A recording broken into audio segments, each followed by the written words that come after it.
some people say benign. Come all you loyal Britons and watch 'Twas by Design. Why hello there ladies and gentlemen, and welcome back to another 'Twas by Design stream. I am your host Chris, and as always, I've got myself a brew.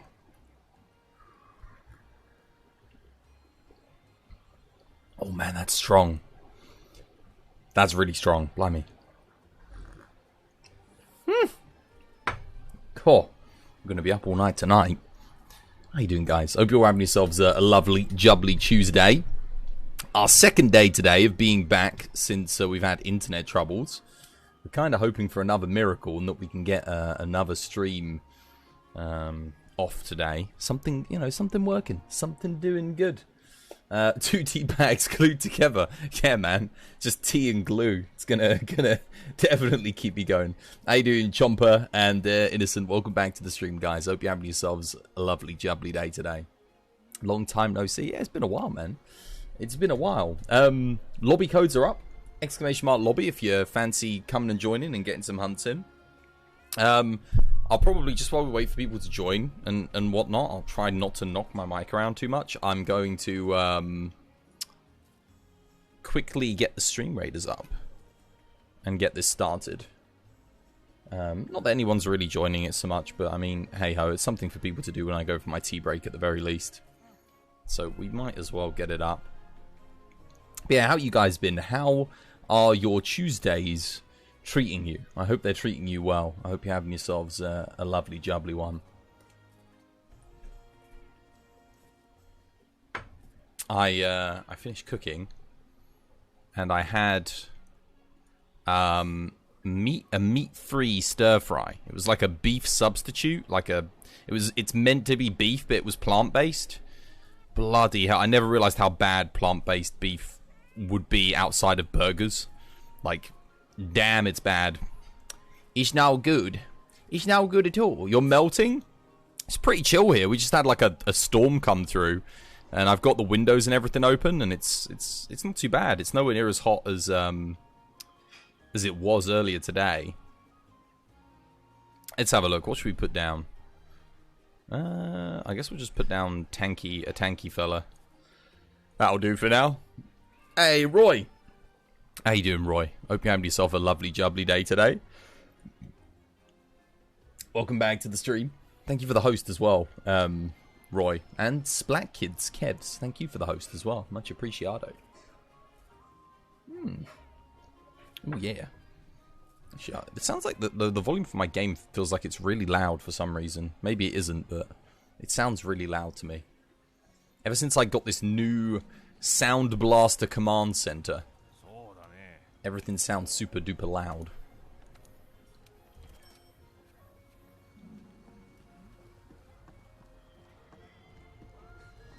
But yeah, no, I'm good, man. You're doing better now than the weekend? Good stuff. I'm glad to hear it. What happened at your weekend that was so bad? You were hospitalized for half the weekend, so you're doing better. Bloody hell. You alright? Hope you're recovering. Hope nothing serious. Rightio. !lobby, guys. Come join. Hop on in. Why not? Kidney stones. Oh, no. Roy. Poor you. Make sure you drink tons of water. Must be all this heat and dehydrations help build them up. Build up those crystallized little painful thingy what's it. Did you have to pass them? Did you have to pass them? Is it as painful as giving birth? Oh wait, how would you how would you know? Is it as painful as they say? They say it's as painful as giving birth. Passing a kidney stone. And I want to know if it's true. The tale is true. What they say true.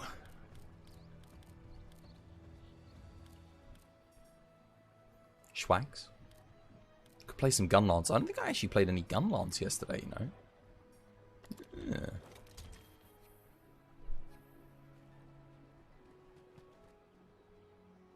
was that? Nani? That was weird. Can't be any worse than ripping out an inflated catheter.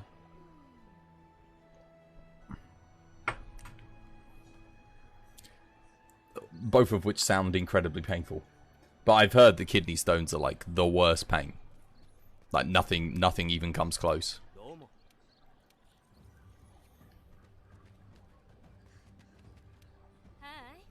Do do do. Ba ba ba da, ba ba ba.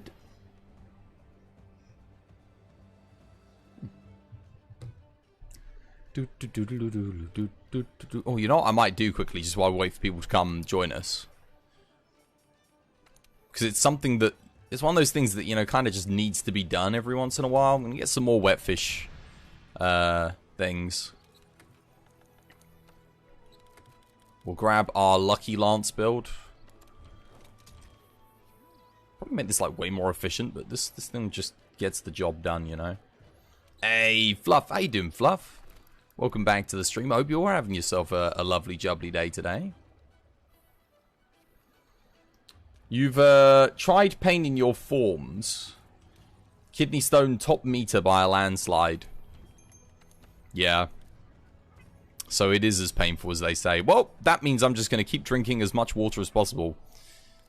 Because they usually arise from... Well, they start to form if you get too dehydrated and then... Yeah. There's of course, there's loads of reasons like drinking too much alcohol, things like that. But one of the big ones is dehydration, which is obviously coming from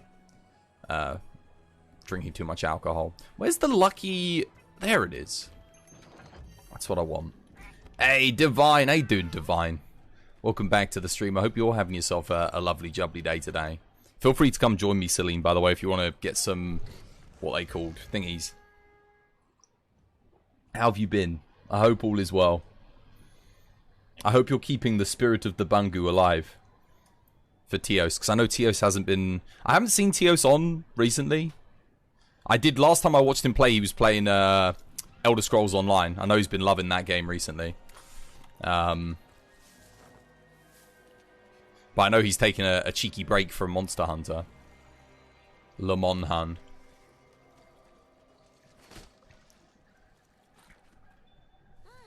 You're trash at Monster Hunter now.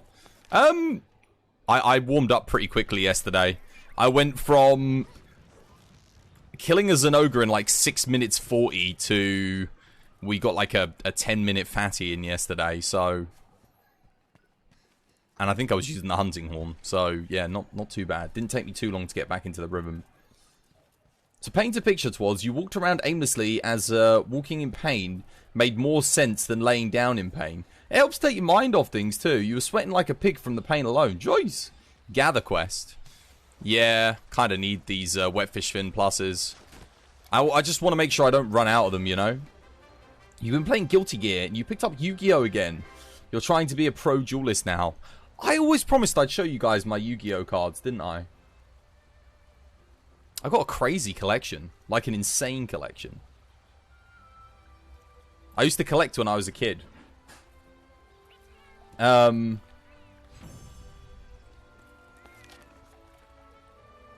Yeah. I got a massive Yu-Gi-Oh! Collection. And a huge Pokemon collection as well. All the original cards. All of them. They're meant to be worth quite a bit of money now. I don't know how much mine are worth because they're probably not in the best. Actually, some of them are in pretty good condition because I never took them out the binder. I like literally bought them, put them straight in the binder from the packs. But a lot of them I did play with. So far, you've won 4 events and gotten an invite to the next season invitational. Dude, nice. Good stuff. He's playing Final Fantasy. Oh, he's playing 14 now. Starts with a bit of Monster Hunter World, then goes off to 14. Good stuff. 14's meant to be pretty good, isn't it? I know a lot of people that like 14. I did play it back when it came out on PS4. For like a tiny bit.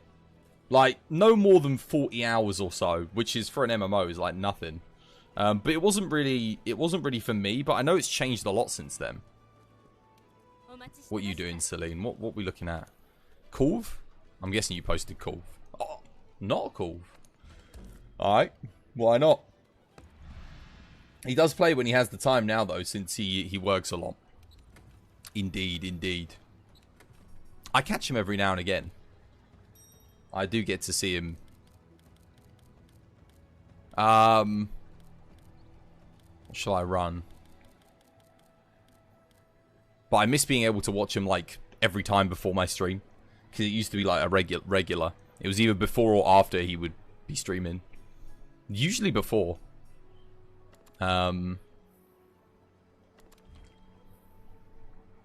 No, Celine's got Element. I don't need to worry about Element.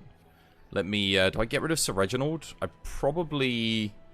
Actually, I don't know. He could bait out attacks. Nah, it's going to lead to inconsistencies, isn't it? Sorry, Sir Reginald. You stay here.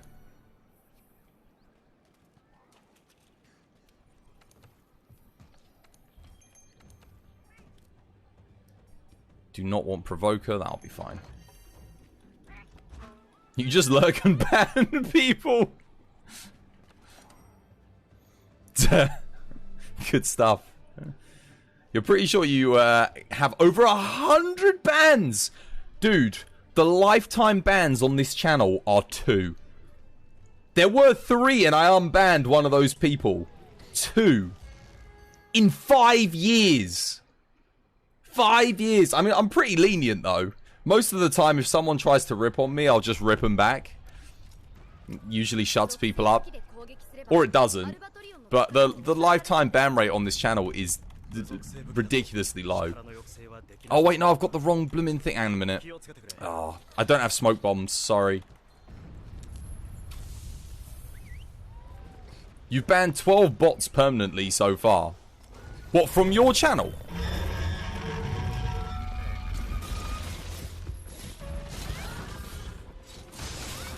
One, two. I don't even think I've even had 12 bots come by on TBD, you know.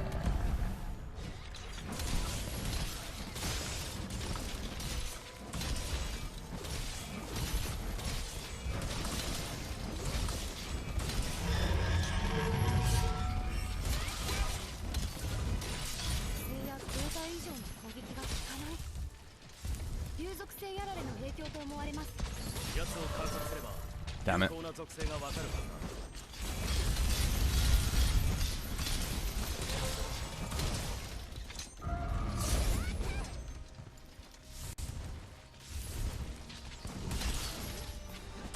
Probably not the best quest for me to warm up with.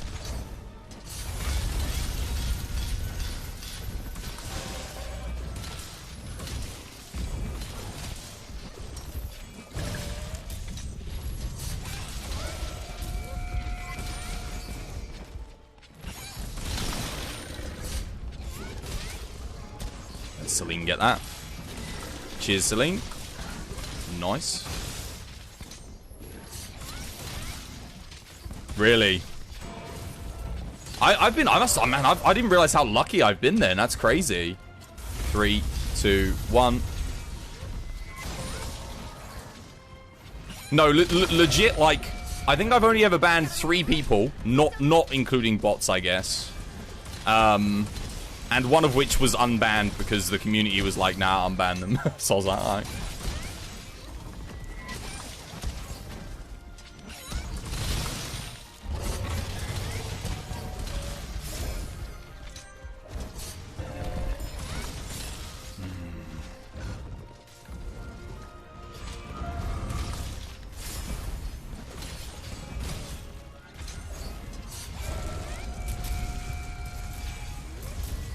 I initiate that way too close.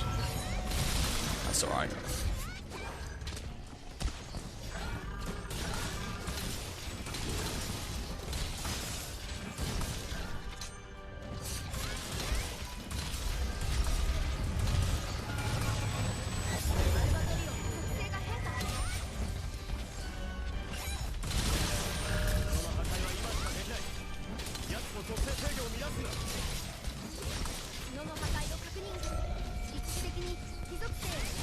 I wonder if Celine can get a second knockdown. Can I just... Oh, no! What? I thought I was in a good spot there. Oh, that sucks. I was actually playing really good up until that point. Oh, I'm dead. I was trying to put my temporal mantle on. Oh, well. dead run. That was going really well. That was going really, really well. I don't know why it took so long to put the temporal mantle on. Like, I don't know what I was thinking. I shouldn't have even bothered with it. I could have dodged if I hadn't been bothering to put that on. You had to ban people for being dicks to TOs midstream. It sucks. Celine's going to paralyze here, but... Oh, I literally could have just flashed him out the sky, couldn't I?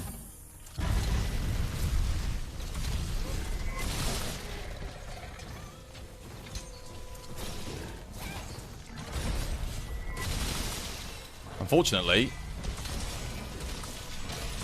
I've lost all of my sword buff here. That was such a good start for me. Like, I can't overstate enough how well that was going before I got hit. Like, the RNG, and the RNG here is insane as well. I don't normally die to Elatron either. Still, first quest of the day.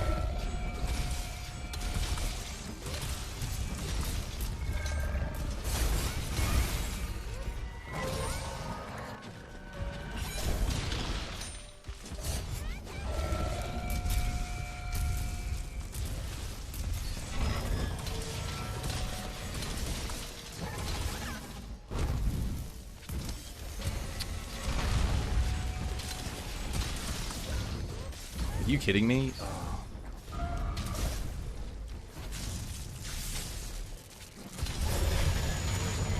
Damn it.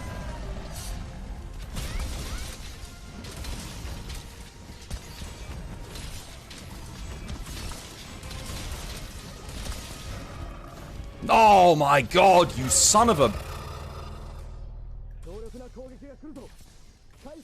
I don't think I'm going to get this, am I? Oh no, I've got it. Yeah, we're good. 3, 2, 1.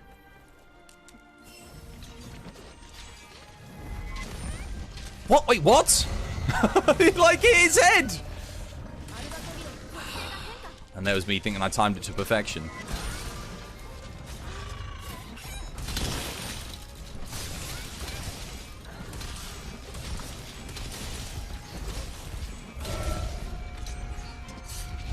Yeah, a lot of people do that.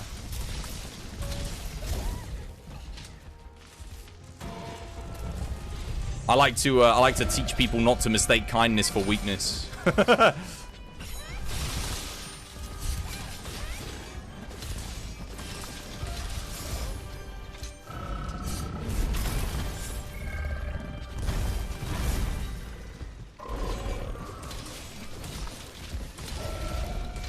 Yeah, sorry about it, Celine. I completely messed up the run. My bad. That's why you exist in Teos' chat. It's the job of a good moderator. You're doing great, Twas.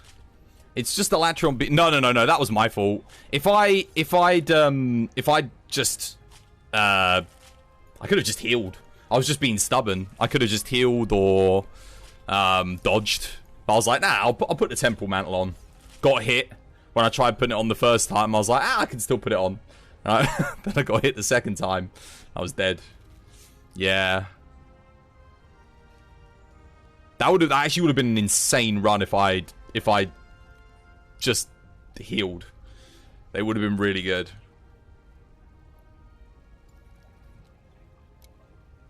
Man, that's some good tea.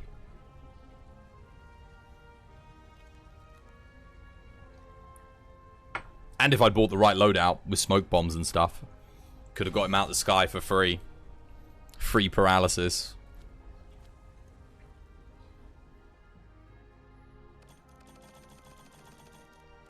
I also don't run Fortify on this build, so if I die, you really do lose a lot. Actually, do I run Fortify on this? Your mod's broken, you don't know how? Which ones? All of them? Strackers? Probably an issue with Strackers. Just get rid of it and get a new one. Your face is glowing and you don't know how it happened. Are you running visual mods? Is it because of visual mods that it broke? I've seen people with like glowing light bulbs for faces. But I think you can actually do that as like an actual thing. Delete everything. Your No Gigante mod broke your White Fatty mod. Broke.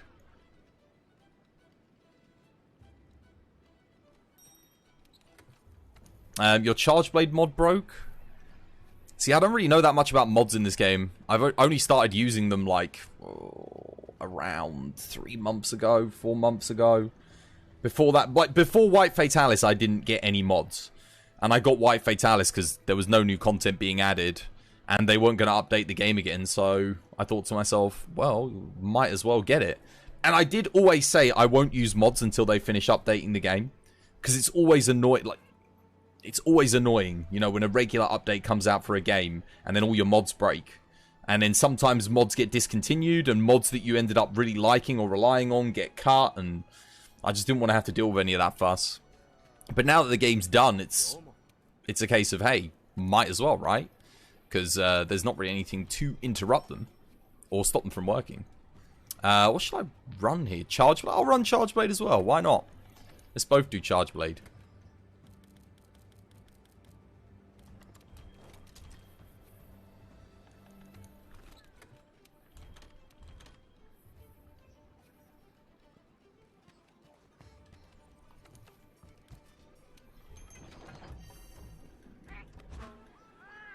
Your eyes are glowing from the original game makeup, but a lot of mods broke and then boom, your face is alight.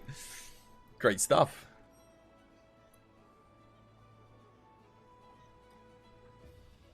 That's Boogie.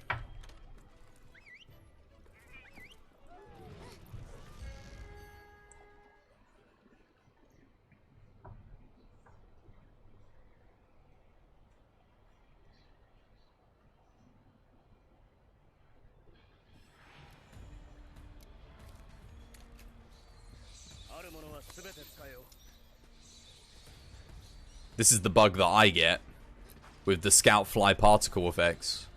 I think if I get the mod that turns off scout flies, I might be able to like fix it. Yo, Bullboy, how you doing, Bullboy? Welcome back to the stream. Hope you're having yourself a lovely, jubbly day today. I actually forgot to let people know I was going live today on Discord and Facebook. Oh my god. Sorry about that, guys. The thing is, the bug disappears after like a couple minutes. It doesn't last very long.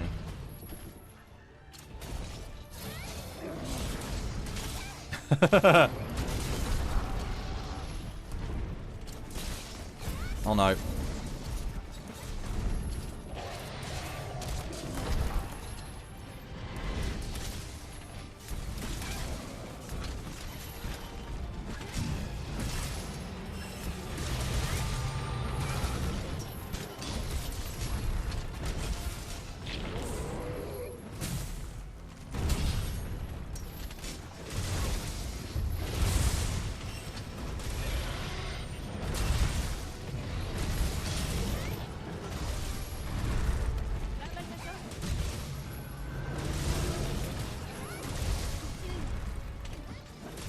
She keeps backing up and I can't bloody hit her! Oh! Every time! I'm just trying to charge and she's just constantly backing up.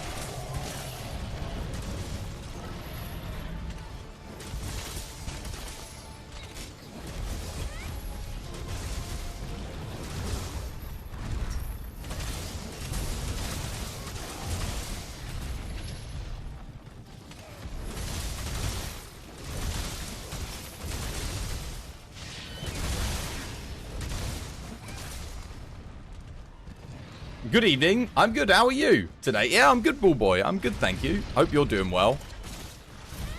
Or at least I'm glad to hear that you're doing well. You hate this fight with Charge Blade. You just say she's meant to take the longsword. I actually love this fight with Charge Blade, you know. You know, when you're hitting her.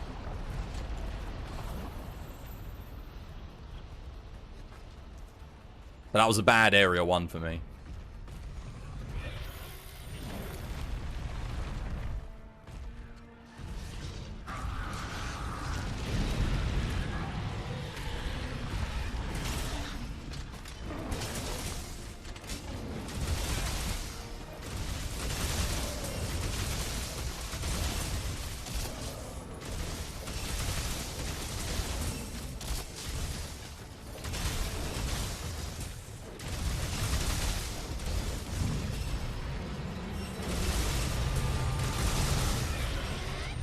Oh, I actually did guard point, but I think I was facing the wrong blooming way. No. Didn't want to do that. I actually did press... well, I did pull back.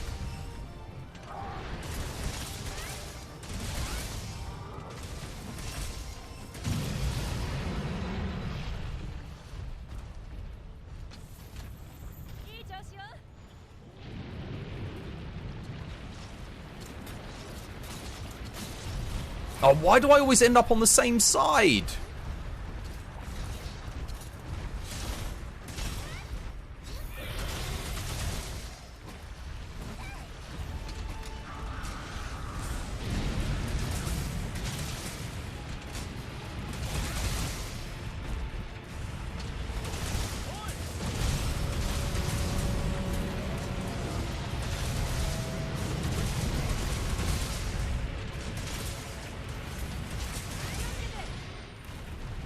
Oh no, that was not good.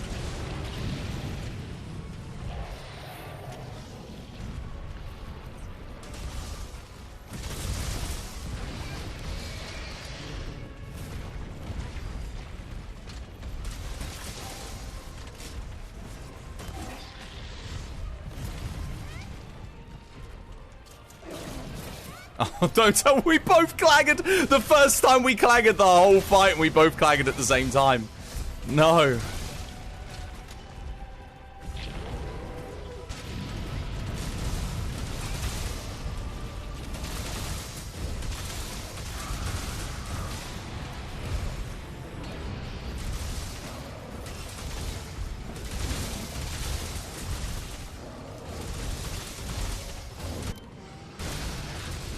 GG. Sorry about that. My area 1 was terrible. Oh, GG.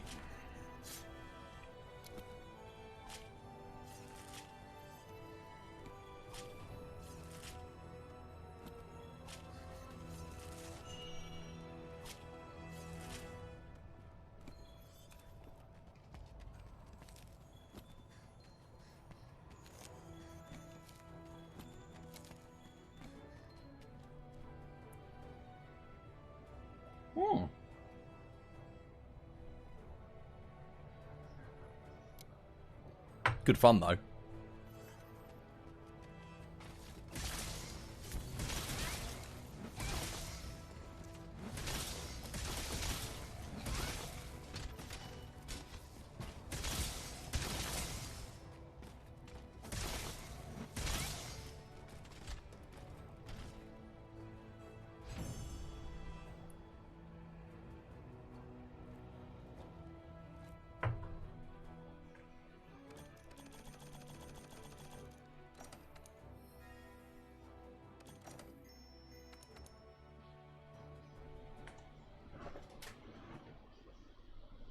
God, I'm already almost out of tea. And I'm only half an hour into the stream.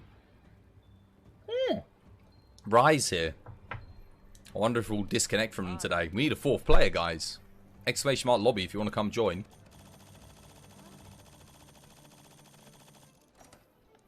Oh, and someone needs to remind me today. I actually do need to leave the... Can we do a quick Cole Ogre? Because I actually need to leave the Steamworks on today when I go for my break. I'm getting really low on Steam tickets. Where's old, Cole Ogre? There it is. You're at work? Well, you lucky people. This is work. I'm at work as well. We'll play some Gunlance. Some say that when you play Gunlance, you summon Danius.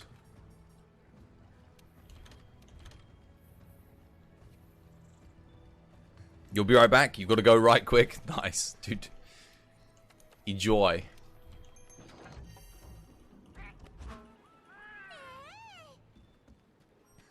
Oh, boomboxing is here. Nice. There you go. Player 4 has entered the arena. Where's Rye? Where are they at? Oh, Rye went on another quest. Oh, bugger. Well, then we still need a 4th player then. Feel free to come join boomboxing if you want.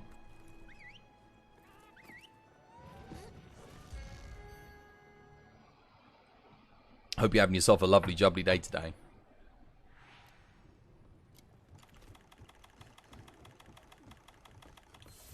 Oh, oh, ho, ho, ho. My scalp flies. Yeah.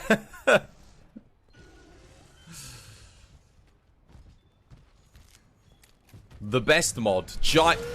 You know, everyone loves the scalp flies, but... Oh, really?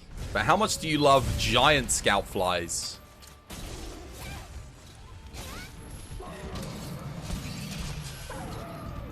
Oh, wow, really?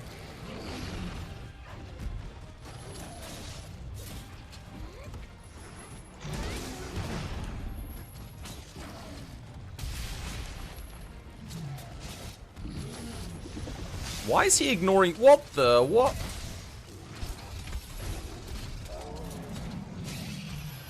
Well, that is unfortunate. I have no idea. He was ignoring your thingy completely. That was very weird.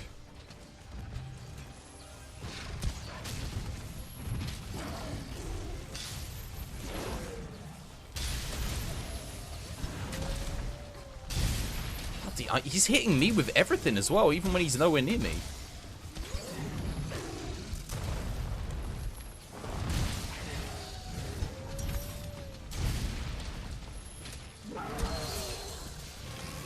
Oh, look, everyone's coming for millions here. There we go. I blooming needed that as well, because I couldn't get my stake in otherwise. And Yuji's here.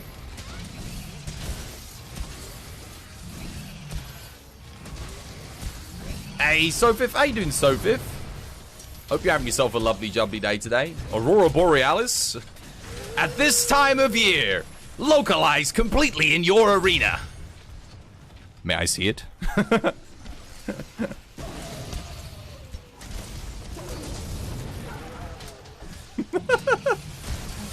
You on a break at work? Nice, nice. Oh, just 1 mil. How you doing, just 1 mil? Welcome back to the stream. Hope you're having yourself a lovely, jubbly day. What are the odds of getting an attack +4 duel or X +4? Well, it used to be a 1 in 1,000, but I don't think that's still the drop rate. I know Capcom changed it, but I never looked at what they changed it to. My guess would be it's probably like, given how often I've seen people get it, it's probably still like a 1 in 750. But I just say a 1 in 1,000 because that's how often I roughly see them. 1 in every 1,000 or so things for attack and experts. They're still the rarest decorations in the game, paired with earplugs 4 and handicraft 4.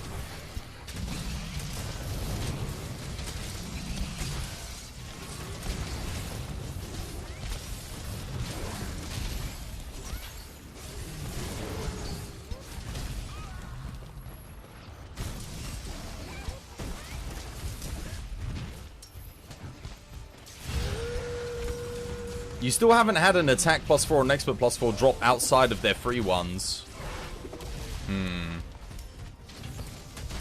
I mean, put it this way. There are 1 in 1,000 from the rarest face stones in the game.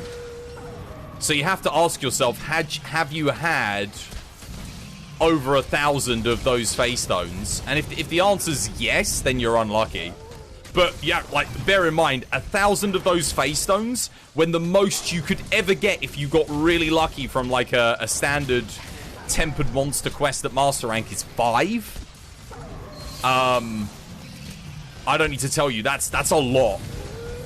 You know, that's a lot. That means you'd have to do 200 tempered quests at least and get the rarest level of face stone to have a roll. So about 1 in every 200. I mean, I guess if you're doing like the Teostra in the arena, if you've done him around 200 times, you should get 1 of them for doing it 200 times. Approximately. That would be, you know, what you're looking at. And even then, you'd probably get luckier than that because sometimes you get more than 5. Sometimes you get less. Most of the time you get more than 5 on that quest, though. You haven't even gotten a Challenger +4. They're not as rare. Challenger +4s are not as rare. How you doing, June? Hope you're having yourself a lovely, jubbly day today.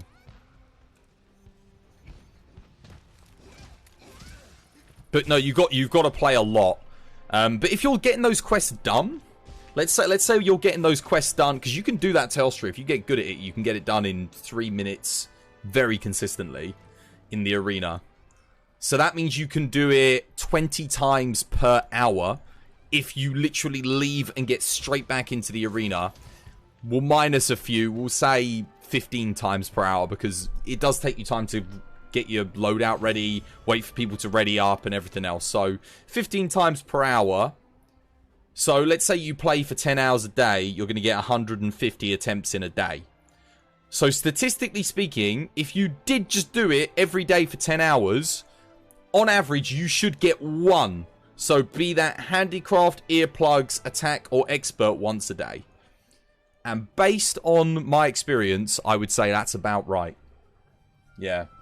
It's about 1 in 370 now. Is it 1 in 370 for an attack plus 4? I think that's for the agitator. The attacks aren't 1 in 370, are they? I think attack plus 4 is still much rarer than that. You're good, Chris. How are you? Stream looking nice again. Thank you, June. Yeah, I'm alright. As long as the stream's working, I'm good. I'll do the stream raiders as well. Guys, we actually do need to do the stream raiders today, because we've got 1 week from today to get this event done, so I actually need to make a push for it. And we're back. What did you miss? We were just talking about drop rates of attack plus 4 duels. 1 in 370 sounds right for the agitator, though, because I know it was 1 in 500, and they reduced the rarity.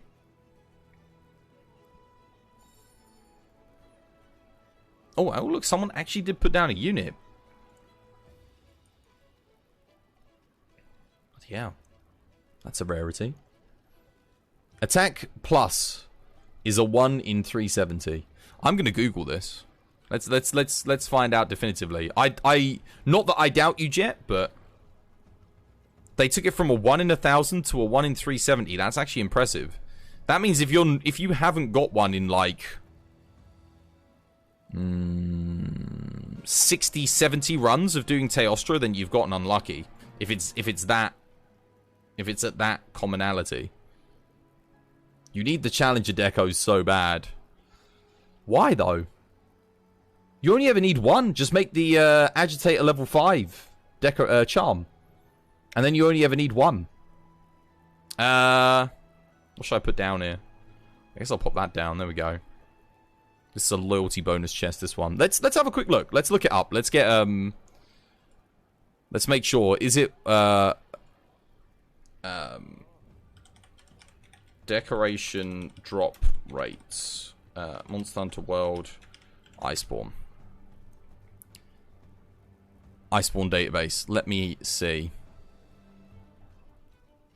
We are gonna get a good look at this. We are looking for... So a Challenger... Challenger is a 0.22%. 0.22%. So that's a Challenger plus 4. That's a 1 in 500 roughly still. Challenger's a 1 in 500. Throttle is a 1 in 500. Handicraft plus 4. Expert. Wow! Yo! Challenger duels are rarer now than attack, expert, and they actually changed it. What? But you can get Challenger duels from less rare decorations. Whereas you can't get you can only get handicraft, expert, attack, earplugs, and... Oh, it's wind resist plus 4 is the other super rare one. So, yeah. And they're a 0.27, which is... Is that actually 1 in 370? I think that is. Yeah. 0.25 would be 1 in 400. Yeah, no, you're right. They are 1 in 370. Jet's 100% right. Challenger is actually now rarer. However, you can get it from 2 of the Master Rank decorations. Whereas you can't do that with the other. So actually, technically speaking, if you take the aggregate of both and combine them, you do actually have a higher chance of getting a throttle, a challenger, because you're not always guaranteed to get a the highest level phase stone. That's why. Yeah, no, you definitely done the math. No, you're absolutely right. 1 in 370 used to be 1 in 1,000. It actually used to be 1 in 1,000. So that's crazy. You are, if you're getting the highest level phase stones, you are more likely to get attack, expert, wind resist, earplug, and handicraft than throttle, challenger, potential, Führer. There you go. That they did change the drop rates though. Cool. There you go. So now, at least now we can say definitively, if someone asks us, it's now 1 in 370. Thanks for that, Jet. I appreciate it. Sorry, not that I didn't trust you, but I just wanted to double check.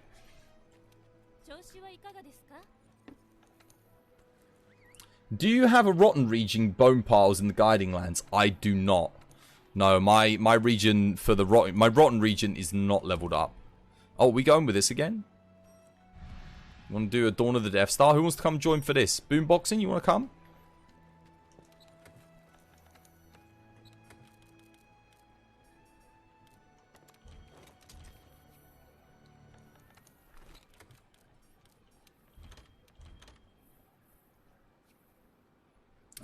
You've got the Führer and Heroics +4, but no Challenger. They're the same rarity. They are the same rarity.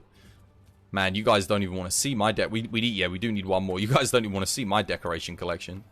Look at this. Challenger +4. I dread to think how many I've actually got of some of these.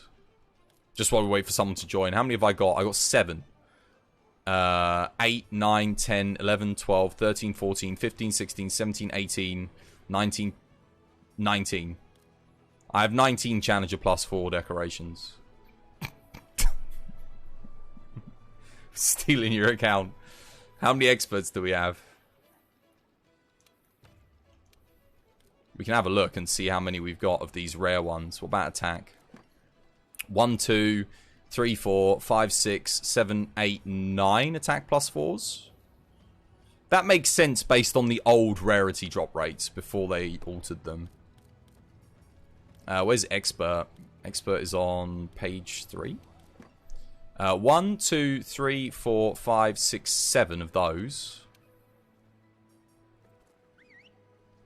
Look at the crit boost though. The crit boost, I've got so many crit boosts, they're ridiculous. Yeah, we got quite a few. 3,000 hours and you have 1.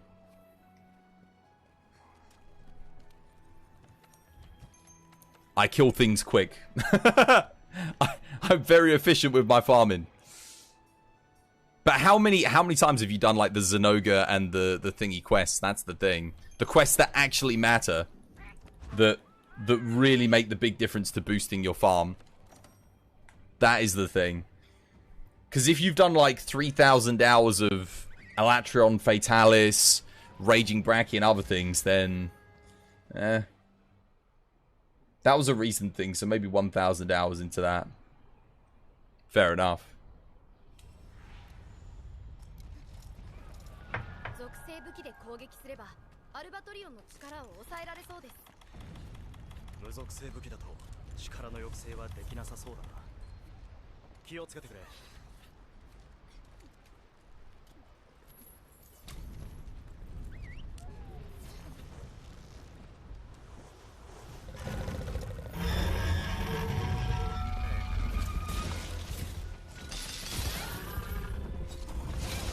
One, 2, 3. If he does the lightning, you count to 3. If he does the other one, you count to 2.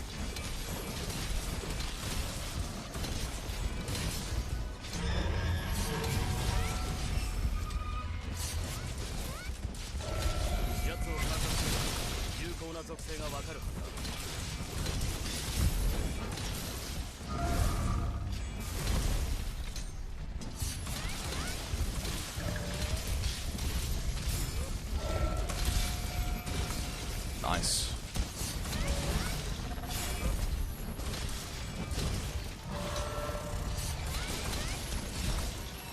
1, 2, 3.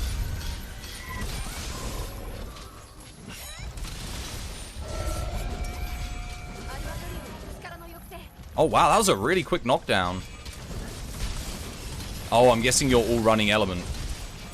They must all be running element.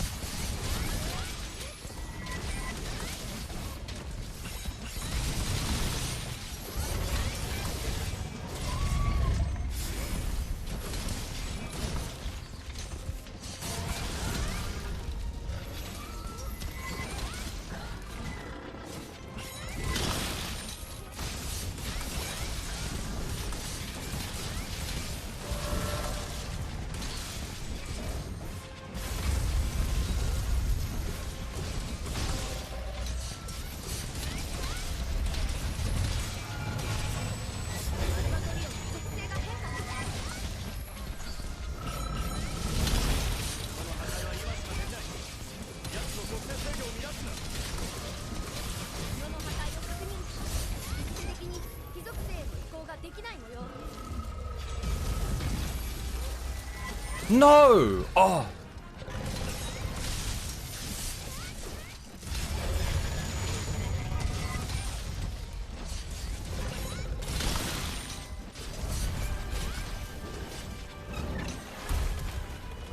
Smoke. Celine's gonna try and paralyze. I could put smoke down to try and hold him in place. Never mind.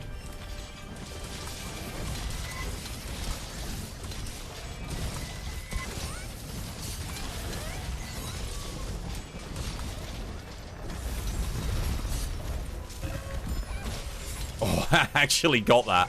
That was very cheeky.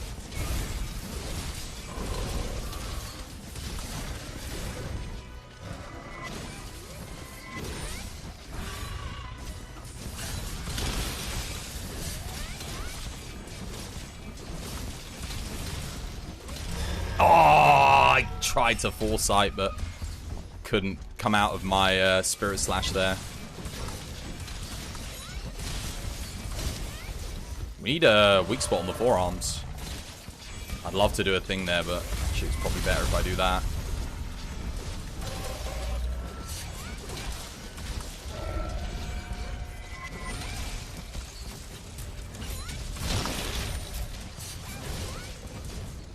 Oh wow, really? We didn't do it? Damn.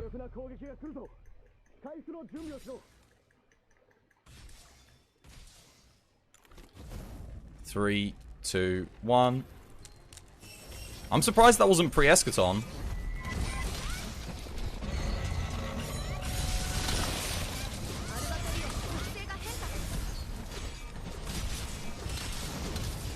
More Banesh. How you doing, More Banesh? Welcome back to the stream, my dude. I hope you're having yourself a lovely, jubbly day today.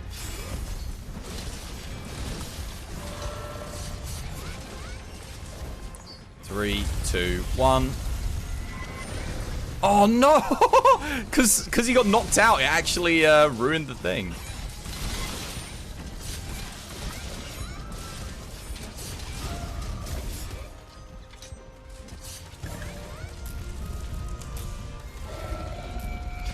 That's interesting. If you knock him out whilst he's in the sky, it actually makes him stay in the sky for longer as well.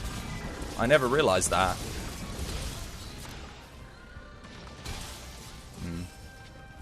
That went okay for me, that run. I missed one Helmbreaker opportunity because I had to make a weak spot. Technically, Rajang is the best, but no one wants to do that shit. What's this? Oh, what that? For time efficiency, he's actually not the best, though. He's very good if you need select decorations. Like, just the best of the best. Then he is very, very good. Actually, yeah, that's a good point. If you need the best decorations, that is what you want to do. But in terms of, like, let's say you've got an account that's maxed and it needs a bunch of decorations at endgame, or you've got an account that's maxed and there's only a couple, then that would be why you want to do Rajang. That's why you said technically. Yeah, it depends on the situation that you find yourself in. I think if you've got no agitators, no attacks, and no experts, you should absolutely be doing Rajang. That is, yeah, Tempered Rajang is what you want to be doing. You're surprised he hit the elemental cap. Both you and me didn't bring element. No, one person. Celine's running bow. Bow is the highest applicator of element out of all the weapons. By far. Well, dual blades are also pretty good. But bow is just so consistent. Yeah, you only need one person to run element on that. The thing was, we would have got a pre-eschaton, I think, if Yuji had run Fatty Longsword as well. 100%. Charge Blade? Yeah, actually, that's a good point. Ice Elemental Charge Blade on Fire Elatron is very quick. Yeah, I forgot about that. But that's not Fire Charge Blade on Ice Elatron. It would have to be Fire Elatron with Ice Charge Blade. But that's just because the Ice Charge Blade's element is stupid. It's like someone took a look at every other elemental weapon and was like, but what if we added 200 to just this one weapon? And gave it all the other good stats? Yeah, why not? Might as well. You're about to say Kiara's insanely... Yeah. Is good. Is good indeed. As usual, all is good in the land of Morbanesh. Lovely. I'm glad to hear it, man. I'm glad to hear that you're doing well. What should we run here? I actually need more dual blades kills, so I'm going to go dual blades here.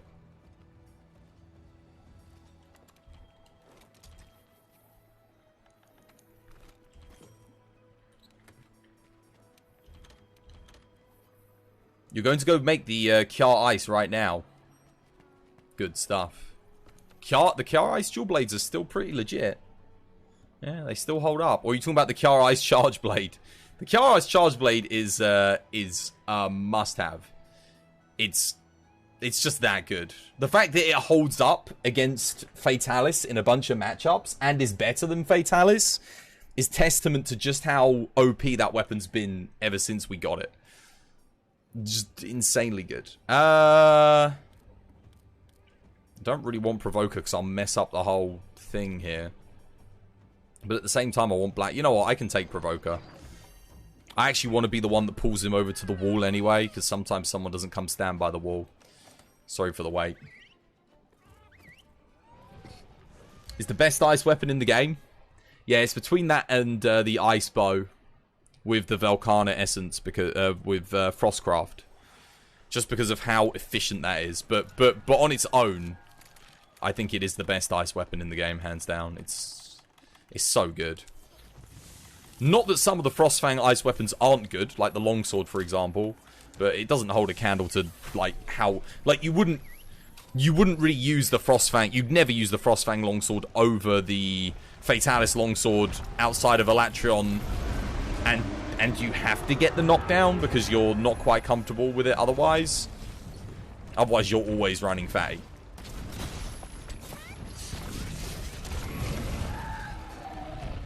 What? That was a bit weird. Sorry about that. Didn't mean to knock him over in such a strange fashion.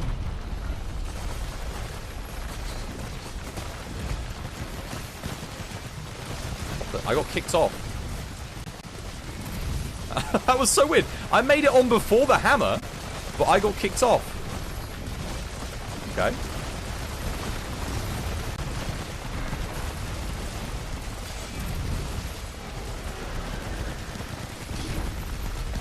We need a pod to get that second wall knock. There we go. Someone got it. Nice.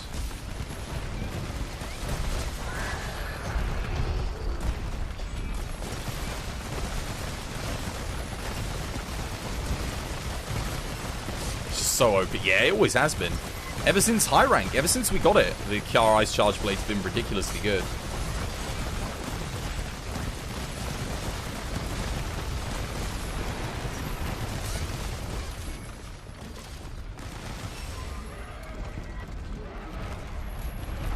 I actually do want the Slinger Thorns here.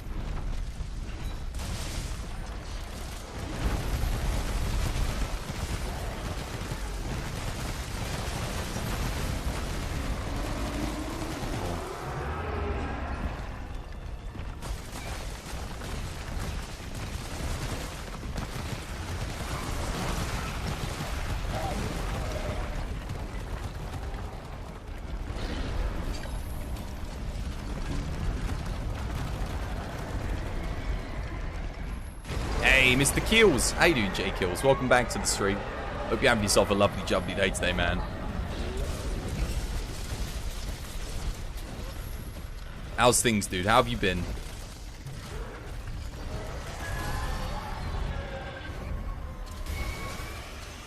Okay. Just have to do this.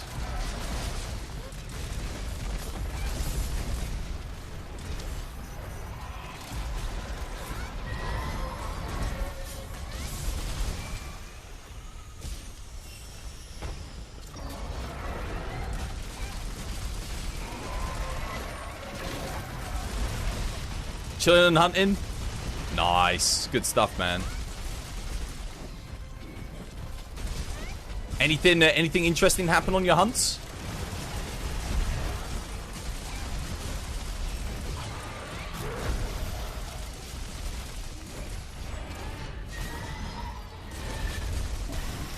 Oh, wow. Oh, my God.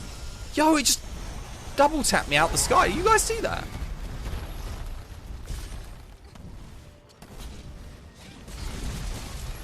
Okay. Seriously? Hammer's not going to put a weak spot on there? Oh, my God. I can't believe Celine didn't do weak spot. Wait, Celine is using Hammer? What? I just realized. What is this? Oh, this Shara's really giving me a snipe.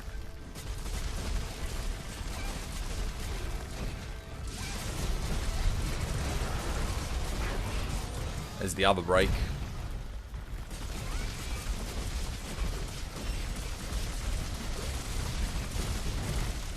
Coming to you live from the middle of nowhere with barely enough signal to stream. This is, hello. Hope it's a good stream. How you doing, Blackville? Welcome back to the stream. Hope you're having yourself a lovely, jubbly day today. Oh no, what the...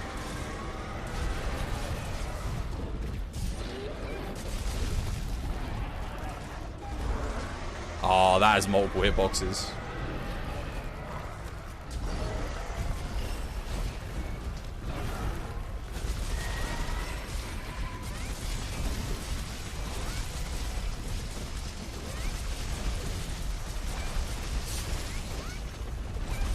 Oh, wait, what the... No, I just got hit again! Oh, I'm dead.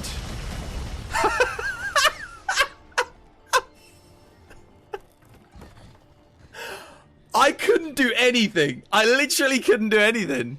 I got pushed back as he was moving back into the sand, so his leg, like, shuffled me in. So it hit me, sent me flying into the sand. He did an attack. As I stood up, the sand launched me again. And then I stood up again in the sand, and he got me again.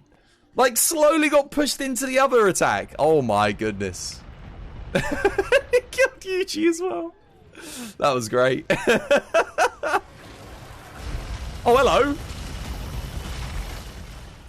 Nothing I could do about that either. It's a good job I didn't put my Rocksteady on before going in. I would have been dead there. Wow, this Shara is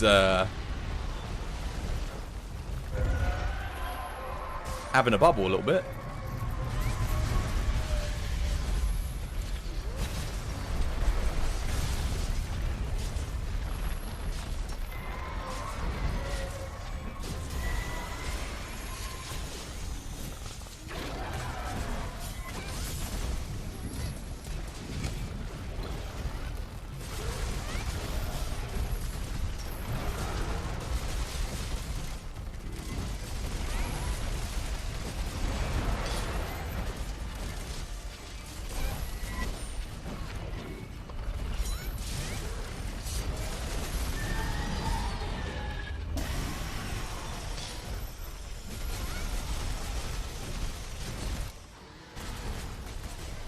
Well, that was terrible. I can't believe we had a Pierce heavy bowgun with us on that quest. You've got to be kidding me. We had a Pierce heavy bowgun with us, and that took 7 minutes. That's what I call getting combo. I got wombo comboed out there. I honestly, I had no control of my character. I didn't even get a chance. That was a solid 30 seconds in that clip of me just dying. I couldn't do anything. And he wasn't even targeting me. He was targeting someone else. I was getting, like, cut off just at the edge of his hitboxes. Oh, yeah, there's a head here.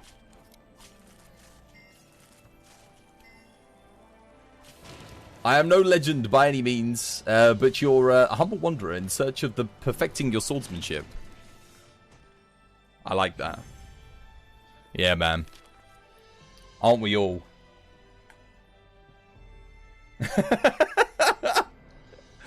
Dude. Shara had it in for me. My head was marked, man. In the meantime, it takes me to go to start our 25-year-old lawnmower for your mother. You kill Ashara. Oh, we can kill it much faster. We could do that in, like... What's our fastest time? 3 minutes something with all heavy bowguns. Like really quick. Most of the time is spent waiting for it to, like... The first area is just the quickest bit. Second area just gets melted. I think like 3 minutes 50. Something along those lines. 3 minutes 50 something. Just under 4 minutes. But you got to spend a bit of time waiting, you know. You just hit over 800 with the greatsword usage. Yes, dude. Get 200 more, and on the Discord, I'll give you the greatsword mastery tag. Heavy bowguns, ooh. I don't use the heavy bowgun very much anymore. I like it as a weapon, but it's not that fun to play. Corv? Yeah, I'll play some Corv. Why not?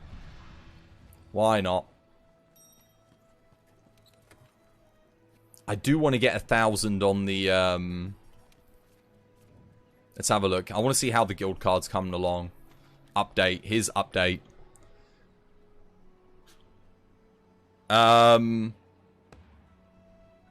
90. 90 more hunts with dual blades to hit 1,000. Okay. I'd love to get hammer up to 1,000 as well. Shall I play dual blades on Corv? Yeah, I'll play some dual blades on Corv. We are going to need to get those knockdowns. Guys, area 2, can we get the knockdown area 2 for me? I'm going to run dual blades. But I do need it. But yeah, 800 with greatsword is really good. I'm just over 1,000 myself. That's legit. You're going to run insect glaive because you've got to learn it. It's well worth learning. It's really good fun. You're in your session. Down to help out others from the... Oh, dude. Cheers. Welcome to the stream, by the way, Jono Shiki. Hope you're having yourself a lovely, jubbly day today. Yeah, no, there you go, guys. If there's anyone else in the session that wants to get a quest up, Jono's willing to join and help. I'm sure some people will stop. We had some people stopping by asking for help yesterday, but they were all on PS4. So hopefully today, like, yeah, we'll get some people, some newer Master Rank players in. Because we didn't really get to help anyone so much yesterday. Actually, no, that's not true. At the end of the stream, we did end up helping out a high rank player. And that was good fun.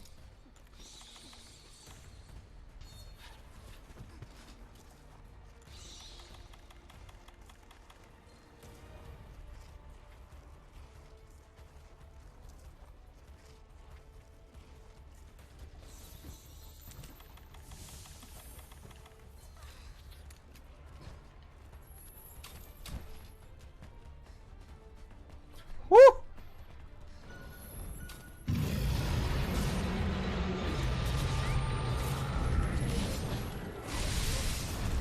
How did that even connected?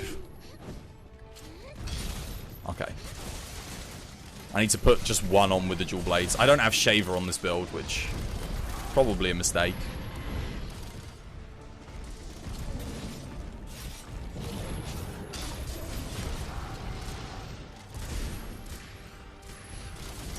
Whoever has an easier time of putting a weak spot on, could they do it maybe on that other arm?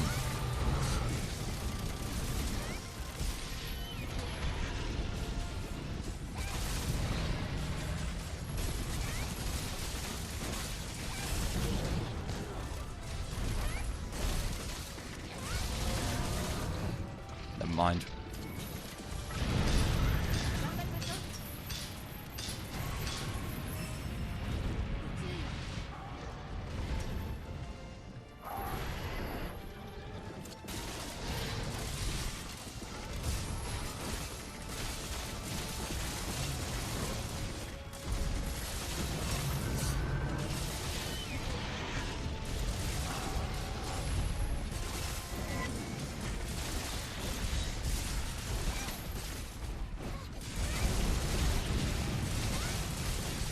Hey, Mr. Brown Shoe. How you doing, Mr. Brown Shoe? Welcome back to the stream. Hope you're having yourself a lovely, jubbly day today.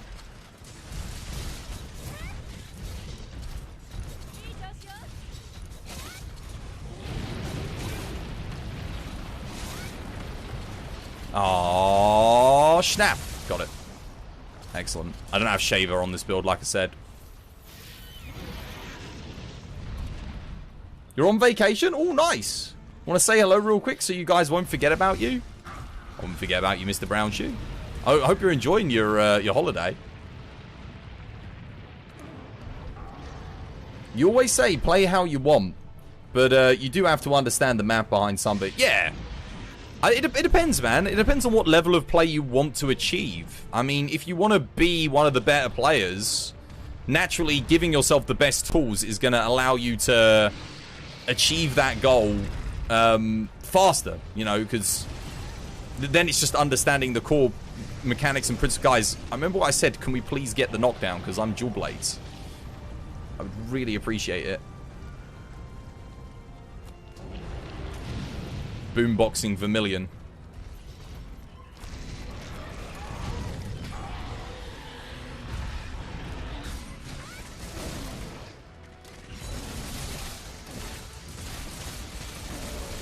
Oh, she's not enraged. Are you kidding me? Wait, so no one went for the second wall knock either? Oh, I actually thought someone did for some reason. Oh, that really sucks. Oh, there's a knockdown. Nice. Oh, now we're doing damage.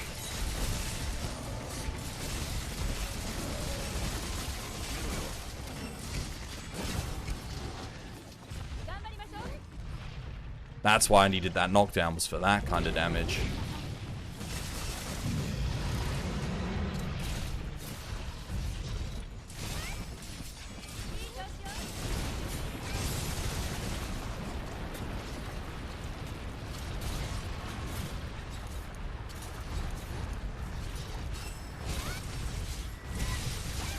Oh, she's just ignoring me.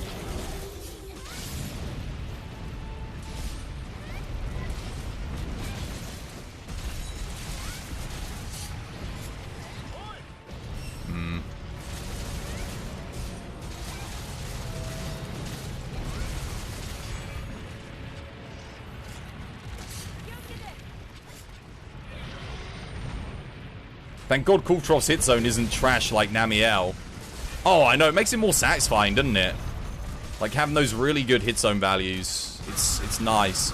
It's a shame. I still think it's a shame they got rid of her elemental weakness mechanic for Master Rank, because I always kind of thought that was a unique and fun idea. It was a lot more like something you would have seen on Monster Hunter Frontier. And I appreciated the fact that in the original Call, you know, you had to get your Thunder weapon and then switch to your Ice weapon. I mean, obviously newer players never did it, but it was just giving people that option of higher level play was really nice.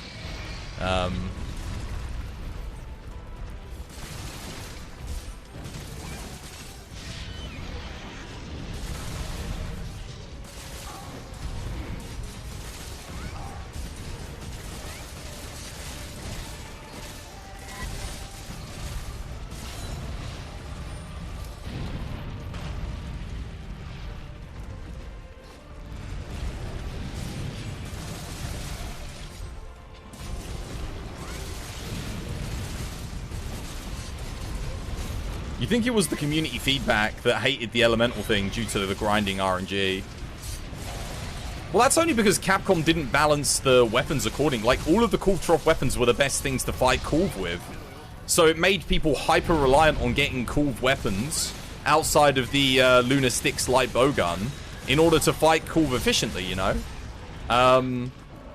So yeah, that's what the issue was. The issue wasn't the mechanics of Kulve, as to rather the balancing of the meta at the time. Which could have been solved by literally just not making the Kulve weapons so OP that they're the only things you want to use. I want to ask you now, do you like where Rise is pushing Monster Hunter? Pushing it? How do you mean? I think with Master and Kulve for off, taking the steps to just go and take away the first area to speed up the fight would have been sufficient enough. I think it would have been interesting to still have those really high elemental hit zone weaknesses for Thunder and Ice respectively. You started Monster Hunter World Iceborne recently with 315 hours and 1,204 on Longsword. Nice. Longsword Master. It's not just the community devs for Monster Hunter also played the game. A lot of the changes are to benefit the gameplay. But here's the thing, right? Does having it so that you only ever use the Fatalis weapons for 95% of hunts benefit the gameplay? Because Roar is king. In the old games, it was fun being able to element match. I actually liked that. Yeah, you had to farm more, you had to collect more weapons. But they kind of did the same thing in Rise. Roar ended up being king again, so everyone's just using 1 or 2 weapons per class. Makes it a bit more boring, in my opinion. The good thing about Kulve was when the meta opened up, what it did open up for the meta was Elemental. So you would only be using Kulve weapons, but you would be Elemental matching with some of those Kulve weapons across the classes. Charge Blade, Dual Blades, Bow, etc. Obviously, raw focused weapons such as Hammer, Greatsword, yeah. At endgame, yes. But it's not just like that at endgame, though, is it? It's like that at every stage at endgame. So when the base game came out, Acid Glav. Acid Glav's king. And then we had, what was it after that? By the time Safi rolled around, Safi Roar's king. Raging Bracky comes around to contest. That became king. Elatron didn't really change things too much for most weapons. And then obviously Fatty. Yeah. Roar's just been, it's the way they kind of did the elemental balancing in this game. I think they did it that better in the older games. Hey, Gone Midnight, how you doing? Welcome back to the stream. Hope you're having yourself a lovely, jubbly day today. I'll quickly do the stream raiders. You mean Fatty kind of makes sense because he's the strongest monster in Monster Hunter universe. It's true, but there's a way of doing things. So how Monster Hunter usually would work in the old games would be, obviously some things would become obsolete, earlier things in the game. But what it would be would, like, so if you wanted to fight Fatalis, there would be a certain weapon that would be the best matchup for Fatalis. And then the Fatalis weapons that you'd get would make other matchups with certain other monsters better. But not like everything would be better to use Fatalis weapons on. I feel like that's just a better way of doing the balancing. For me, I think that's a better way of doing it.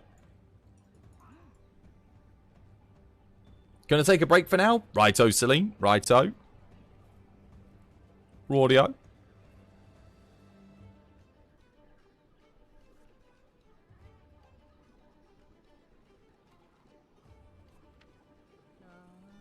Oh, I don't know if I've got this. Oh no, I should have this. The best weapon to fight Fatty is his own weapons. Yeah. Exactly. And that's fine. I just think they could have given monsters better elemental hit zone values. Personally, I think they could have done. Like more monsters could have had better elemental hit zone values. Sorry, that's probably a better way of putting it. Oh, I like that healer skin. That's a nice one. Next. Another loyalty chest. You can actually get all of the loyalty chests now in this game as you go through. It's kind of crazy. You could never used to do that. I have no idea what to put down here, so I'm just going to do a rogue. Exclamation mark SR if you want to join the Stream Raiders, guys. What's up? I don't mind it too much. I'm just saying, if there was one thing I would criticize this game on compared to what the old games did, obviously, like, from a gameplay standpoint, everything's smoother, combos are better, everything feels really good. And I guess it doesn't matter too much because you have layered weapons, so you can make your weapon look however you want. But I do miss the thing, I do miss having all the different elemental builds for different monsters. So, because it was beneficial to use ice against fire, and, like, all the time. Like, there was no exception. Maybe there was, like, a couple of exceptions, but, yeah, generally speaking. If you play Monster Hunter 3 Ultimate, the weapons with different elements, farming the Gaiacrus for Thunder to make the Rathian and Ravlos easier. Yeah, that's what I mean. Yeah, exactly. Just stuff like that, little things. Iceborne's biggest issue is how polarizing the implementation of the Clutch Claw mechanics are. Yeah. Honestly, though, Clutch Claw... They've made good improvements to it as time has gone on. So the fact that the weak spots last significantly longer, stuff like that, it's nowhere near as bad as it was. And honestly, I actually think that the Clutch Claw is less intrusive on the mechanics and the overall experience than Wyvern riding is, and Silkbind attacks are. Whilst I like Wyvern riding and Silkbind attacks, it changes the dynamic a lot. I think maybe more than the Clutch Claw. It's hard for me to say, does it? Because you can just, if you're in a group of players, you only really need one person to be using the Clutch Claw, right? And that's kind of about it. You don't need to invest in it much past that. Haven't done any Val Hazak. Let's do something chill.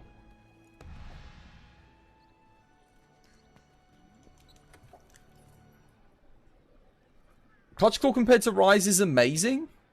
What, you think you think it's amazing? I wouldn't say it's amazing. I'd say they both have their issues. But I wouldn't say that one's particularly better than the other for me. But then, you know, this is coming from someone who's been playing the game for 15 years. So I kind of preferred when I didn't have to do that stuff, like, at all.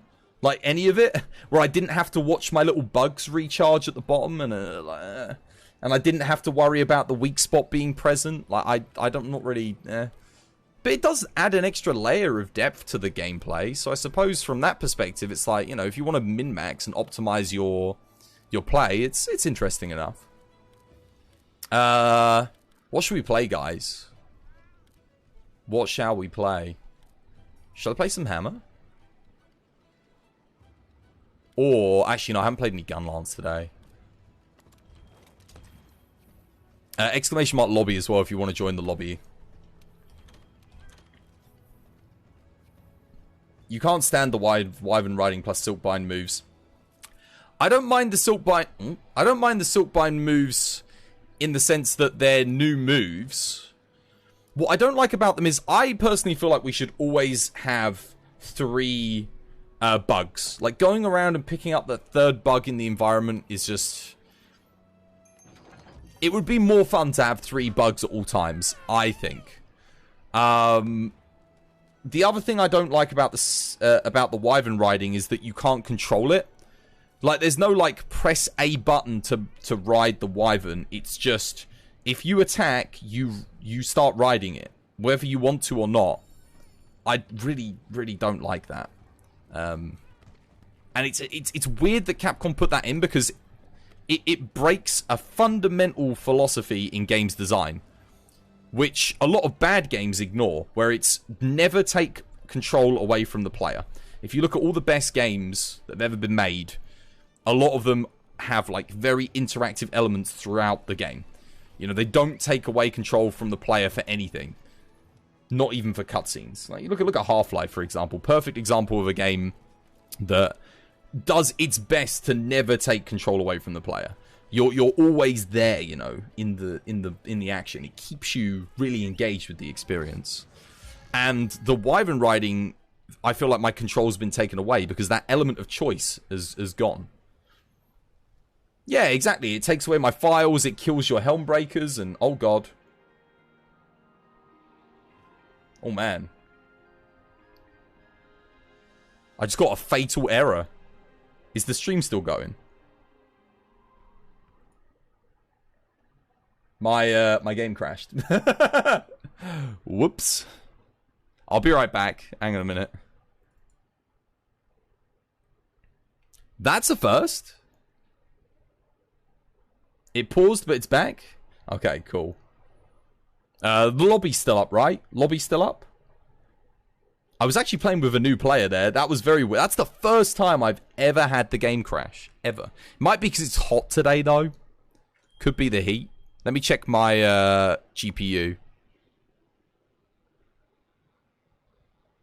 Let me check my core temps. I'm just going to check my temps quickly.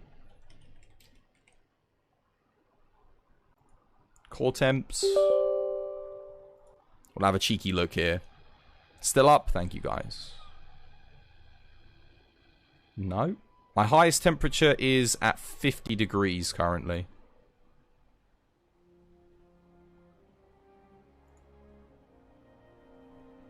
And the load is at 40% average.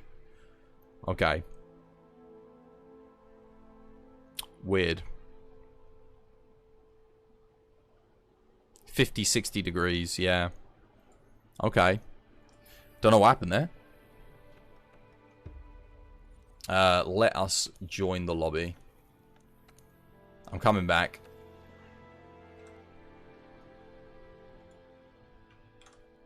That was really weird. That was like an instant crash, wasn't it? What greatsword were you using against Crimson Fatty? Greatsword? You just used the Fatalis greatsword, I think. I don't think you used the Frostfang one. Because elemental scaling with greatswords is kind of terrible. How you doing though, Darkblade? Hope you're having yourself a lovely jubbly day today. I know Crimson has really good elemental hit zones though, but they're not. I don't think they're good enough to change what greatsword you'd use, unless they are. I mean, Frostfang. Nah, Frostfang loses so much element though. I mean, so much raw. It can't be the right option. Unless the Resurgence team literally balanced it so that even with Greatsword, it would be good. But I don't think they did that. I see, thanks. You were using that too. You thought there were any better. No, there isn't a better one. Nah, there's been a lot of Monster Hunter World crashes due to GPU and mods. AMD put out a huge update and it's caused a few people's GPUs to crap itself. There was a driver update yesterday for Nvidia. There was a driver update for Nvidia literally yesterday, so yeah. Wow, no, two people got disconnected from that. I wonder if my crash caused the other person to get kicked. Interesting. How you doing though, Darkblade? How's things? Well, I guess we'll just wait for people to rejoin again, and then we'll try posting that again.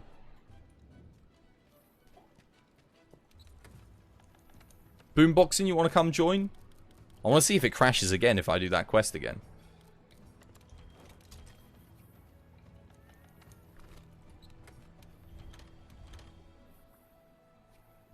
You're still working? Your older bro was watching earlier. Oh, nice. Nice. Well, you can come join us this evening if you fancy, when you're done. Well, if my internet's good, I'll still be on, and provided my GPU doesn't keep crashing. Hopefully that doesn't happen again. It's probably a culmination of things, though. New driver. Really hot day.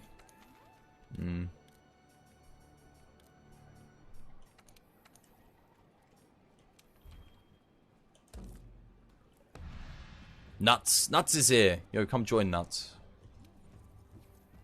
Bring a gun lance as well. Join me in the lanciness.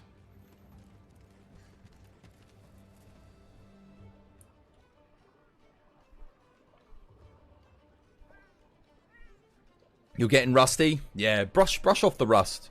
It's good to come back every now and again, brush off the rust. At least that way when the next game comes out, you'll be a beast when you start it.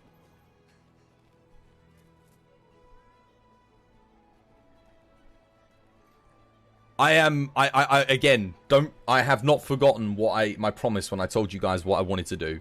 I still want to, when that team of people that are doing the localization for Frontier release the download, I want to get a Monster Hunter Frontier Z server, like a private server for the TBD community that we can all download for free and play for free on thingy. Imagine the TBD community going through Monster Hunter Frontier together, like Frontier Z, and how much fun that would be. Like on our own private server that we can kind of do what we want with and stuff. That would be freaking awesome. That would be so good. Because that game has just mountains of content. Mountains of content.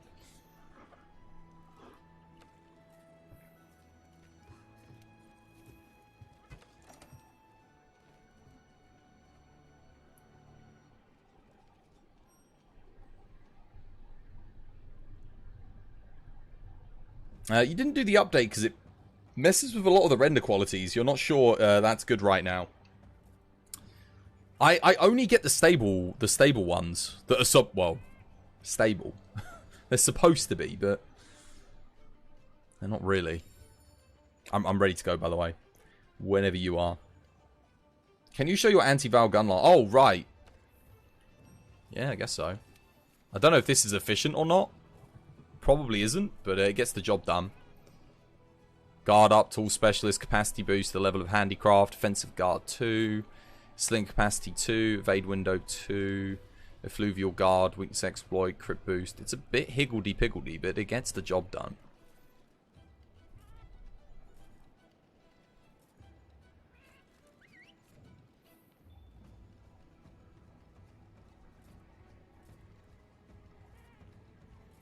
Just stick 3 effluvial resist in. I'm sure you'll be fine.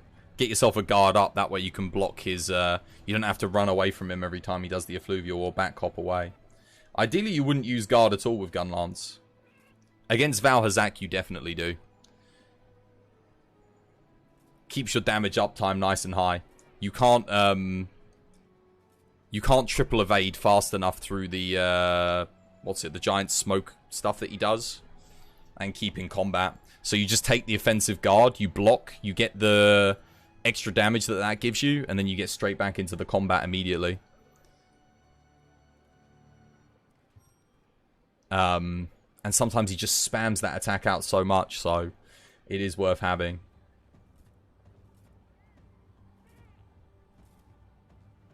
But for most other monsters, yeah, no, you wouldn't bother, really. Unless you're using offensive guard. Offensive guard on Gun Lance is really underrated. Can we go? Also, what you meant by Rise is the challenge and amount of content in the game moving forward. You think this will be the norm? Oh! I hope not. I hope not. But I mean, World is the first game to ever give that amount of post-launch content.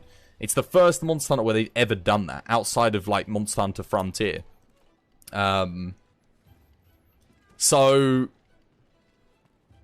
I hope that it's not the norm that we get Monster Hunter games released in an unfinished state, and then they give us updates to finish the game. That, I really hope, does not become the norm.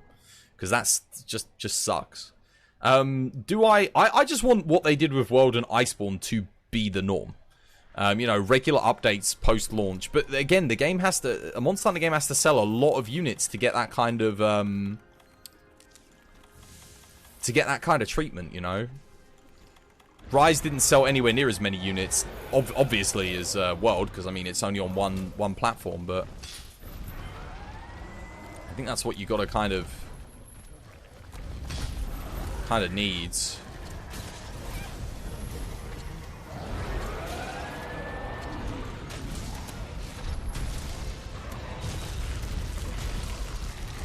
You need shield up for the Val spray. Yeah, you also need guard 3 so you don't get knocked back by it, like miles. That way you can just re-engage nice and quickly. It also guards his backward stepping breath as well, so you can get your guard up off of it.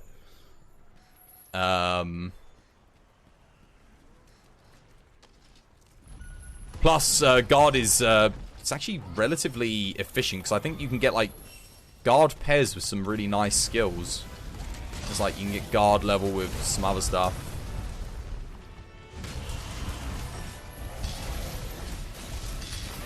Interesting. What I really need is a shaver, but I just can't afford to put shaver on this already expensive build.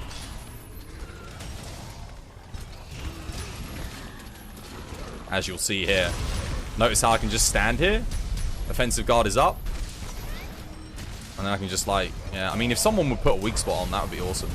I don't have shaver. I'm gonna try. Hey Johnny, how you doing, Johnny? Welcome back to the stream. Hope you're having yourself a lovely jubbly day today. So the issue we have here is no one's putting weak spots on.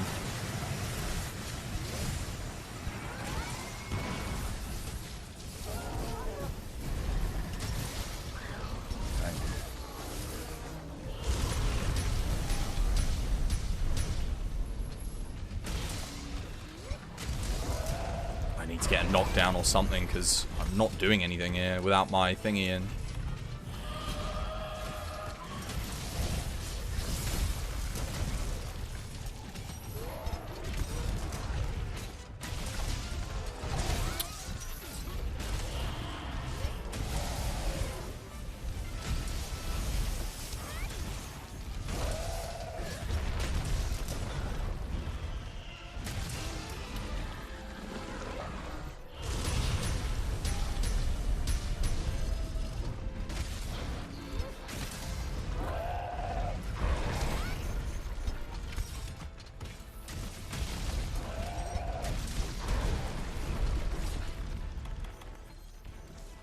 Yeah, no, I'm doing good, man. Wait, what hit me? Was that a Gyros or something? Val didn't hit me because I took no damage. Thank God, finally. There we go. An opportunity to bloody get it in. What the hell? Oh, I'm getting hit in the back. Come on. That is literally the worst place I could have put it. I don't have flinch free. I'm just getting knocked about all over the place. For God's sake. Hey, Amara, how you doing, Amara? Welcome back to the stream. Hope you're having yourself a lovely, jubbly day today.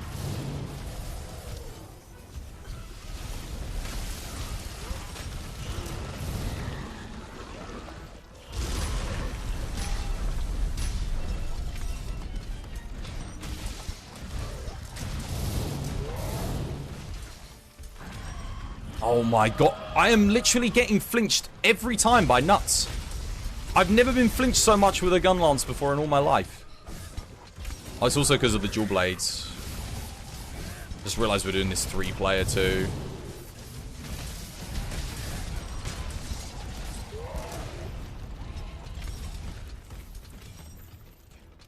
That was literally just a flinch nightmare right there.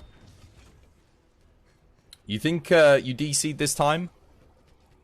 I think Saber's DC'd from every quest so far today. You're busy as hell, but yesterday you started Ghost of Tsushima. You're hyped to get off work and play. Dude. Oh, you know what? Speaking of getting hyped about new things, my brother finally got a PS5. He was waiting in a queue for like all day, and then he ended up getting picked as one of the people to be able to purchase it. He's been trying to get one since they came out. Finally, he's been able to get one.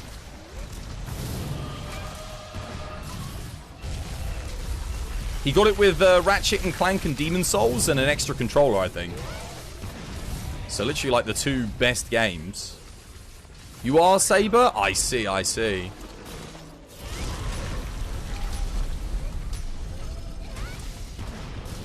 Could you help me put some weak spots on, guys? Seriously. I don't have shaver, so I have to keep jumping on twice, and it's just not working out. I put one on, but... And I think I've readied up one, so I mean, I can't remember what I think. Like, one of the arms is like half done.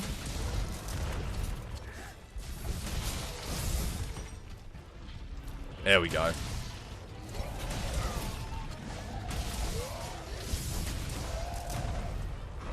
I really wanted that. I can't hit that worm stake, even though it looks like I should be able to get it. I just can't seem to get it.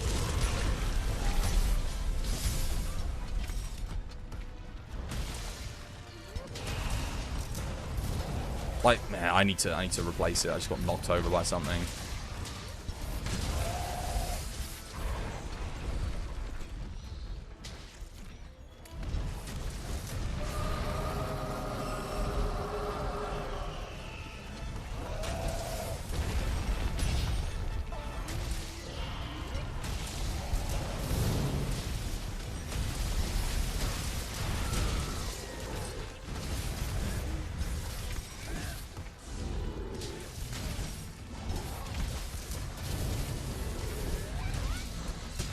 There we go. Finally. On the head.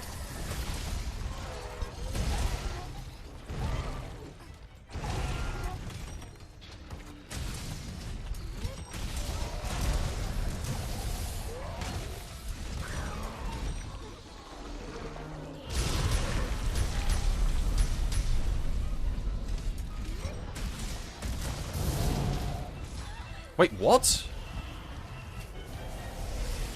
That was so ridiculously instantaneous. My god, this is a terrible run. Oh no. This is so bad.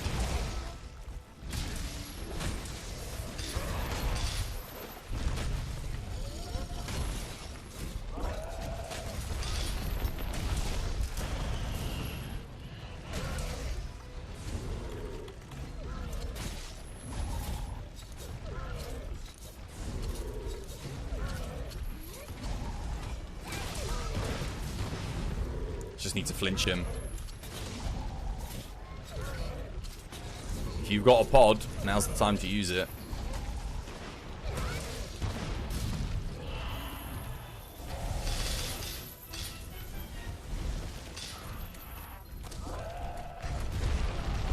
Nope.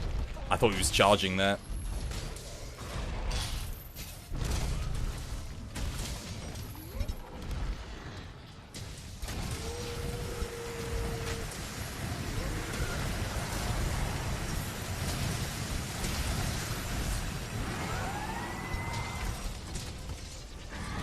How is everyone today? Not too bad, Ruffle Shadow. How are you doing? Hope you're having yourself a lovely, jubbly day. Okay. Nuts, Boomboxing, and myself, we officially suck. That was awful. So bad.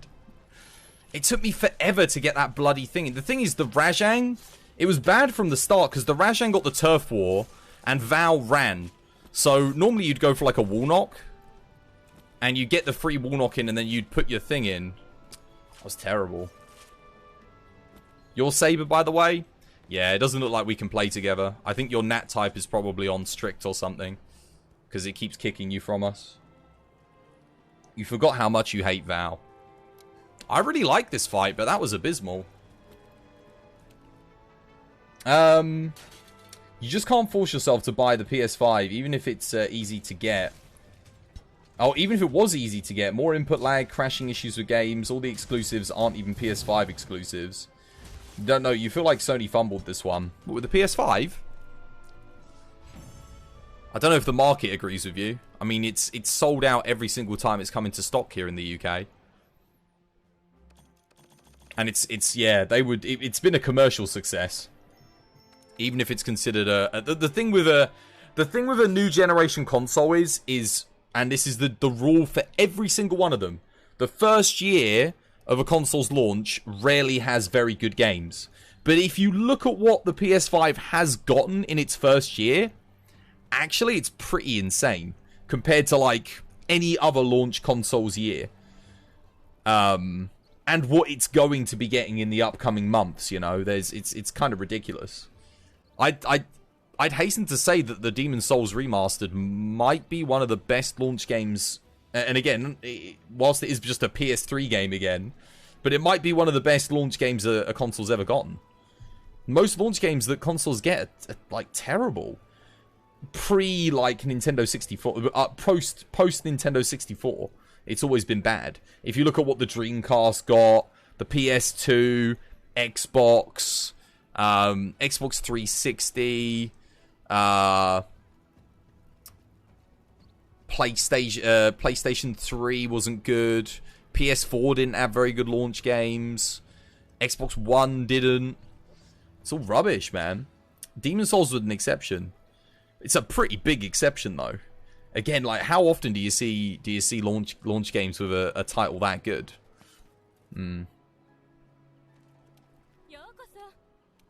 But most of the games on launch can be played on the PS4 at like 24 FPS. Like, yeah, if you really want to. I mean, if you're, I wouldn't touch a PS4 with the games that are coming out on PS5. I mean, I'm a PC gamer anyway. Performance matters to me. Performance is a big thing for me.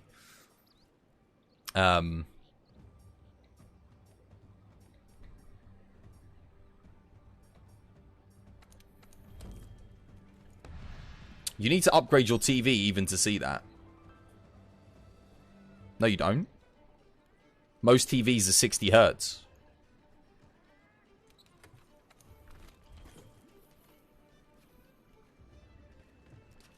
It's only for the 4K, but the games don't run 4K 60 Hertz. A lot of them 60 FPS.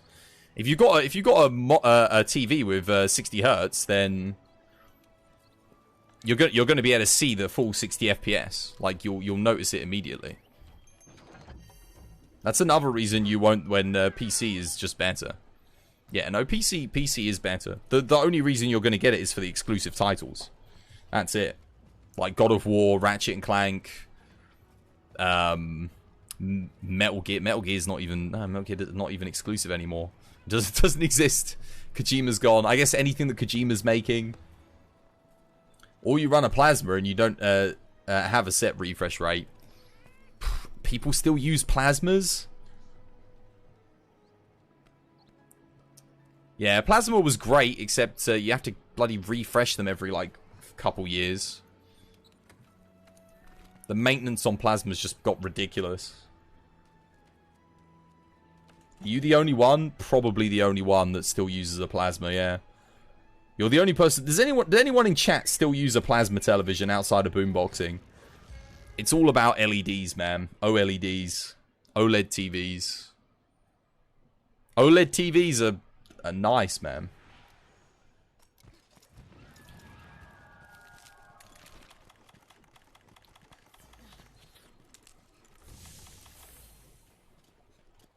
The problem that mostly with plasma TVs, outside of the maintenance issues with them, was the fact that there was no real technology to really take advantage of their of what they could do. Like, you had literally DVDs. There was no Blu-ray. HD DVDs hadn't even been invented back when plasma TVs were big.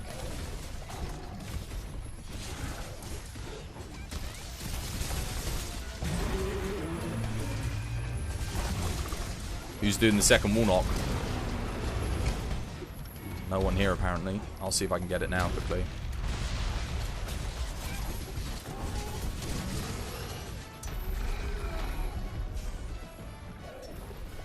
Plasma was so out of its time. It really was.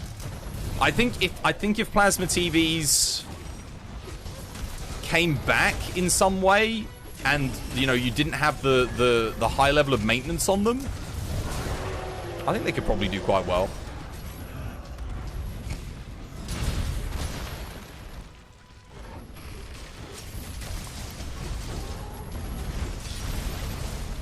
Dude, the size of your TV has nothing to do with you noticing the refresh rate of the television.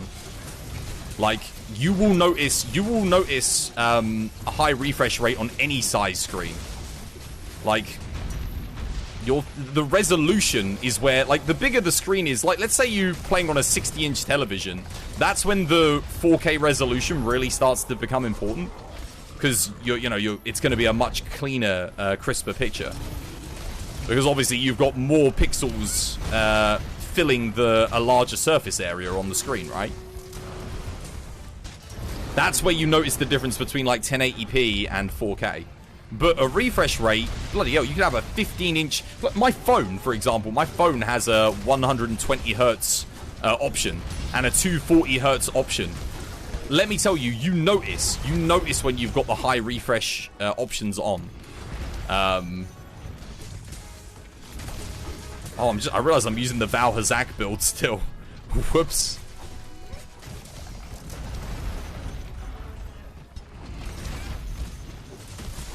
And you definitely notice when you're gaming. If I took someone who's only ever played console games at 30 FPS their entire life and put them on my PC playing Monster Hunter here at 165 on a 165 hertz monitor with uncapped frames, they're gonna notice. They're gonna be like, "Oh my god, this game's so smooth."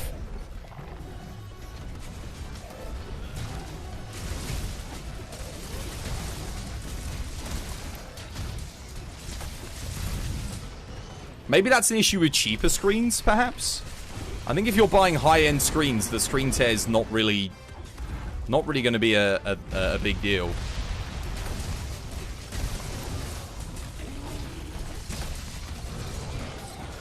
And if that was the case, that would just mean higher refresh rates are even more important on bigger screens.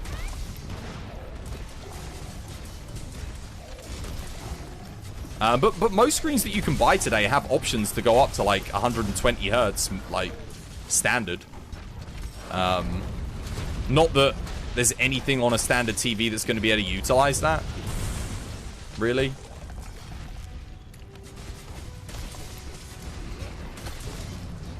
The other thing is like response times as well. Like that's a big thing that you get on PC screens that TV screens don't really take into account. Is response time and lag, like render, like the I don't know what the actual technical term for it is, other than response time, but we'll call it like the render lag. How long it takes for it to render an image on the screen.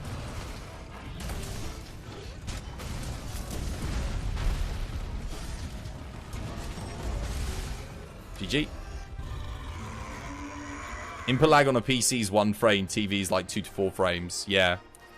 On mine, it's not even 1 frame. It's like half a frame. It's crazy. It's like 0.0 something 1 response time on the good screens. It's yeah. It makes a big difference if you're playing like precise games. Certainly, if you're playing things like a fighter, a shooter, something like that, it makes a big difference. But for me, resolution, I'm at 1080p at the moment on a 27-inch screen. Yes, 1440p does look better on this screen with the high refresh rate. But for me, the biggest thing is refresh rate. Like having that minimum of like 120 hertz makes a much bigger difference than going to like 4K for me. I guess if my TV was like 60 inches, then having 4K would be more important. But if you're on a smaller PC screen, that's where I'd say it's less important to have the higher resolution. Does 4K look good on a small screen? Yeah, absolutely. It looks fantastic. But refresh rate, man, and response times are just, for gaming, are so much more important. So much more. It just lends itself to everything feeling better and not just looking better. We'll do the let's do the stream raiders quickly.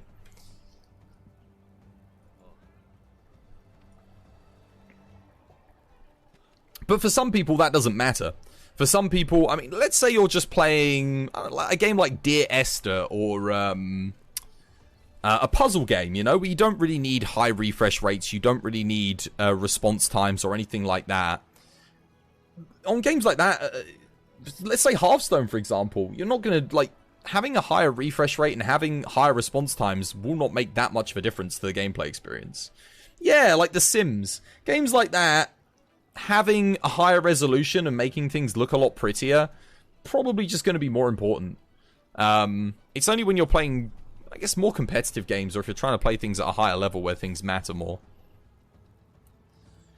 But in a game like Monster Hunter, oh yeah, in Monster Hunter it does, because again, you've got really precise combo inputs.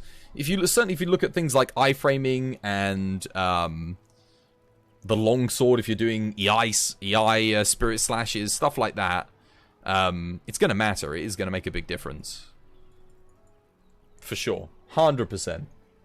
You'd rather have a decent looking game that runs really well than a really good looking game that runs like garbage. 100%. Yes. I would rather run a game at low settings, 120 FPS, than running a game at high settings, 30 FPS. Always. Every day of the week. No, like, almost no matter what the game is. Like, very few exceptions.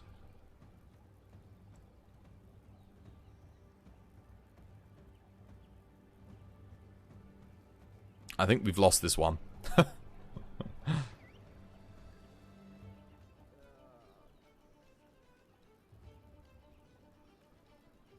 Oh, maybe not. This guy's making a run for it. Oh, no, these guys won't do it. Oh, what a shame. Where'd you get your info on the PS5 input lag, if you might ask?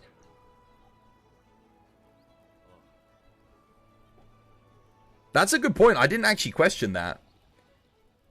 There's 7 to 8 frames of input lag. So that suggests to me that they are... If you're getting 7 to 8 frames of input lag,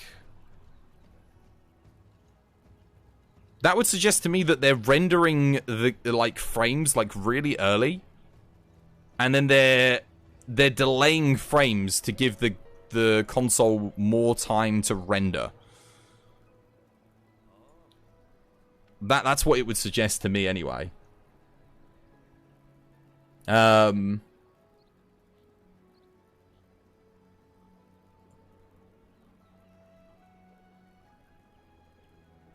Do you play on PS4 or PS5? Neither.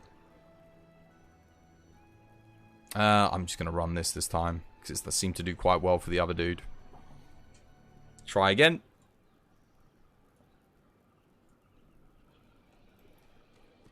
Seven to 8 frames is huge. That seems too much. Does PS5 really have an input lag of 7 to 8 frames just built into its standard? If that's the case, I would have thought I would have heard about it, because that would make it like that would make things unplayable, like really, really bad. I'm going to be honest with you. I find that very hard to believe. 7 to 8 frames of input lag on certain games, maybe, but just across the board on everything, I don't know. I'll take that with a pinch of salt. I'm a bit skeptical. You need help, JPEX Pro? Oh yeah. Come join! Exclamation mark lobby, dude. The PS4 had 6 until a couple of years ago. How is that hard to believe? Well, 6 is significantly less than 8.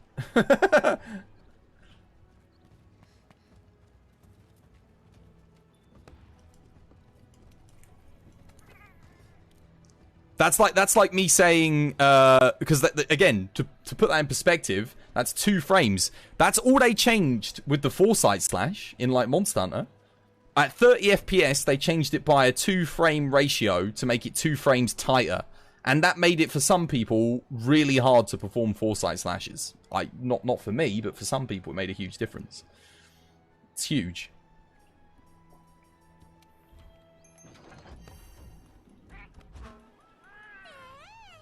No, 8 frames of input lag is ridiculous. Like, that is... Like, that's why I find it hard to believe that that's the case. I'll look it up. No, that's what I'm saying. If it's across the board, that means it's hard-coded into the console.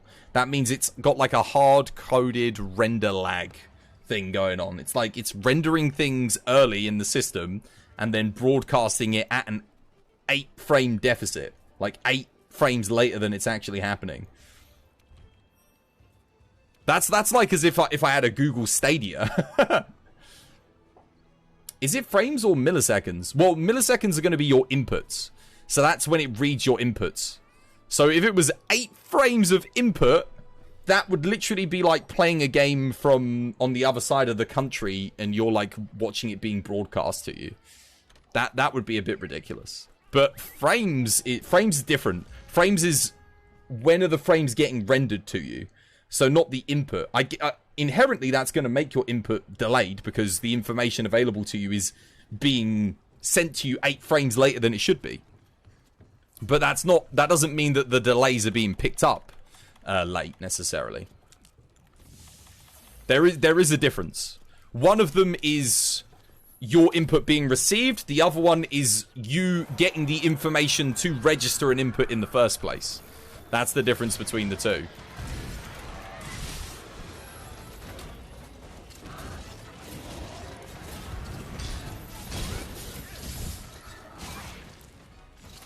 I think that'll reach, right? Actually, no, maybe not. It's small Garuga, isn't it?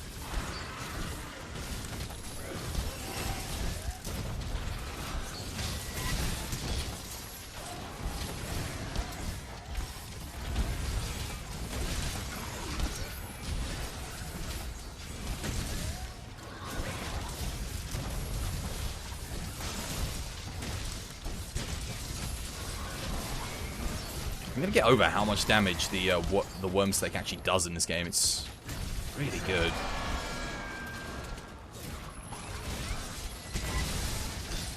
That's what I'm saying. Half a second is...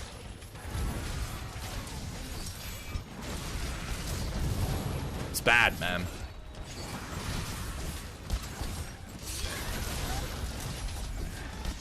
Used to play Forza Horizon with half a second. Well...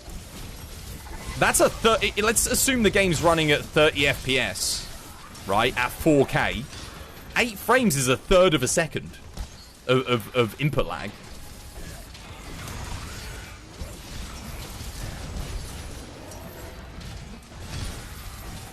I'd be interested to know how much input lag my PC has, inherently. I can't imagine it's more than, like... It's not gonna be that much though.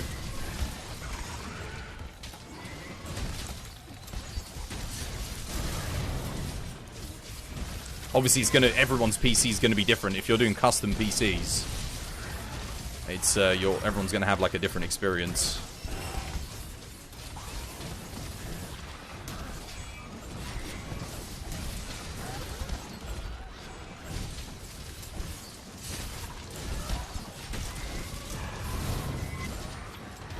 So half a second of input lag on Forza 4, given that I think Forza 4...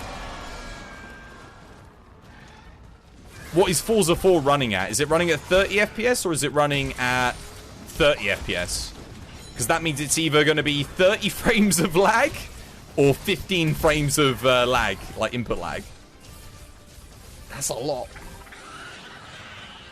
So to put that in like layman's terms, that would mean that if you watch 30 frames of action, if it's running at 60 FPS, on your screen, and you register an input, that input, once the input delay, the millisecond of, however many milliseconds of input delay has taken place, you will then get 30 frames until that input is then registered to be seen happening on the screen.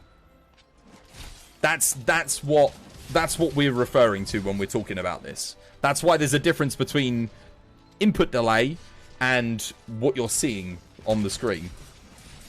According to a Reddit post on the GG Strive, the game's running at 60 FPS. PlayStation 5 has 93.6.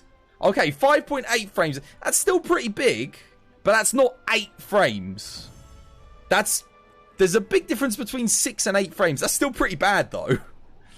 The PS4 has 3.9 frames. PC has, PC is, standard.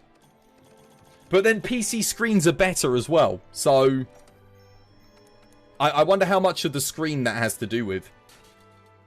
Obviously, if you're buying a top-end screen, that will mitigate it somewhat. PS4 isn't running any 60 FPS, though. Not anymore, it isn't. That's true. But that doesn't make a difference to the milliseconds. The milliseconds are all calculated relative to the frame rate. So, that doesn't matter. That'll be the same at 120 frames, 60 frames, 30 frames. That won't matter.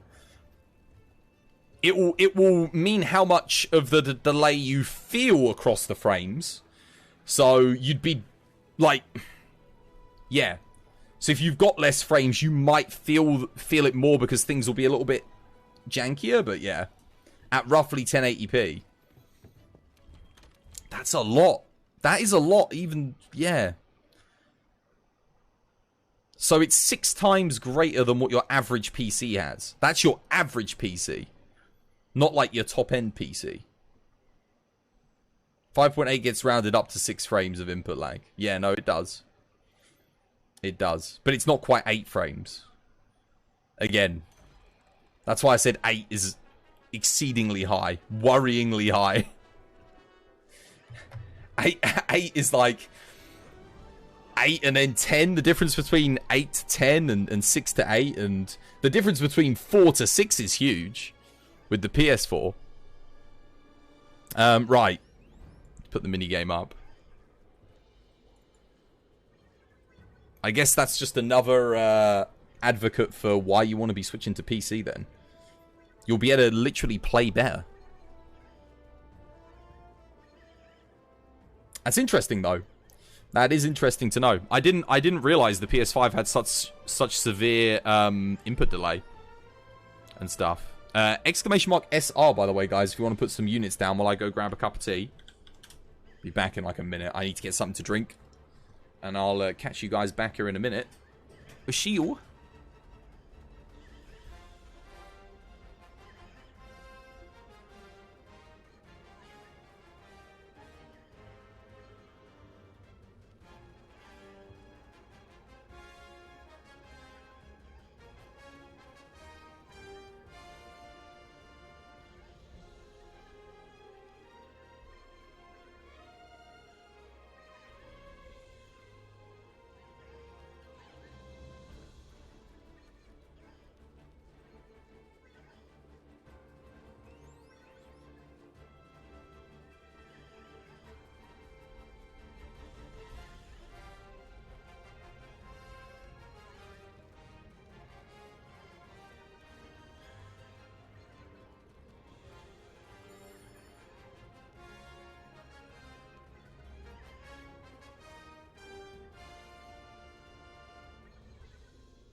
Alright guys, tea's on the brew.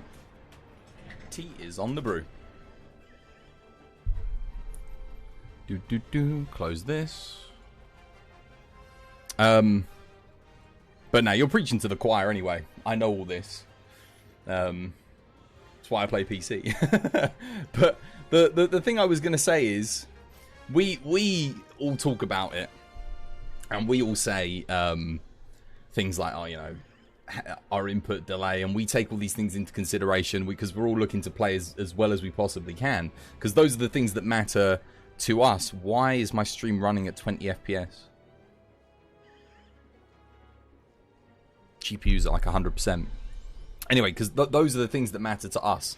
But little Timmy on the playground, 12-year-old Timmy, who wants the latest games console and the big shiny games at 4K resolution, because that's what he's been trained to believe makes games better, is how high the resolution is. He don't care. He don't care. So saying it's not the wave is not accurate, because we're not necessarily, PC gamers aren't necessarily the target audience. We might be from an exclusive game standpoint. Some games like Demon Souls and stuff like that will appeal to us, but ultimately it's going to be the performance that we want, because we're PC gamers. It's the reason people switch to PC. You want to be able to play the game in it, like especially third-party titles. We all want to be able to play it at its best. That's why you switch to PC, isn't it? Not because you don't pay a crap load of money to play games on a PC because you're not really fussed about how well the game runs. Unless you're looking to save money in the long term because you're sick of giving Sony and Microsoft your money for your monthly expenses online. I guess there are other reasons to switch to PC, but the big ones usually, I want my games to run really, really smoothly. I want everything to run well. That's most of us. It's the biggest reason. I guess there's arguments to be made about better communities on PC.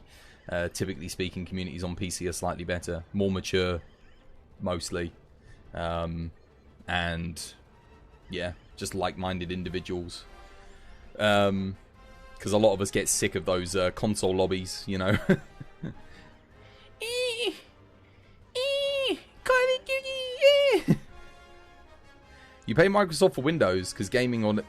People pay Microsoft for Windows? There's a thing called the internet. Yeah, moral. You pay? You pay for Windows? Nani?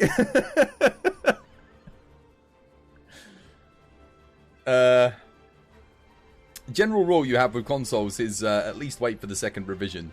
You'll pick up your PS5 eventually. Well, I mean, if I'm buying a game, it's truly to experience the best gaming that you can experience. And after you've played the PC, you just don't understand why console companies do this to people. Because it's like I said, little Timmy on the playground. Think of little Timmy.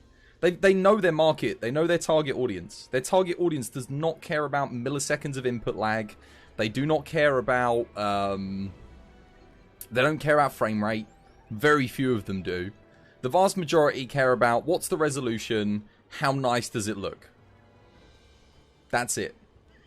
To the point where literally the PS4 tried to sell games at 24 FPS at one point because it gave a cinematic experience. That's the target audience, and people bought into that. They were like, oh yeah, games look better at 24 FPS because it's a cinematic experience. That's the kind of level of, like, that's what you're dealing with. So that's who they're selling to. That's who they're marketing to. They're not marketing to people who care about, yo, 240 FPS, the game feels fantastic. Because those people have never experienced that.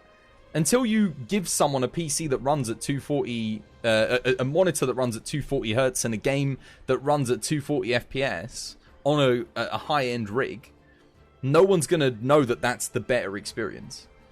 And even if you put someone in front of it who's not, you know, used to it, they're not going to immediately go, oh, I know exactly why this is so much better. It's because the frame rate's better and it feels better and the milliseconds are... Oh, they're just not going to know. Console gamer won't know. General rule you have with consoles is at least wait for the second revision. You'll pick up a PS5 eventually. Not a bad way of doing it. I think a lot of the exclusives are single-player titles anyway, so... Yeah, unless you're a content creator, or you know, on the school playground, and you're little Timmy, and you're under pressure to buy the latest and greatest, then fair enough. You don't need to, do you? But yeah, you've got to understand it from their point of view. And from their point of view, it makes perfect sense. But for us 30-year-olds and 25-year-old pluses, it's not as important.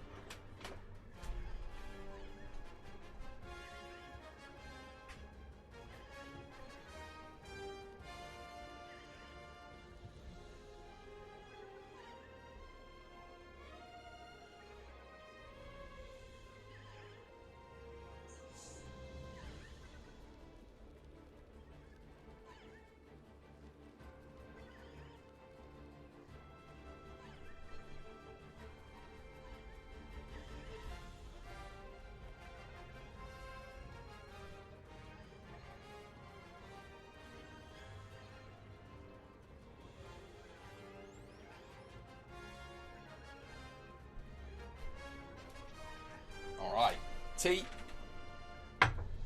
water. You get that most people don't, including yourself, even if legally you are supposed to buy the product. Windows, well, the thing with Windows is you buy it once and then that's it. You basically got it forever. You get free updates for every subsequent version, or at least I did. I bought, what did I buy? So the Windows that I bought was Windows Vista Pro. No, was it Windows XP? Like the highest version of that Windows XP years and years ago. And I got a free upgrade to Vista, the Vista Pro version. And then I got a free upgrade to the Windows 7 Pro version from that. And then I got a free upgrade to the Windows 10 from that. And I think I've got a free upgrade to the Windows 11 from that as well if I want it. I bought it once and I just keep getting free upgrades. And I think it came with like 8 codes, like 8 keys. I've only ever used 1 key because I've still got the same PC from that I was using that was running Windows XP. I still got the same case from all those years ago. I've just been gutting it and replacing it. Let's see, who's in the lobby? That's the reason you gave up on consoles. You bought into the Pro versions and saw absolutely no benefit to FPS. You came to PC the end of last year. Oh yeah, the PC, the Pro version of PC is essentially just take out your old bits and put in your new bits to get the better performance. That's it.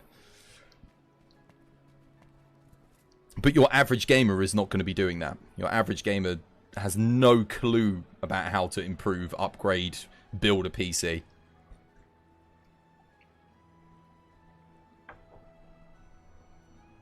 I think if you buy a PC, you can get Windows 10 just for free anyway. There's like a free version of Windows.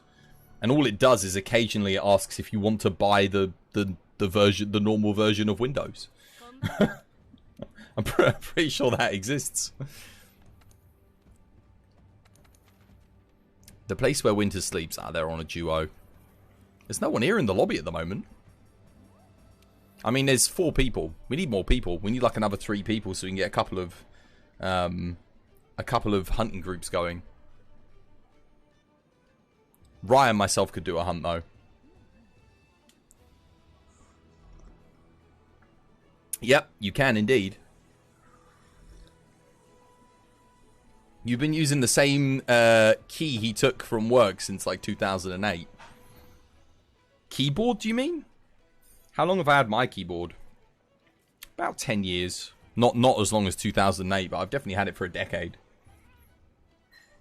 Here they charge for Windows if you buy a PC. You don't pay for the OS. You get Linux. But then again, welcome to Brazil. Interesting. Now you can definitely get PC for you can get Windows for free here. Like there is a free version, comes with basically everything. I mean, to be honest, you buy a PC here. If you actually buy just like a bog standard PC, it will come with Windows on it. Regardless. Windows keys never expire. There you go. I've still got 7 active Windows keys that I've never used before. So I've basically got Windows for life anyway. And it's funny because I've still got the box and it still says like Windows XP Pro Edition. So I think I can use that and then just upgrade whatever's on it straight to like a Windows 11 or a Windows 10. Or maybe I can. Actually, that's a good point. I don't know if maybe I can't do that, but hypothetically I should be able to.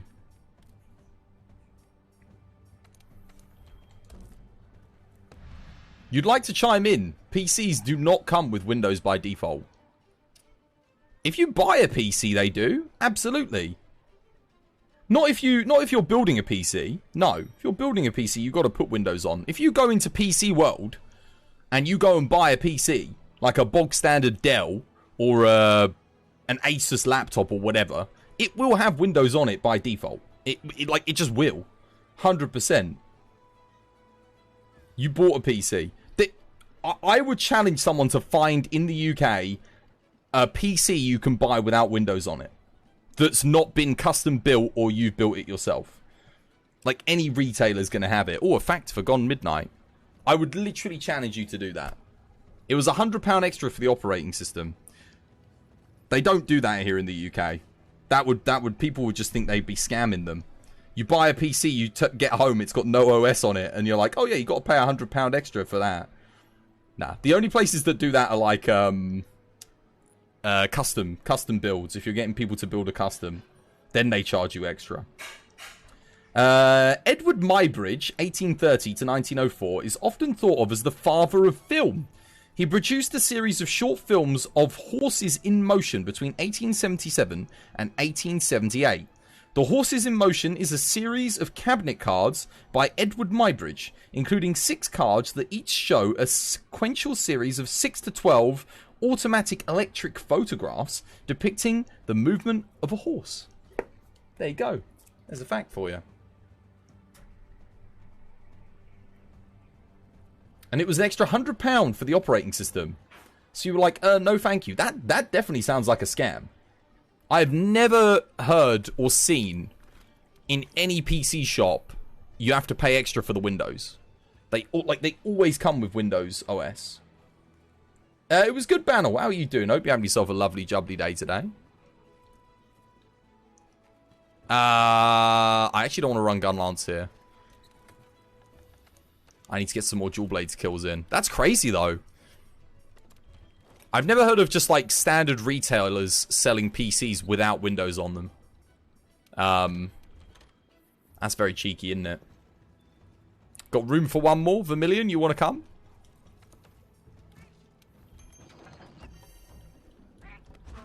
It'd use a Zoetrope. A Zoetrope? There's a specific line of Acer Aspires that comes with Linux. A Linux line... It's got an operating system on it, hasn't it? If it's got Linux, then it's got an OS. What I probably should have said is I don't know anyone that sells compute, because obviously Macs don't bloody come with Windows standard.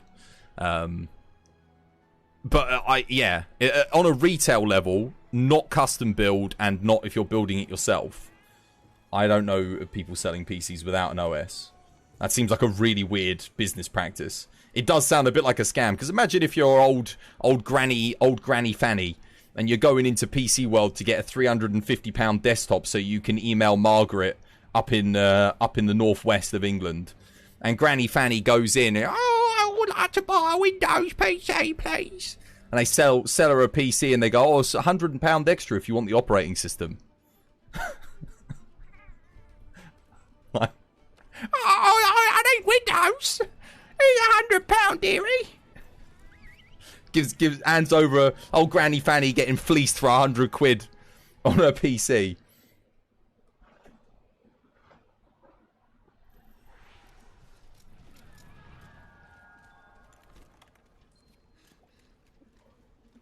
Did you get fatty with Lance yet? Yeah, obliterated it actually. We had a really good Lance run eventually with no deaths, flawless run. I did get it. Yeah. I did that just before I went away on holiday. I think it was the day after I started doing it.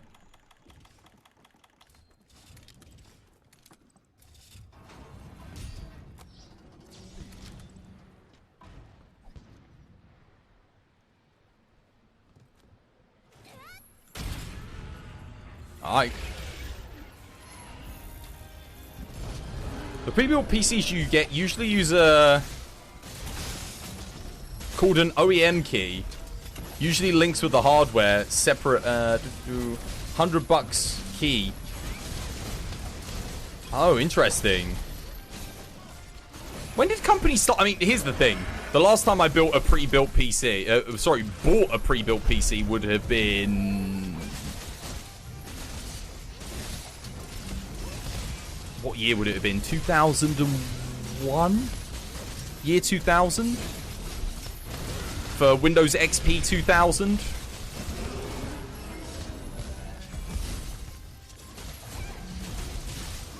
And then after that, it was always...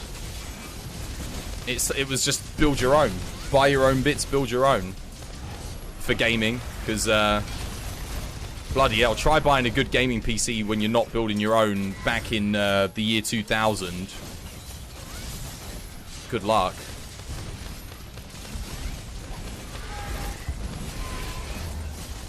You'd be a terrible person to build them a PC and say, oh, I don't know if that works. Here you go. I didn't test it or anything. I haven't turned it on. Didn't see if the operating system boots up, you know. Like... But all the parts are in there.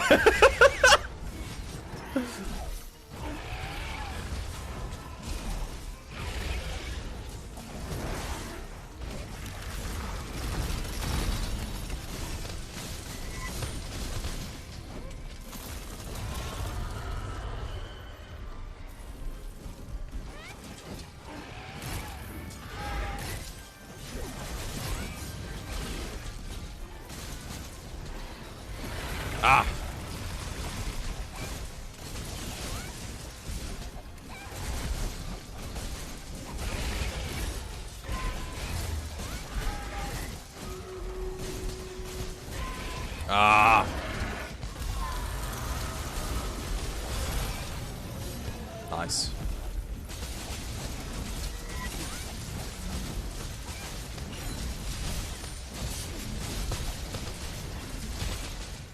It'll probably be okay.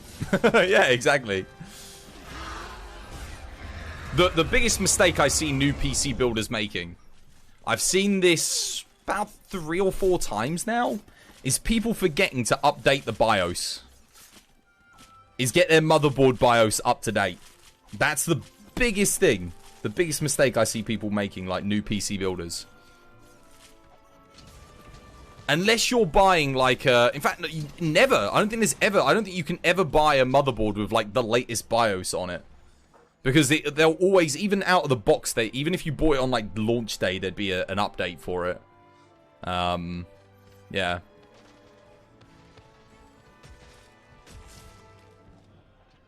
Yeah, no, absolutely. You'll boot to your motherboard BIOS.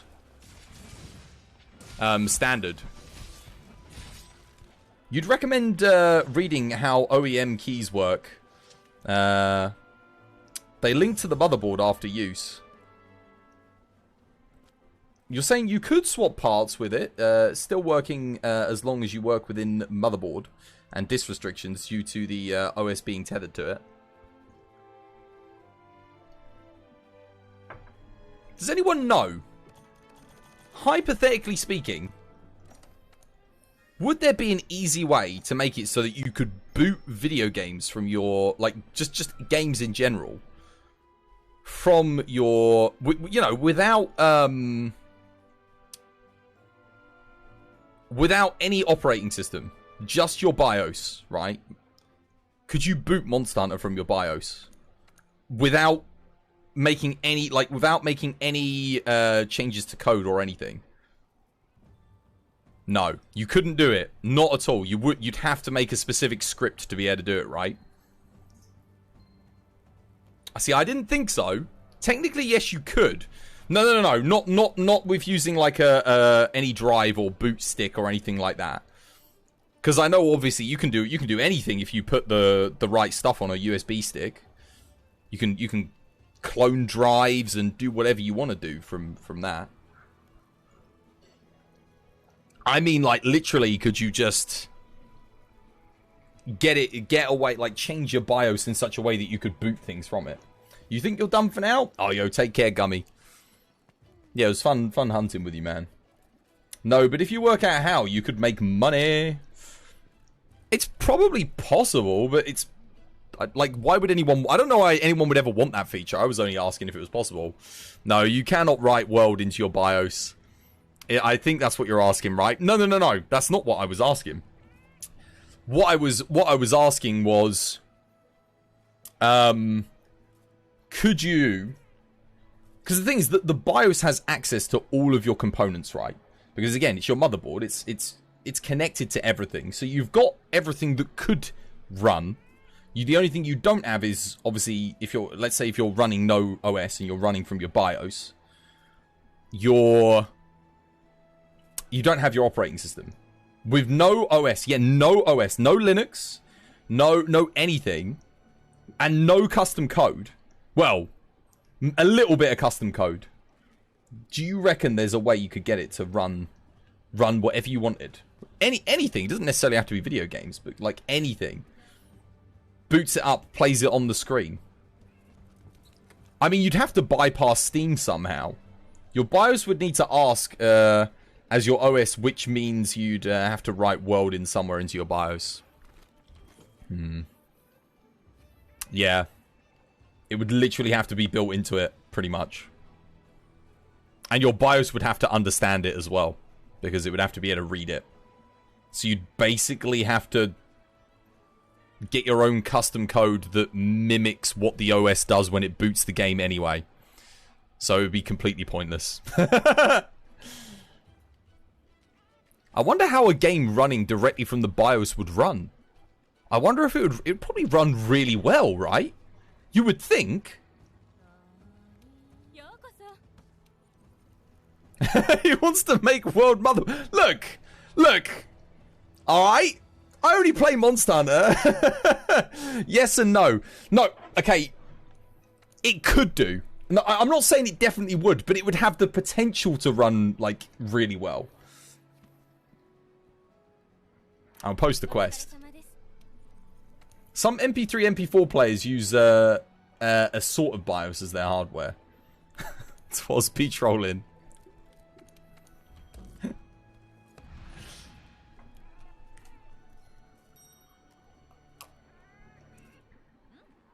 It would start up immensely faster and it would load at incredible speeds.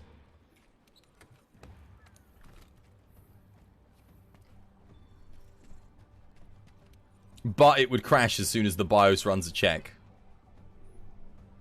It's true. You could bypass those checks, though.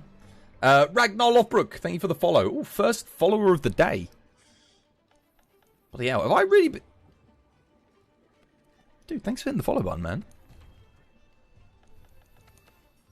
It's a slow old Tuesday, but I appreciate you hitting that follow button, man. Thank you. Thank you for joining us. It's good to have you with us. Some are automatically dumb.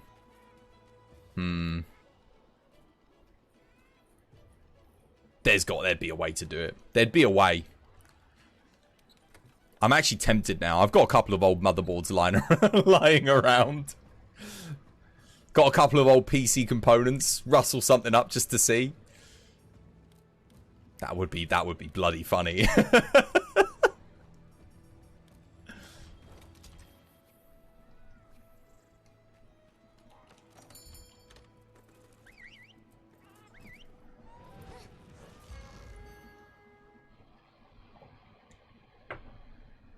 You could only if World doesn't use any standard Windows DLLs. I don't think it does. Well, we know that it can run without anything to do with Windows because it's... You can get it on console, right? So, even if it does, you could remove them and still have the game working. And it wouldn't probably take too much effort to do so. Or at least in theory it wouldn't.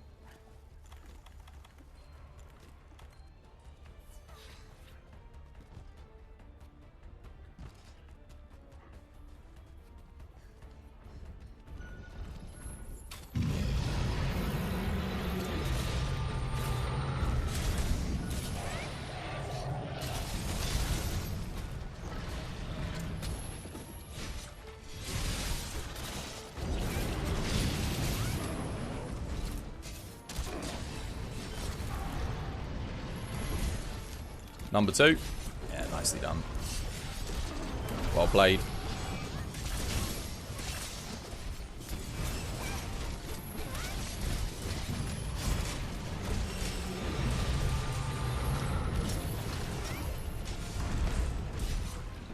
What is the visual glitch going on? That is, we're actually not sure. It is either DirectX 12, the latest NVIDIA driver update, or Crimson Fatalis. And I have no idea which one of the 3 it is because I haven't bothered to change anything. So, I don't know. Like, it's one of those 3 things. I don't know which one it is. It started happening when I got the, an NVIDIA driver, not the most recent one, but the one before the most recent one. That's when I first started getting it. It actually didn't start happening when I downloaded Crimson Fatalis, though. So I don't think it's Crimson Fatalis. I think it is the NVIDIA driver.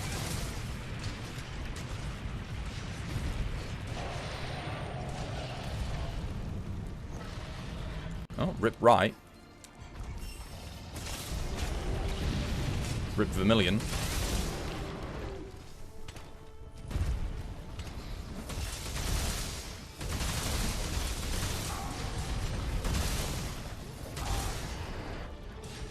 There is no way this Nocturnal person goes for a Clagger.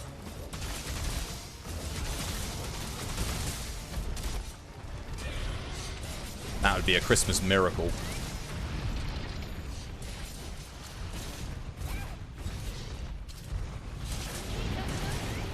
Time to delete System 32. I don't need it. I got Monster Hunter. Why do I need System 32 when I've got the Monster Hunter BIOS? Literally, it just pops up. It doesn't even ask you what drive you want to boot. It just asks, do you want to boot to Monster Hunter? Yeah, all right. That's all it can do. It does nothing else.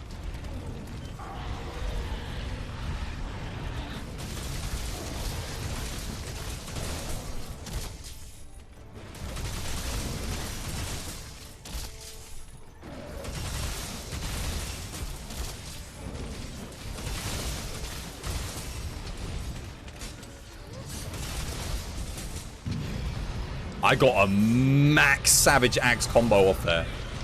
That was hype.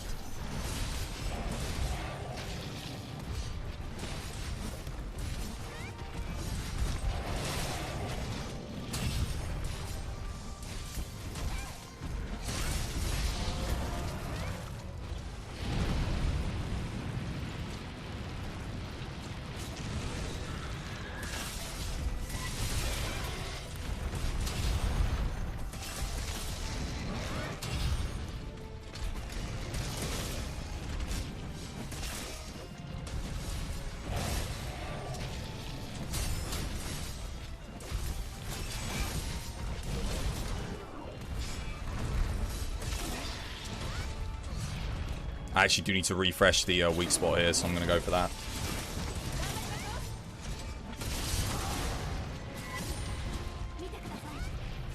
But Twaz, that's all you need.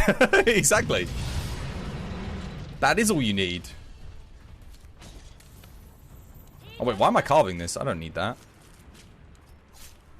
I didn't even notice that we got the horns. How did I missed it completely. I can get that later, if I really want it. I'm not too fussed. Chuck the demon powder on everyone. Let's go in and finish this. Oh, actually, I do need to sharpen first. There we go. Now we're good to boogie.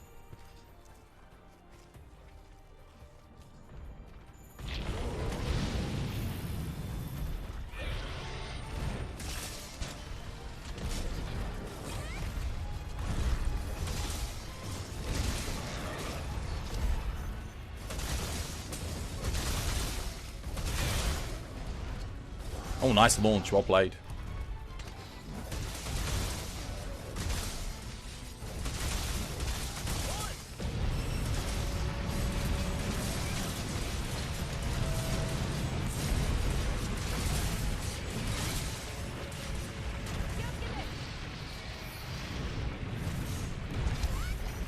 Mm-hmm.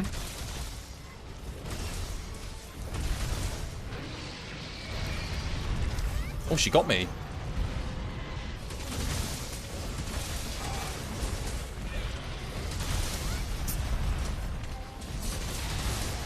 Good knockdown.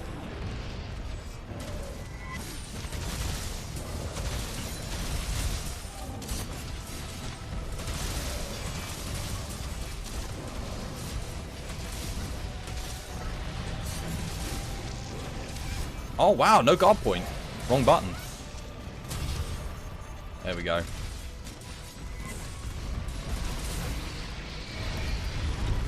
Wait, what? I was blocking.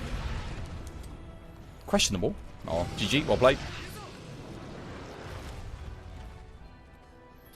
What armor is this? Fatalis. He's going to post the first OS-less PC build.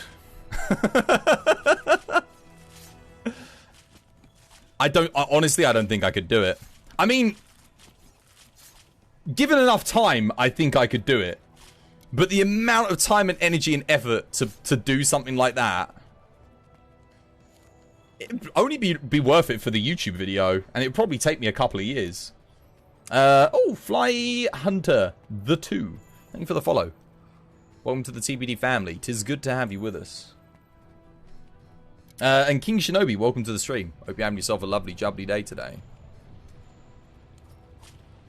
Okay, it's time to go mess around with my plant cabinet with you in the background. Woo! Good luck. King Shinobi, thank you for the follow. Welcome to the TBD family.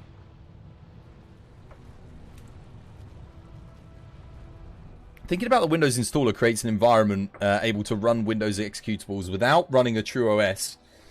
To make it able to run the setup files that would work inside a Windows environment, so adding drivers to that and a Monster Hunter World install to a storage chip of sorts on a BIOS ROM, it could sort of work, but it's kind of cheating. Well, you're basically tricking it into thinking it's running on Windows. What I would want to do would be remove the Windows element completely, but that would require a lot more effort, because you would actually have to recode the game somewhat. Are you called for off farming? Nope. Nope. I'm not. I don't need anything, though. There's me guild card. I'm just playing for fun. I'm just having a good old time. A grand old time. We're killing calves for the hell of it. What's on? How many calves have we got now on actual kills? Probably quite a few. She's like all the way back here, isn't she? 562. It's not bad. Here's the thing. Theoretically, it can be possible. You'd need a clean BIOS and a motherboard with nothing written into it. Yeah, no. I know. You'd have to have a completely either something wiped or something that's never been used. I like the emote fluff. That's pretty good.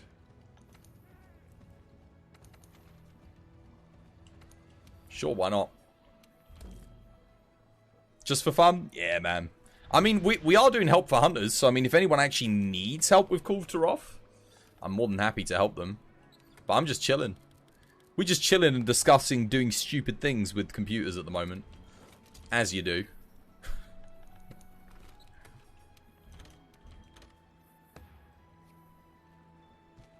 This all stemmed from a discussion where we were talking about the performance issues that I was unaware with that the PS5 actually has inherently hard-coded into it.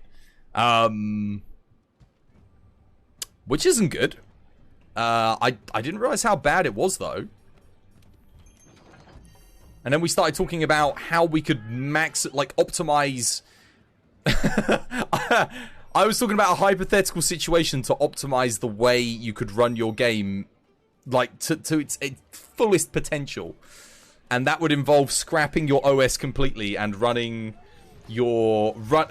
creating code that would ignore the fact that you don't have an operating system and run your game straight from your BIOS. So you could literally boot from BIOS to your game with nothing else in between it and nothing else running in the background.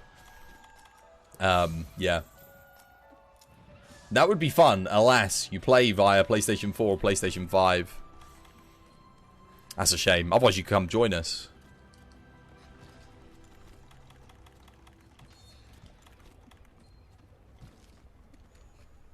Hey, Yoshiro. How you doing, Yoshiro? Welcome back to the stream. Hope you're having yourself a lovely, jubbly day today. I actually need these.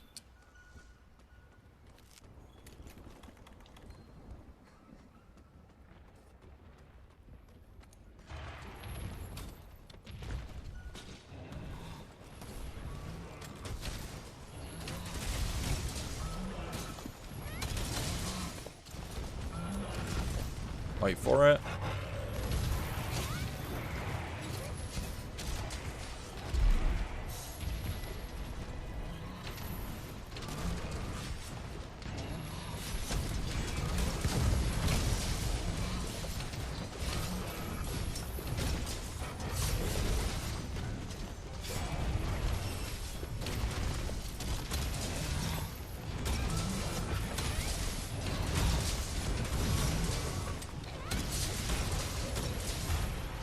Nice.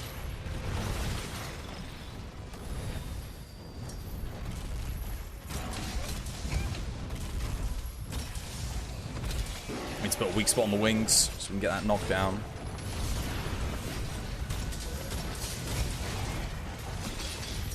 Oh wow, I got frozen.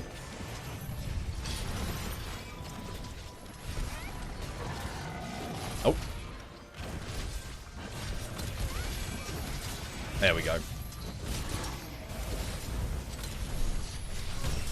What if we made a Monster Hunter BIOS? We'd be rich. Well, you'd be rich for a different reason. You'd be rich because you would have created a BIOS that you could... Because, hypothetically speaking, if you do it for Monster Hunter, you can do it for anything. So, if you open sourced it as well... Think of all the crazy things you could do. Fluff said that. Oh, did you say that, Fluff? You're right, Fluff. Sorry, Fluff. I missed it.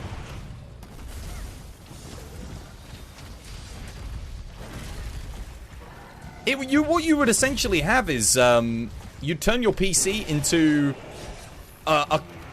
pretty much a console. Like but a custom console. Like it would be a true custom console, right?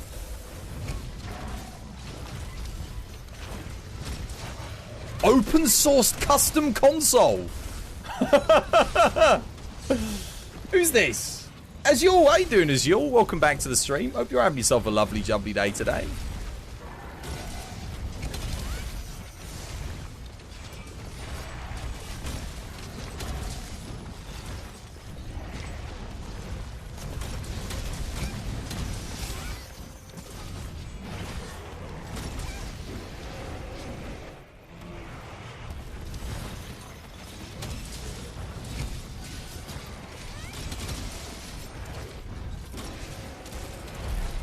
Oh, I literally broke the arm as it got knocked down there. That sucks. I'm surprised we haven't gotten a second knockout, though. That is surprising.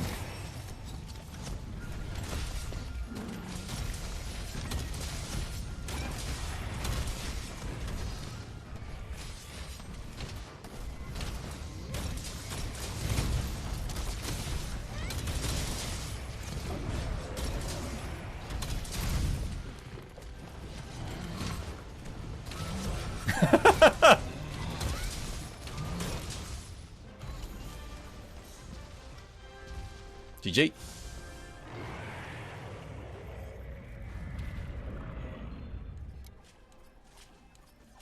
The custard console.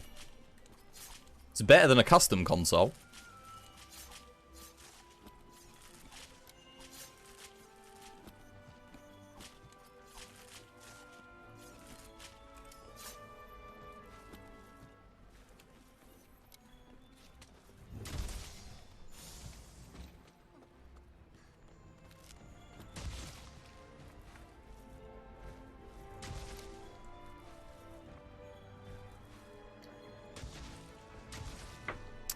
I mean, yeah.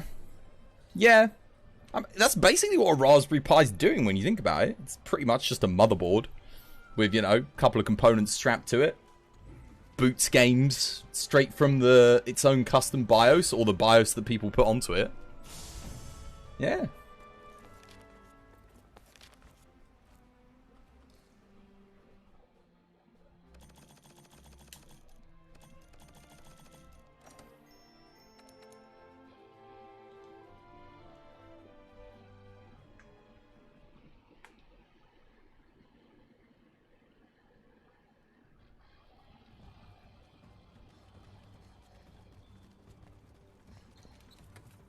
Alright, what's next? Have we actually got anyone in the lobby that needs help with something in particular? There's literally only... Wow. It's really quiet today. Compared to yesterday, we had like 10 or so people in around this time. I guess this is Tuesday. Maybe not many people playing Monster Hunter World today.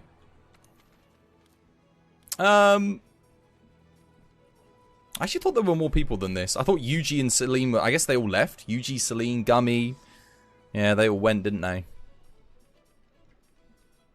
Well, what should we do in the meantime? We can do a cheeky Nergigante, couldn't we? You're on work? Yeah, no, I know. I know.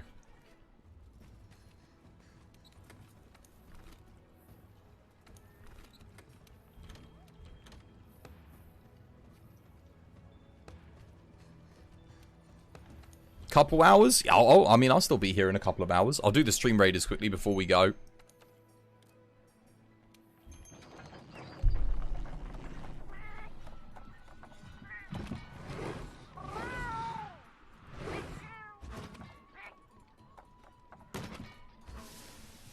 You're off. Enjoy work.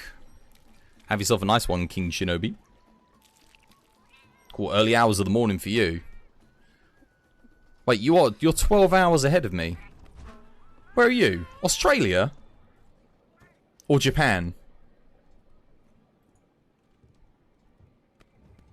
The battle's ready to begin. It is indeed. Okay, at least some people put down some units this time.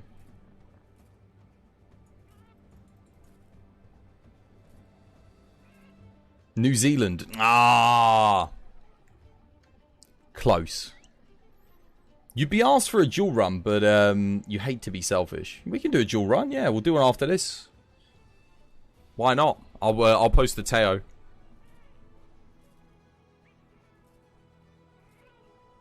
It's not being selfish. There's literally only 5 of us in the lobby, man.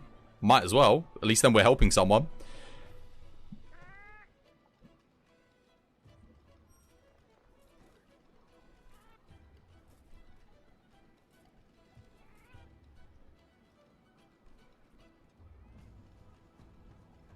Why? Hey, it's such a shame when like one unit goes off on its own and then gets romper stomped. Yeah, no, take care. Have a nice day at work. Have a nice day.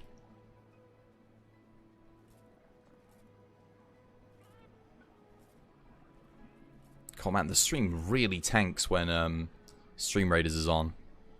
My stream's apparently running at like 20 FPS when I got this thing up. I need a new GPU, 100%. I need to get that 3090, guys. I definitely need to get the 3090 before Elden Ring comes out next year. That's my goal. I mean, if I'm going to stream that, I've got to get the 3090, right? Oh, no. Oh, please don't kill me. Not right at the end. Oh, I don't know if we're going to make this. I think the jail only has friendly units in it, right? Thank goodness. Boomboxing, baklava, there you go. Stuff for you.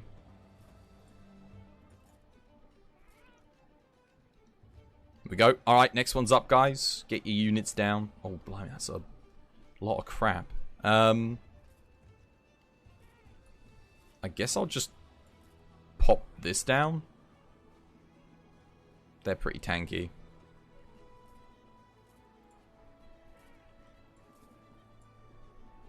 Oddenving! How you doing, Oddenving? Welcome back to the stream. Hope you're having yourself a lovely, jubbly day today. You want to get 2 GPUs, a 20 and a 30 series. Any reason why you want to get a 20 and a 30 series?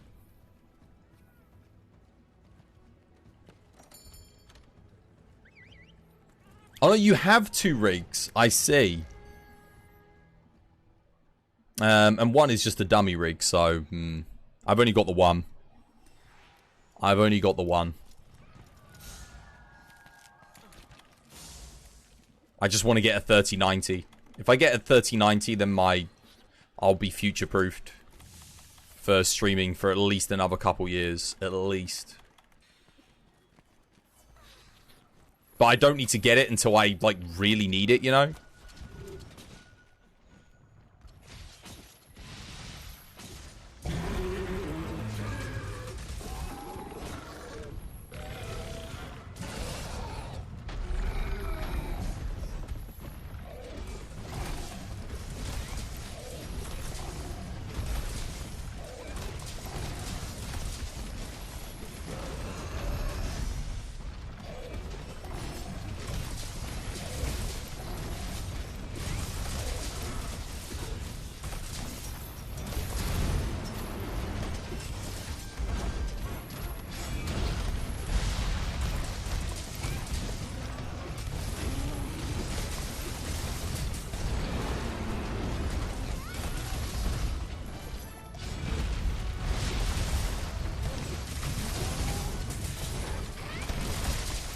Trying to get a knockout here. Someone else is going to have to get that clagger. I ain't going to make it. Never mind, someone else actually did get it.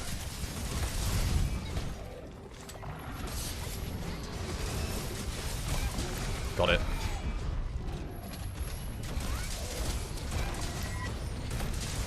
Hey, Hype! How you doing, Hype? Long time no see. Hope you're having yourself a lovely jubbly day today.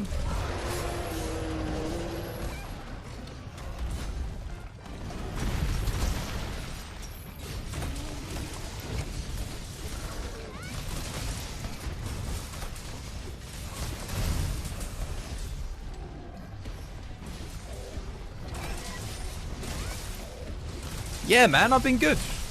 I've been good, dude. You have an older 770k. 770k is like an insanely good. I literally couldn't get out there because I was right up against the wall.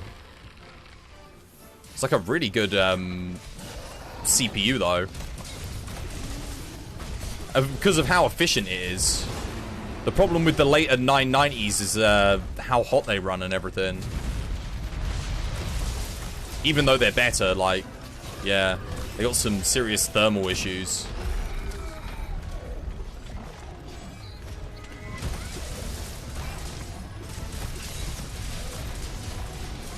Sorry, 7700s, yeah, versus the 9700s.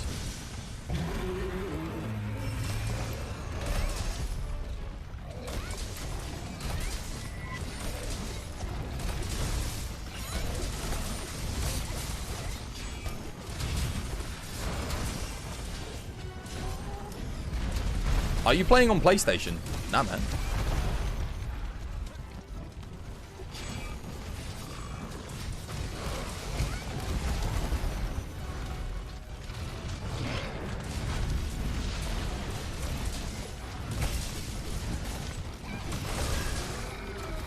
That's another knockdown. Whew. Good stuff.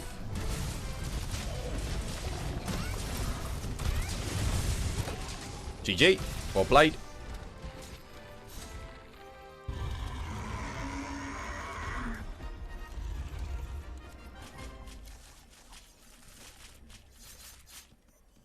You don't need to be that good. Well, the second rig. Yeah, the second rig never needs to be that powerful, really. Typically speaking. The most important thing on your second rig, if you're streaming, again, I never use NVENC.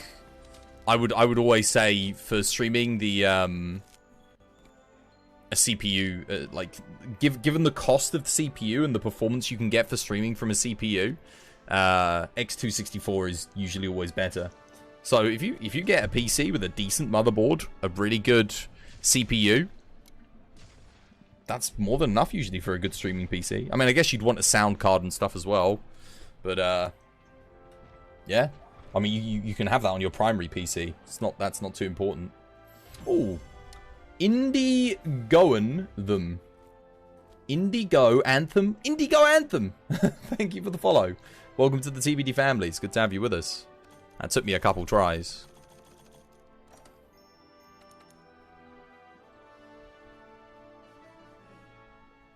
Yesterday was a sad day, and in the land of MOAR. Your headset decided to die on you. We held a funeral today. May it rest in pieces. Yo, what headset did you have? That sucks, man. I mean, on the bright side, at least it's not the most expensive piece of hardware to replace if it breaks. Thank you, sir. No worries. No, dude, I appreciate it, man. Yeah, standard. It's good to have you with us. Something cheap? Ah, there you go. There's an excuse to upgrade then. It's funny you say that because, you know, what's it? You know these headsets, right? This is like the most expensive one I've ever bought. This is a Sony one. This little...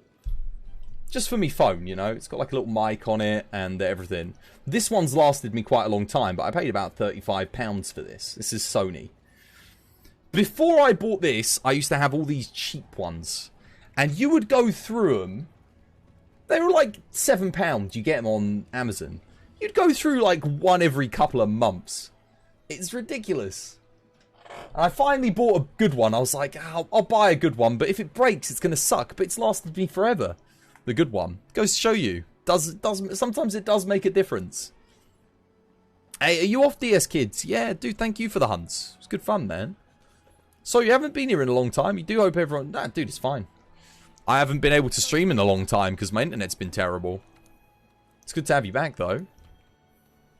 I'll pop another quest up. What should we do? What haven't we fought in, like, ages? I think if Celine and Yuji and Darkblade come back later, we might start doing some fatty, maybe.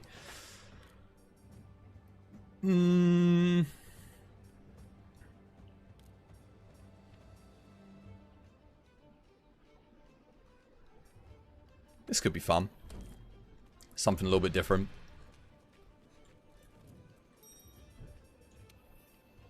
Oh, we're down to... Oh, no.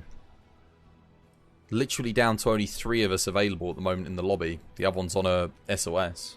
We need more people. We need more people. It's too quiet, man.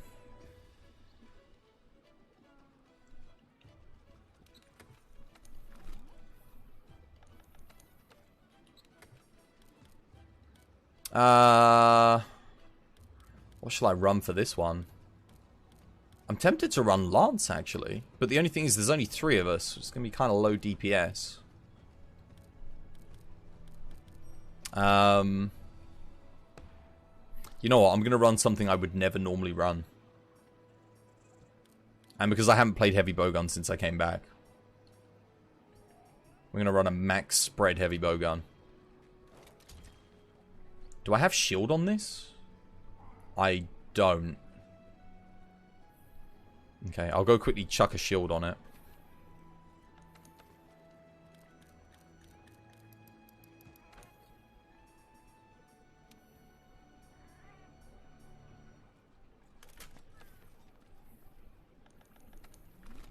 Just because of Nagakuga mainly. I guess a shield's kind of useful for Tigrex as well. Spread. Should have a spread heavy bowgun loadout somewhere here. Spread heavy bowgun. Yeah. I do have traps and tranks here as well. Nice. Cool. It was your internet. You noticed you weren't live. Yeah, no, my internet's been... So you know when I stopped streaming, my internet was really bad. Do you remember on the Friday, like, I couldn't even get my stream up on that Friday. It was bad for, like, the whole month. My internet service provider were, like... They said there's literally nothing they can do to fix it. But, I mean, it's kind of just sorted itself, it would seem. For now, anyway, which I'm happy about.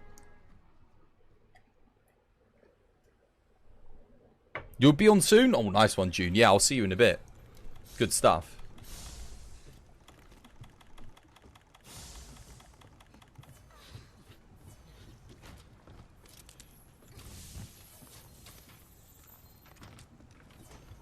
In we go.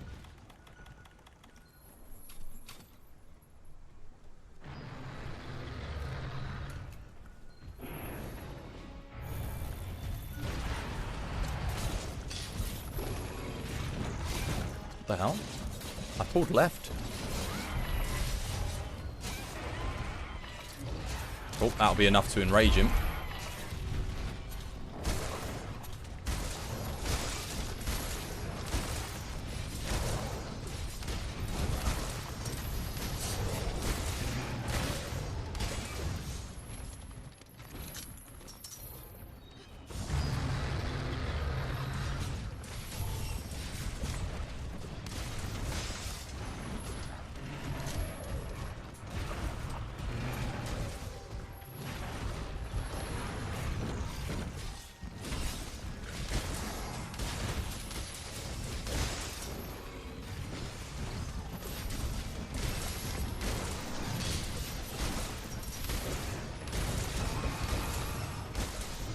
Someone please clagger that. No one's gonna clagger it. Yeah. Someone please clagger that. Nice. There we go.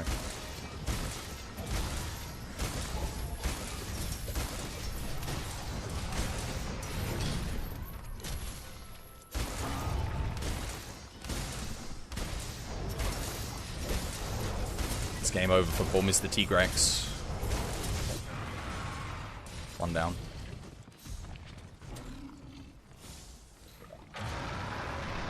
You're glad it sorted itself out. Yeah, for now anyway. The difficult bit now is going to get people to come back to the stream. That's the tricky bit.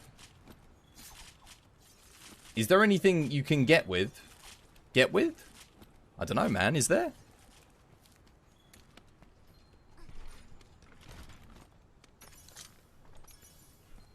Alright. Pop a shock trap down.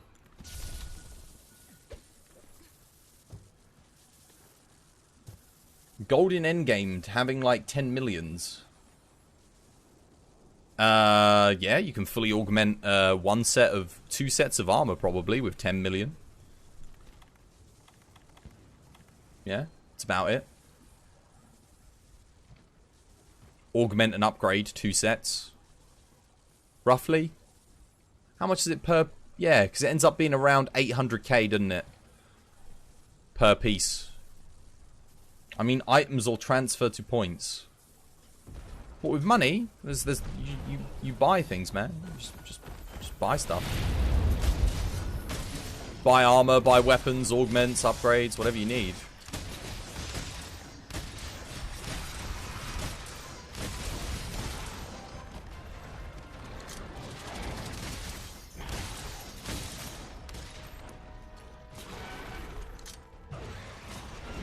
Oh yeah, that should reach.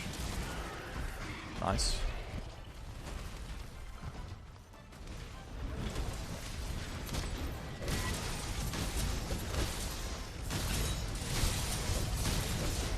Oh wow, I really don't do much to Nagakuga, do I, compared to Tigrex? Am I supposed to be hitting his tail or something with a heavy bowgun?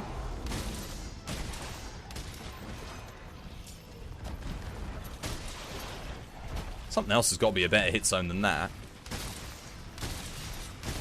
Well, maybe the tail's actually pretty good. Should put a weak spot on it, except it's not letting me. There we go.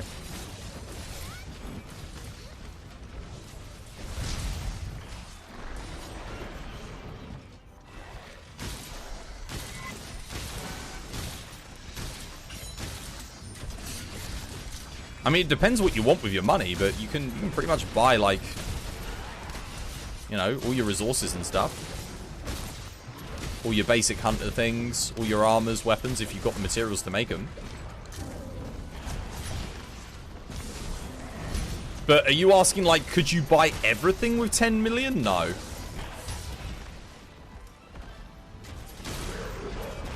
You wouldn't be able to max out an account with 10 mil. Spread heavy bowgun, man. So OP. That's why I don't really use it too much. And it's annoying to use because crit scope sucks. I wish they'd never added crit scope. I actually enjoyed the heavy bowgun a lot more before they added it. I don't typically like it when third-person games give you some kind of first-person option to switch to, and when first-person games give you some kind of third-person option to switch to. You know, like Halo, where you used to pick up turrets and stuff, and it would switch to third-person? I never liked that. And I didn't like it, I didn't like having, like, third-person options in games like Oblivion and, Fallout. You kind of remembered you introducing a mod that has Master Rank Archetyped monsters. Yeah, from Base Elders. Did the mod ever work? Yeah. Yeah, it's a good mod, man. It's really good fun. Or things to form the or the things form melders? What, the things that you can form in the melder? But for money, not for points. No, you need points. You need points for the melder. There's nothing where you like can randomly buy things and it gives you stuff like the melder. No, the money is exclusively used for buying items and gear. That's it. Yeah.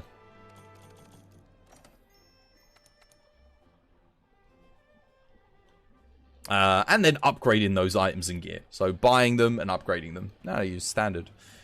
Let me just have a quick think though. Is there anything? No. I mean, the closest thing is going to be the Steamworks with fuel, but again, that's not money. No, there's nothing in this game where you just kind of randomly buy things. You are hardly looking for some NPC I skipped. Oh, what? To see if there was something else that you could buy with your 10 million? No, so if you're looking... This is where you... So the only things you can buy are anything you can buy from here. So resources. You know, items to use. You have... You can buy all of the basic starter stuff here that you can then upgrade into new things. So all the basics are here.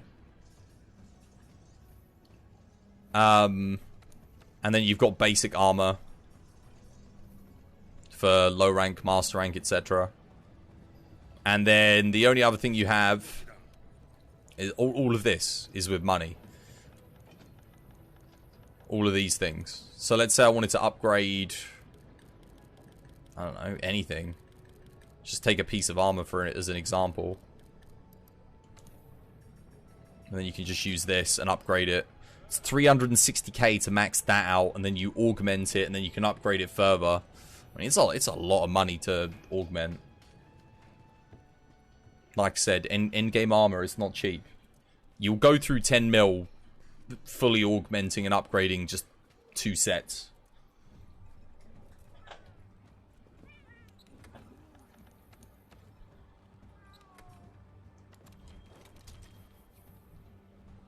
Alright, what's next?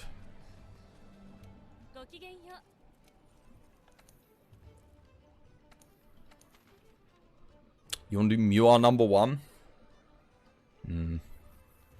Oh yeah, someone actually wanted a gem farm. Let's do a Teostra quickly. I remember now. Someone was asking for this.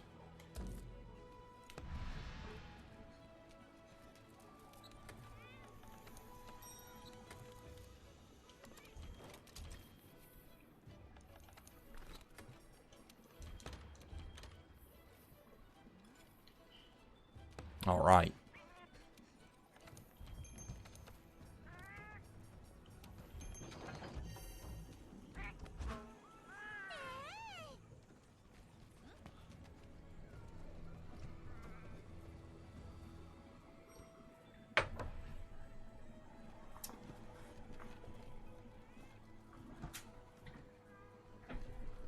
Up until what stage is game playable solo? The whole game. Everything is playable solo. Everything's balanced for solo play. You can do every single quest, every single thing in this game solo, and it's all balanced. Yep. If you never want to play with other people, you never have to play with other people. The game scales. The more people you add, the more it scales, the difficulty. It has difficulty scaling. So if you add 4 players, it gets more difficult. So you can do the whole thing solo. The game is at its easiest, like, when you're playing it on your own. That's when everything has the least amount of health. then it scales to 2-player, and then after that it scales to 4-player. Which weapon would you use for solo? Anything, man. Whatever you want. Whatever weapon you have the most fun with, that is the weapon you should use. So my recommendation, if you're just starting out, is try everything. Find what weapon you enjoy the most, and then use that. And then maybe try some other weapons and get a few that you like and start practicing with them. Learn all the combos. Learn how to maximize your DPS in different situations. All of those things come with time. So there's no rush or anything. It's not like you have to learn it straight away.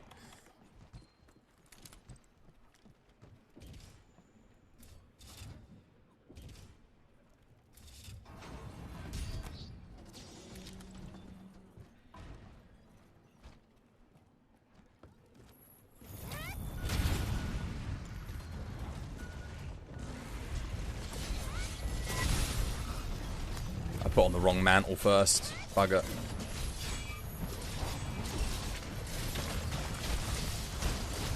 Never mind. Get that wall knocking, guys. Nicely done. It's one.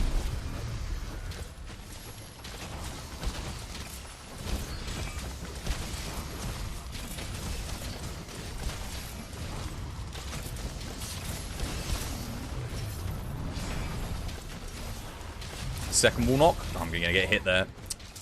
Second wall knock. Someone who's got a temporal mantle or a rocksteady. Too late. Actually, no, that might be good. That works.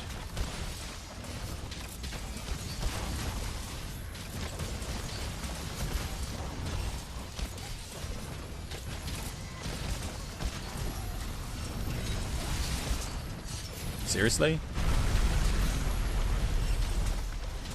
This Teo's giving really bad RNG at the moment.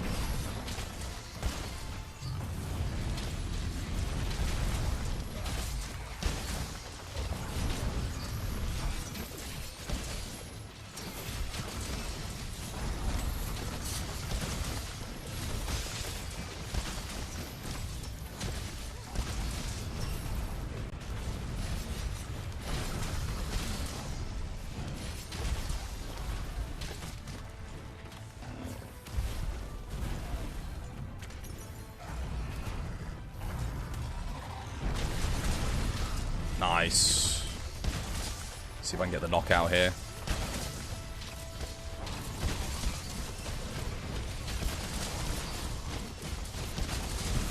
There it is.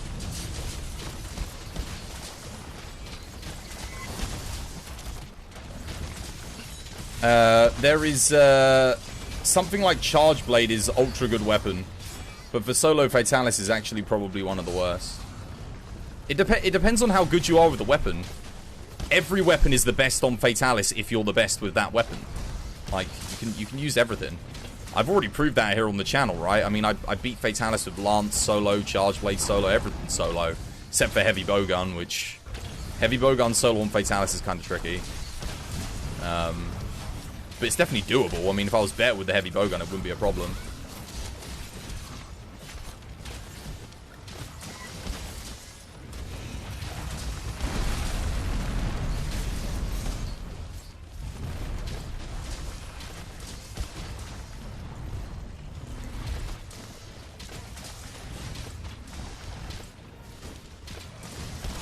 Oh, that 180 was rough.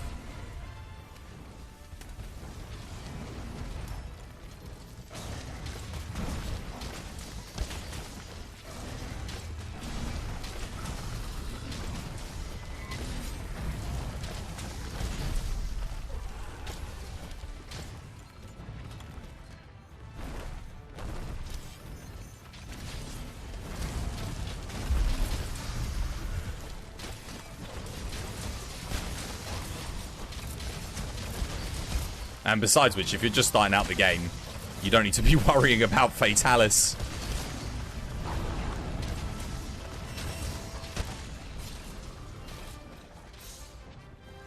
Except ranged weapons, you haven't even tried them.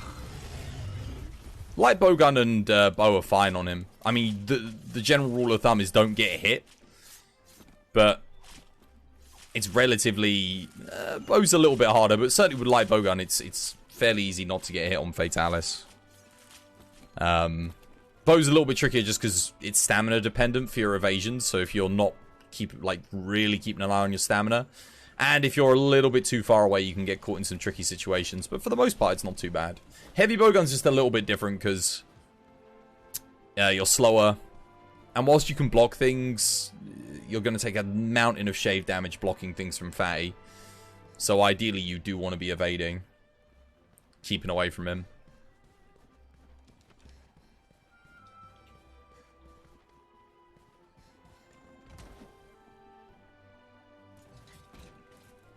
I'm not sure what the hardest melee weapon is on Fatty. I think for me it was Lance, just because of the lack of damage. So the fight just takes a lot longer.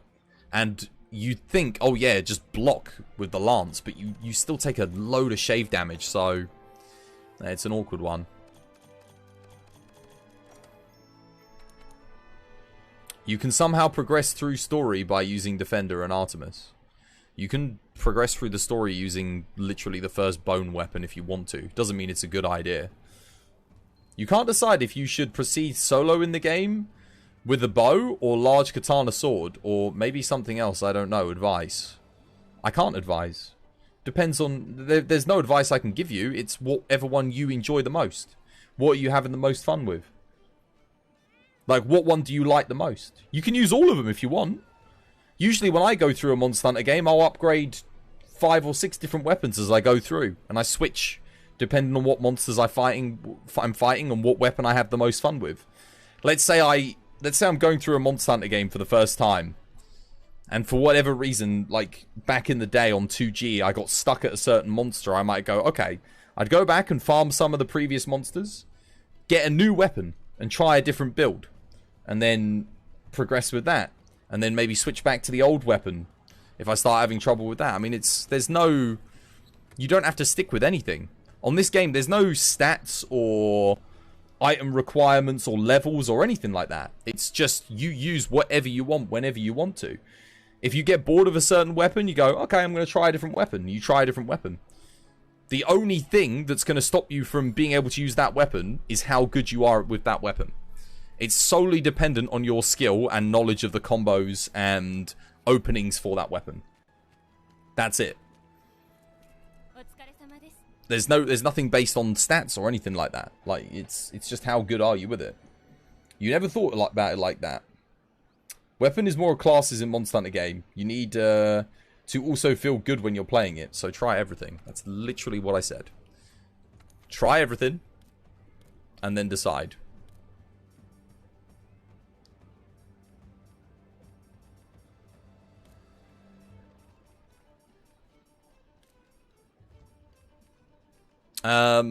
Someone post something?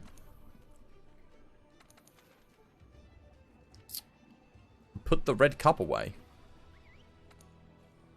Is this for a daily? Daily? What's this for? Must be.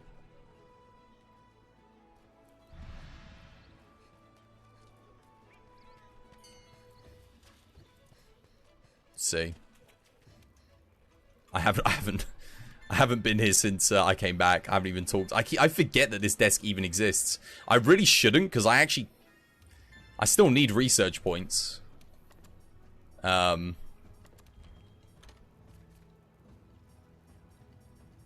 No, there is no thing for Coral Pookie. So why is he doing Coral Pookie then? Must need the materials, I guess. I'll go help. You're back? Welcome back.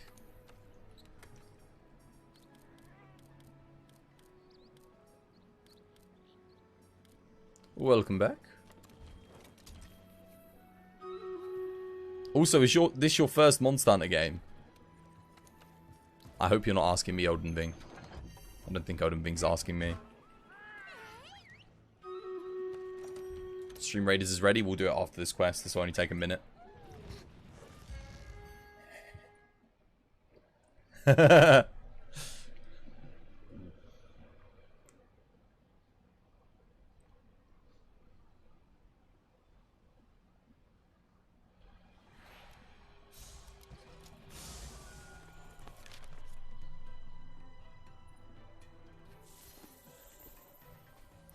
Can't remember the last time I hunted something in the Coral Highlands.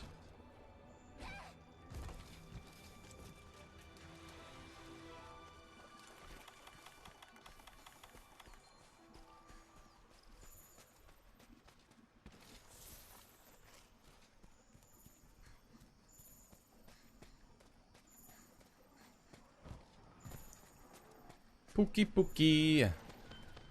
Pookie pookie pookie.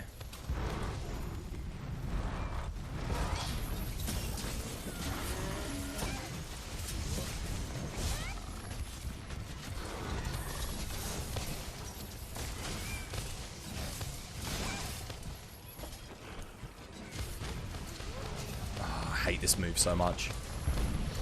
Yo, Swags, could you maybe put a weak spot on Pookie's face? Because it's so much easier for you than it is for me.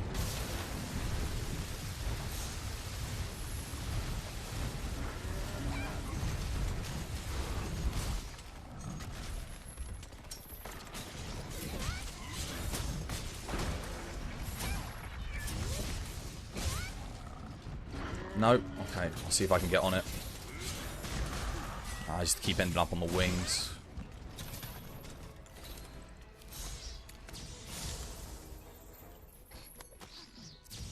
You're still remembering how annoying the flex potion was back in Monster Hunter 1. That mechanic subsisted all the way until Monster Hunter World.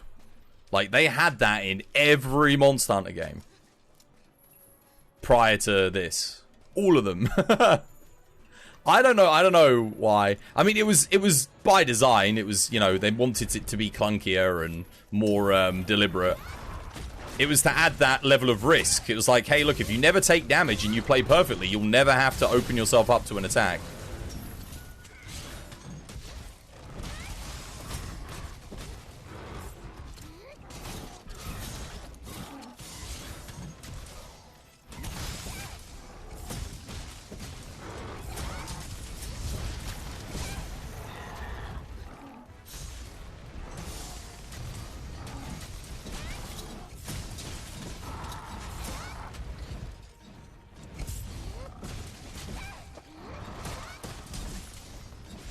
He's trying to run.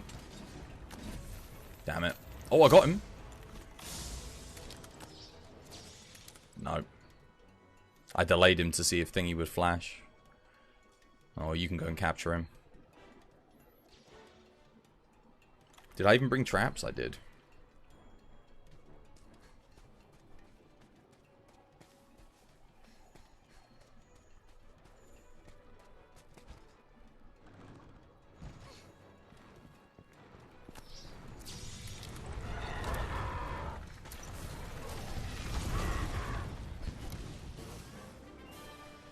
Monster Hunter World really did bring some big change.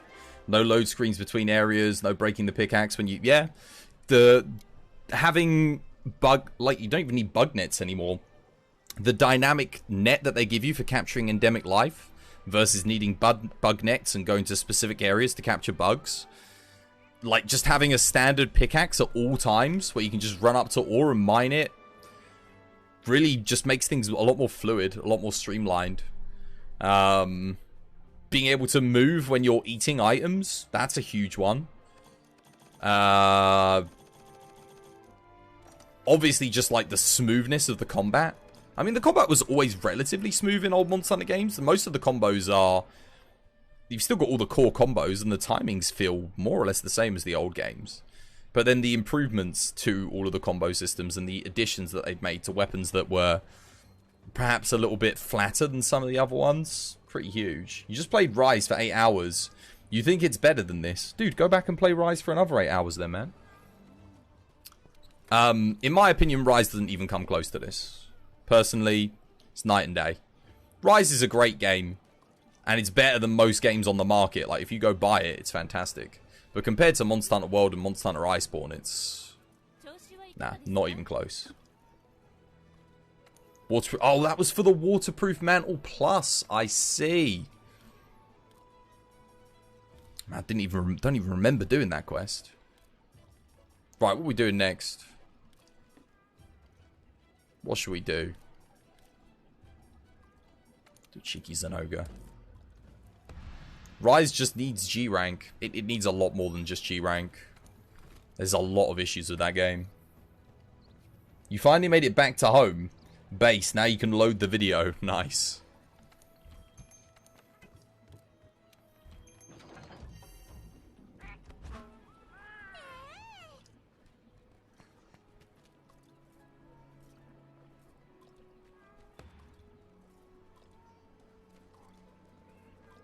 Just wait until the honeymoon period is over. I put 350 hours into Monster Hunter Rise. And there's nothing, literally nothing for me to do left in that game. And the end game is just, it's too easy. There's no challenge. There's nothing. Yeah.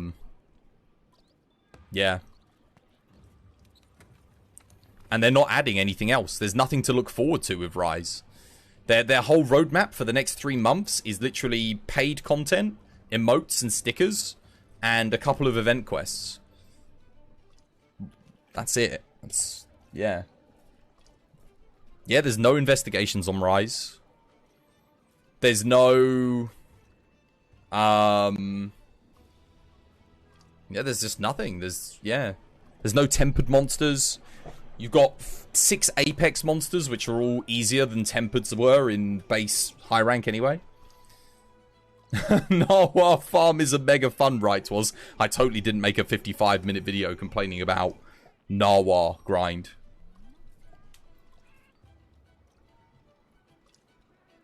We need one more, guys. One more. You coming? Okay, cool. Let me make sure I got traps and that.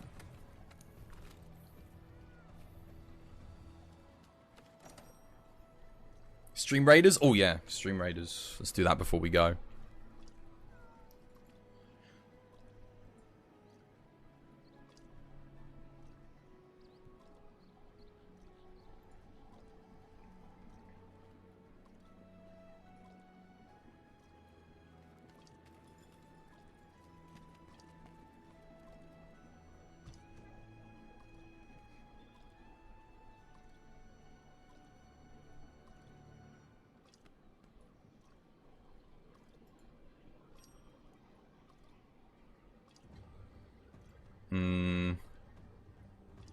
Guess we'll just chuck this like here.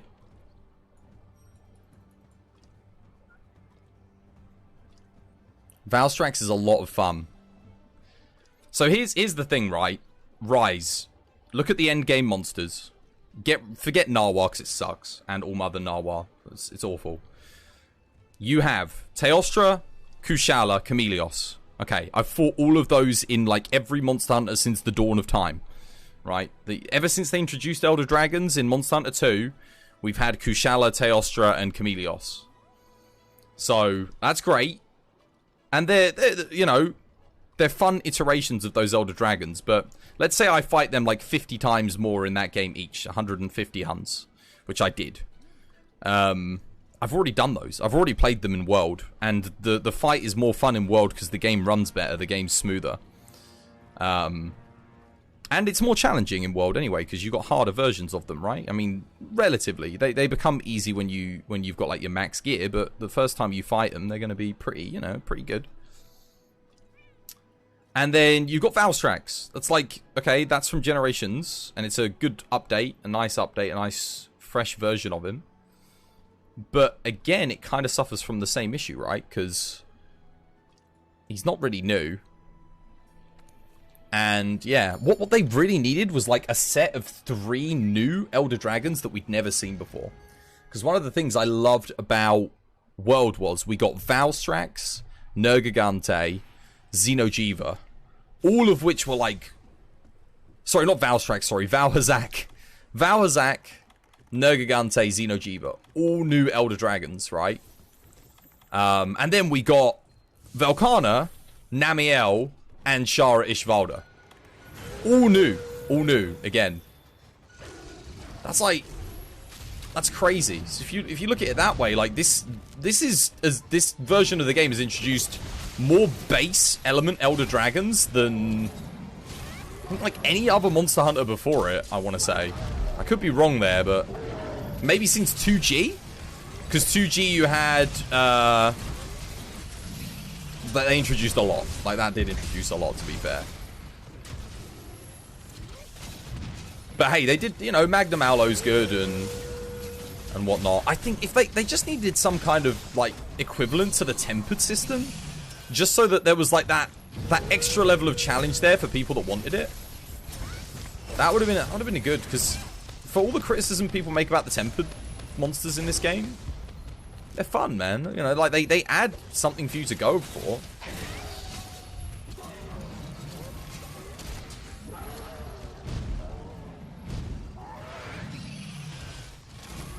Oh, no, the talisman grind is just silly. Yeah, it just makes everything unobtainable, like feel unobtainable. Again, you for those of you who have watched my video on YouTube, you know my issues.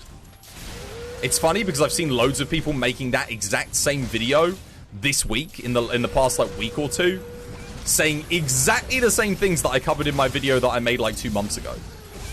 Like exactly the same things. It seems that it's like it's an inherent. It is just like universally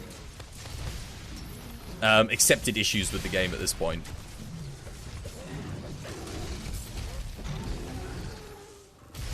And I actually think some of the fights, look at Zenoga for it, like, is a perfect example. Zenoga is so much better in this game than it is in Rise. It's so much smoother. The fight feels great. I think even down to like just how much cleaner the hitboxes are and everything. It's like a joy to fight in this. But I think this is the best Zenoga's ever been. Is right here in Monster Hunter World. It does, yeah. It does have a lot of good new tier 2 monsters. I mean, you've got Gosarag, you've got Magnum Aulo, you've got I guess no, technically those are tier 3 monsters. No, you're right. It does have a lot of tier 2 though. Acnosum, Tetranodon. What else it got? But that's the thing, a lot of its new stuff is early game content, you know? It's not late game. Whereas World is a top-heavy game, Rise is a bottom-heavy game.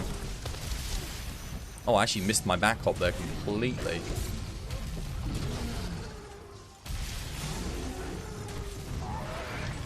Which is not how you want your RPG to be, in my opinion.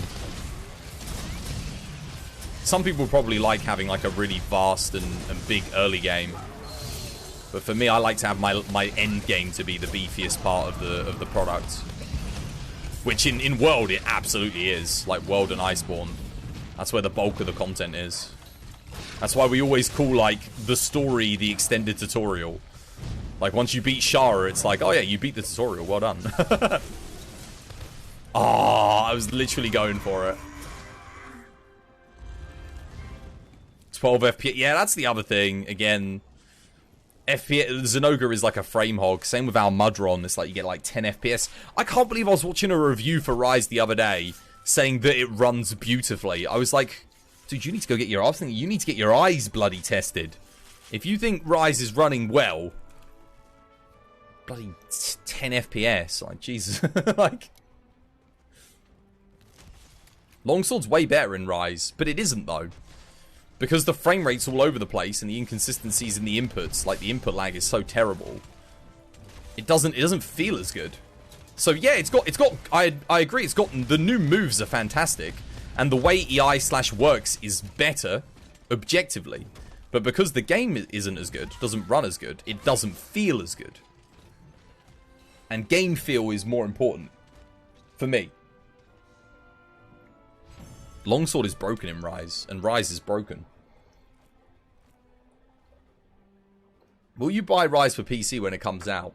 It depends on what they do with the PC release. If they release it in the same state that it was on the Switch, where it doesn't have the content, like they literally release it incomplete on PC, I don't know. I'd be a little bit reluctant to do so. But if they release it complete, and they have like a solid roadmap for adding content to it, then yeah. The Wii. It's the same thing in my book. It's the same thing. Might as well be the Wii. The weapon is stronger, but the game feels so bad. Yeah. I think on PC it will feel good.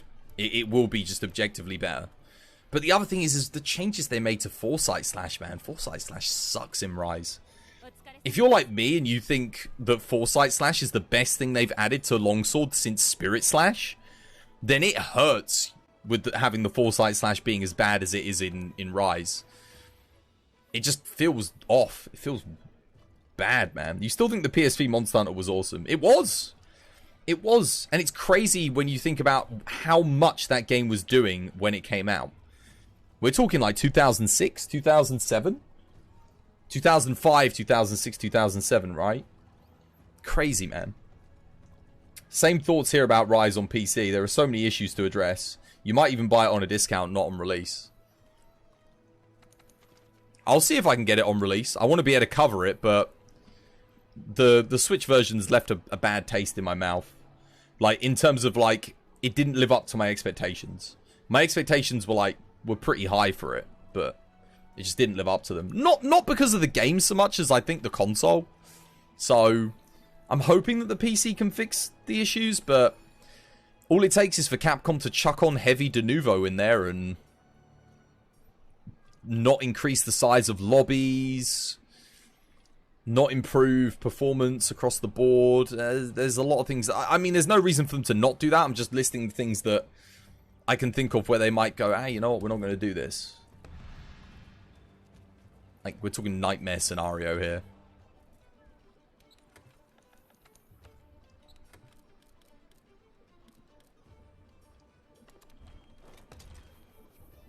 Yeah, the 4-player lobbies really sucks. Especially for the TBD community. But the thing is, I'm going to admit, most of the time when I was playing Rise, I couldn't even get 4 people in a lobby anyway. Like, barely anyone watched me play it. Most of the time I had like 20 people watching me. So that wasn't really too much of an issue. But it still sucked. I don't know, it's cause and effect. Was it the reason why no one was watching me was because the lobbies were so small? Or was the reason... Or were the lobbies so small because no one was watching me? I don't know. You dislike Rise as much as you do. But you do really like the bow pierce arrow. Yeah, oh yeah, no, the changes to bow were really good. But because the frame rate's so inconsistent in the game, bow just doesn't feel as good either. But I agree, bringing back pierce bow, like having the different variations of spread, pierce, and normal shot on bow was really cool. Because I missed that. That used to be in all the old games, for those of you who didn't know. But obviously, bow, you didn't have dash dancing and stuff like that. I didn't like the fact that they got rid of quick shot, though. Quick shot... I don't know. Yeah, getting rid of that was just bad. I don't know why they did that. Just confuses me. Because it was a really good mechanic. Like, why add such a good mechanic to a weapon and then get rid of it in the next thing? They've even said they'll make the PC iteration of Rise. Yeah, it's coming out next year, Monkey Mojo. Yeah. They confirmed it before Rise was launched on Nintendo. Yeah, 100% it's happening.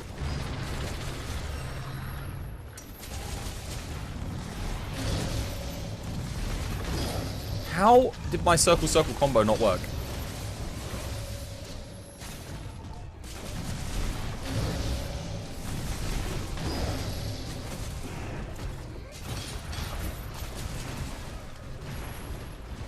It'd be really nice if you could help me put some weak spots on, my dude. Kind of done all of them. There's one more wing for you to get. If you can get that, that would be fantastic. I mean, I guess we should technically be focusing the same wing as each other anyway.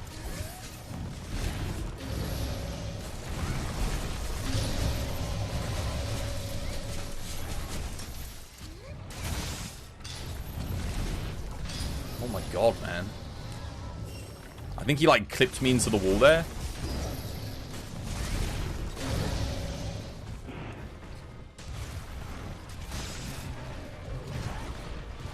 Ran out of stamina.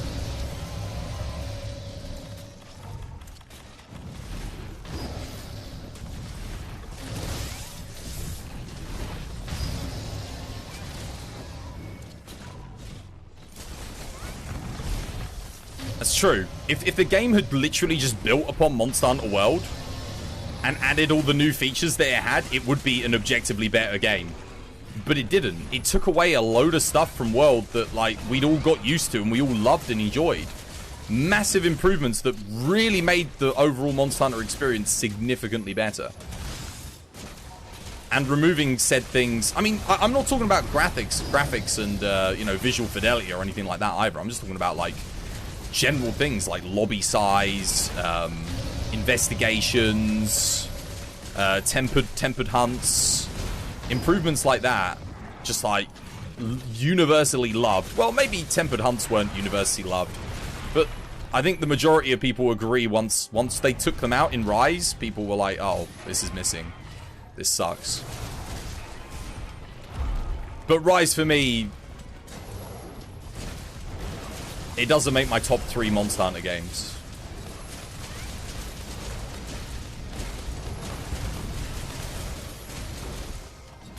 It's not better than 4U, it's not better than 2G, and it is not better than Iceborne or World. It's better than Try. It's probably about as good, I'd say, as Portable third. That's kind of where I rank it. Do you think they should have made more DLCs for Monster Hunter? Or is a whole new game better? For World, I think they should have kept building upon it. Playing so bad this quest to the point I'm just gonna quit. I'll be honest. I'm gonna start again. Let's try and get 4 people in from the start of the quest rather than go up to 3 people and then go to 4. They've got to add monster taming in World. No, they bloody don't. Just keep that to stories. That's the whole reason why they've got a separate game.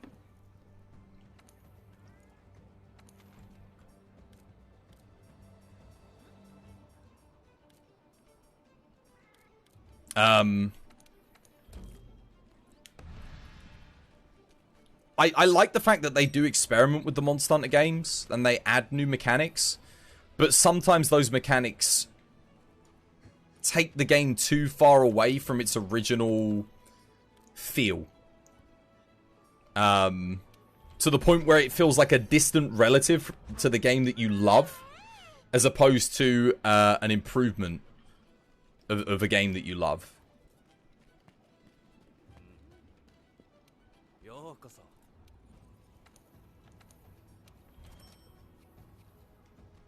Tempered Hunts isn't large because World isn't have as many monsters as way older game. Even then, peak of Monster Hunter is more or less 4U game.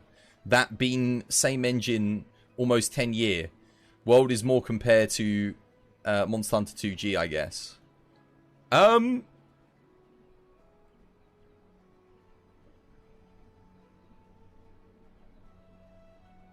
Nah, World is better than 4U. 4U is objectively better than 2G, but I prefer 2G because I have fonder memories. Like, 2G was back when all my friends used to play Monster Hunter and we would get together, all bring our PSPs and meet up and play. 4U, I didn't have that experience. It was basically me playing online with people in lobbies and it just wasn't the same. Even though the game is objectively better, it's... Yeah. There was issues with 4U, though. People forget, like, Insect Glade was OP, it was completely broken. To the point where you might as well not use anything else. It was the new weapon, so yeah.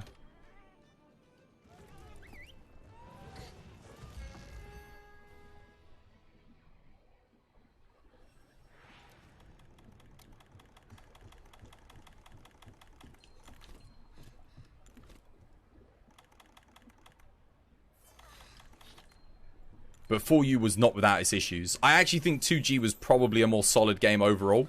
2G definitely ran better than 4U as well, because the 4U on the 3DS ran like arse. I think a lot of people playing it nowadays will all be playing on emulators and stuff, so they don't remember how badly it ran, but it struggled, especially when you did some of the, you know, the bigger quests.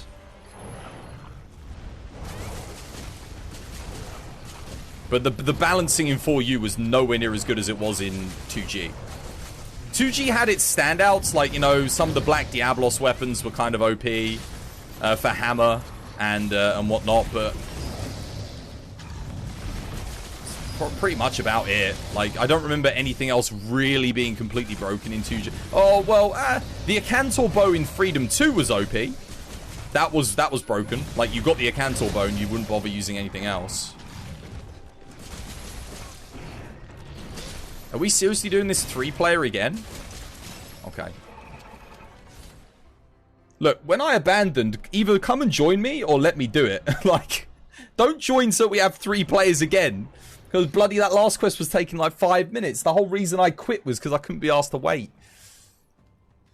Right, do you want to join me or don't you want to join me? Make up your bloody mind. Like, come join the quest or don't join. Right, join now. You got a minute. Bloody choose. Hey, welcome back, Brown Shoe. Welcome back.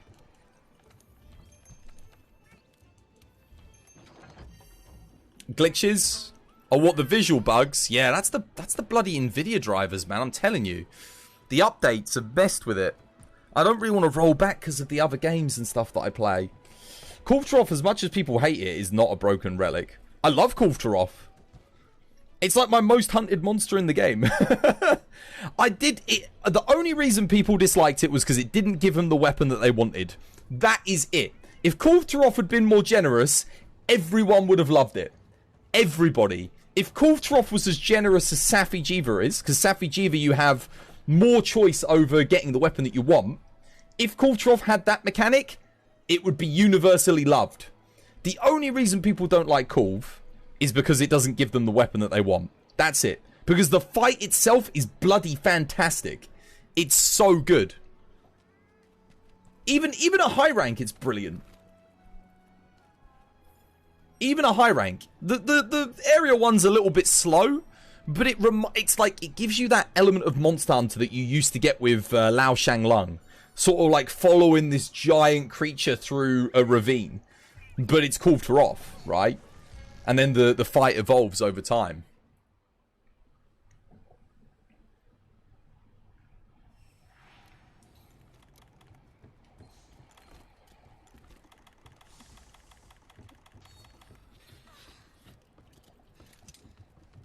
High rank one is less stressful and more safe.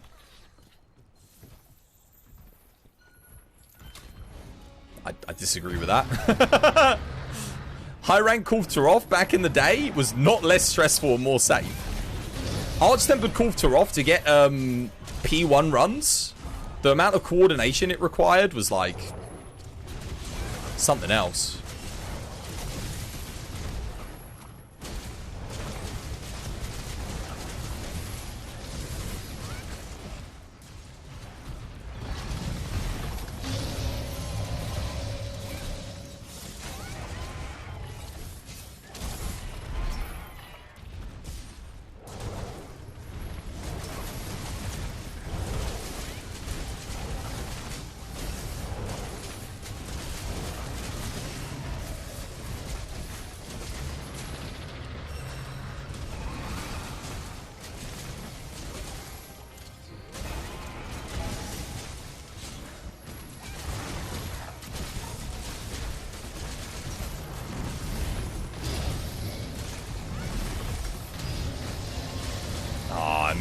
Mispositioned there. I wanted to hit the wing.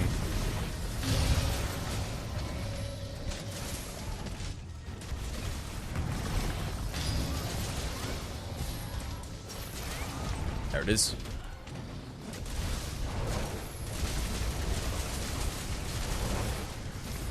High rank Kulftaroth hits like Fatalis with high rank gear. Yeah, she'll one hit kill you. She was like crazy good. ATKT was tough, and not only that, she had like 70,000 health on her horns at high rank, which was like nothing else had close to the amount of health that ATKT had. Nothing else. Not even Behemoth. Behemoth was like 36,000 health, and ATKT's horns had like 70k, and that's just the horns. Like you couldn't damage the horns fully on ATKT. Like they had like a cap. I think it had like its mantle had like 140,000 something HP. Like to this day, I think it has more HP even than the Master Rank Kulftaroth. Extreme BMOF is 67k. Is it? What's regular BMOF? It's like 35, 40k, isn't it?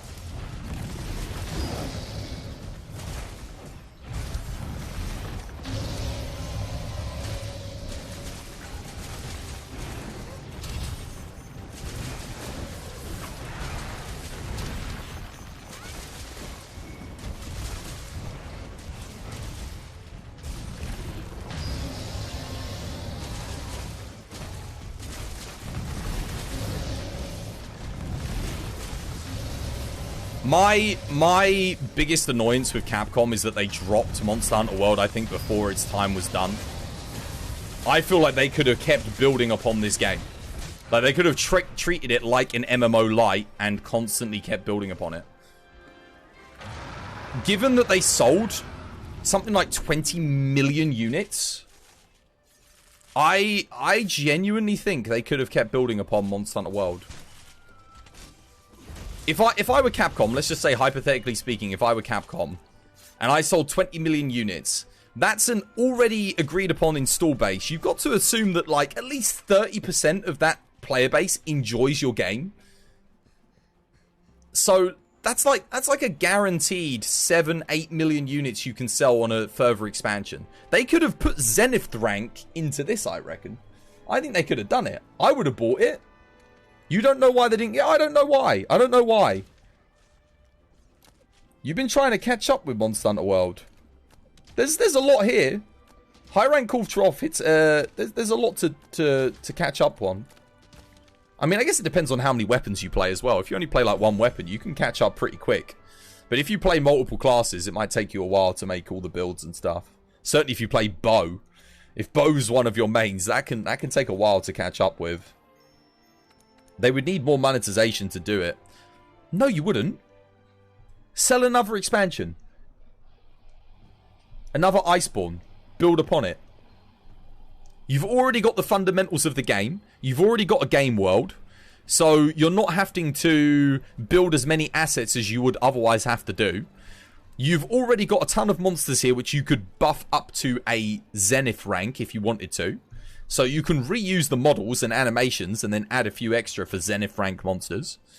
You could then build all the armors and stuff. Doable, you know, new armors, new assets for end game things. Yeah, you keep building upon it. They could 100% they could have done it. You don't even care if it says Monster Hunter on it, you'll buy it. Yeah, I'm more or less the same. You know, it's one of my favorite series. It's like FromSoft and Capcom RPGs can't really go wrong. You've been wanting to take on BMOF, but no one joined. You want to do BMOF? Do you know how to do BMOF? And what's your hunter rank? And what armor and stuff are you running? Which one's you, Shinobi? Oh wait, you're on PS4, aren't you? Nah, he's on PS4. I'd help you otherwise. You're going to have a hard time getting people to join. You're low. Don't worry about it. BMOF, think of BMOF as like the end game of high rank. It's like one of the last things that you go for outside of the arch-tempered monsters.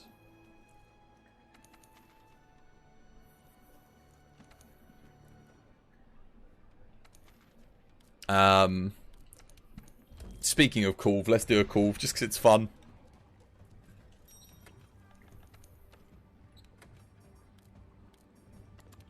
We'll play some Greatsword as well. We haven't played any Greatsword today.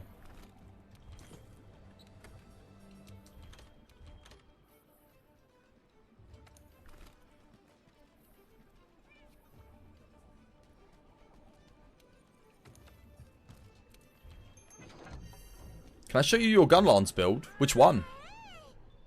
I can do. But after this quest, remind me.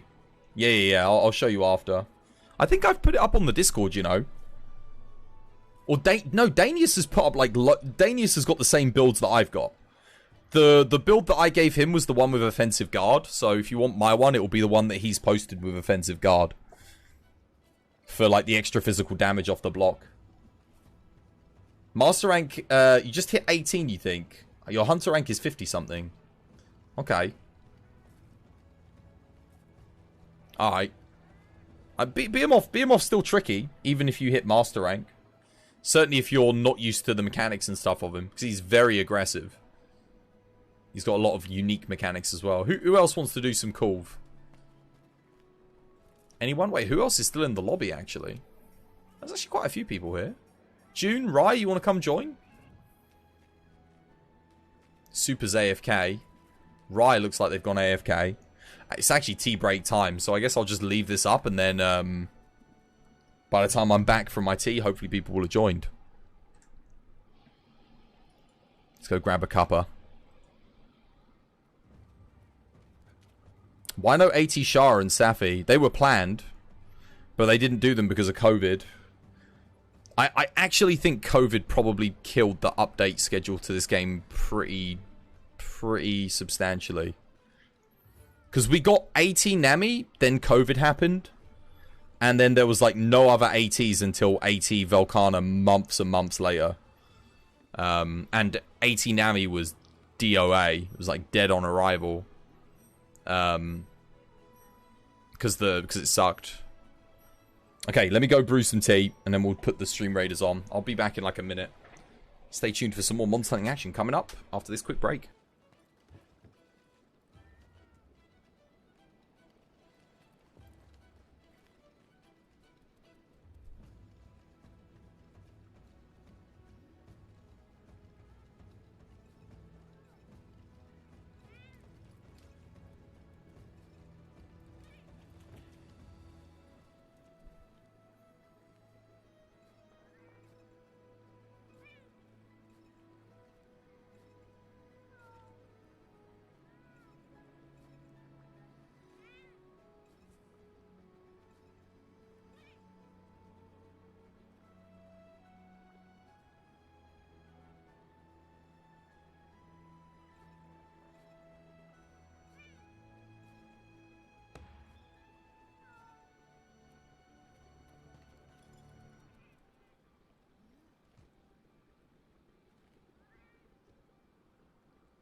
Alright, tea's brewing.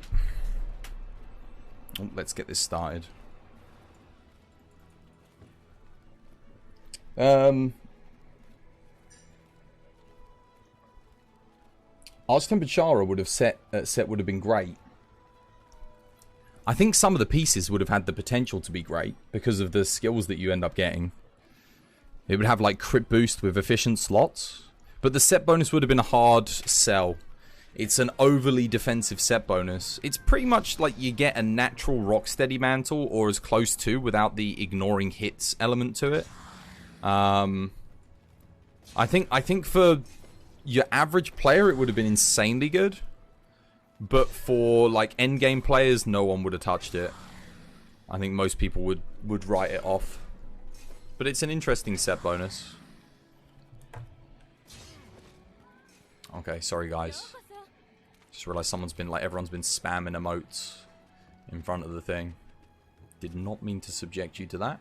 Exclamation mark SR if you want to join the stream raid in the meantime. Tea's brewing. We'll wait for that to brew quickly and then we'll get straight back into the hunt.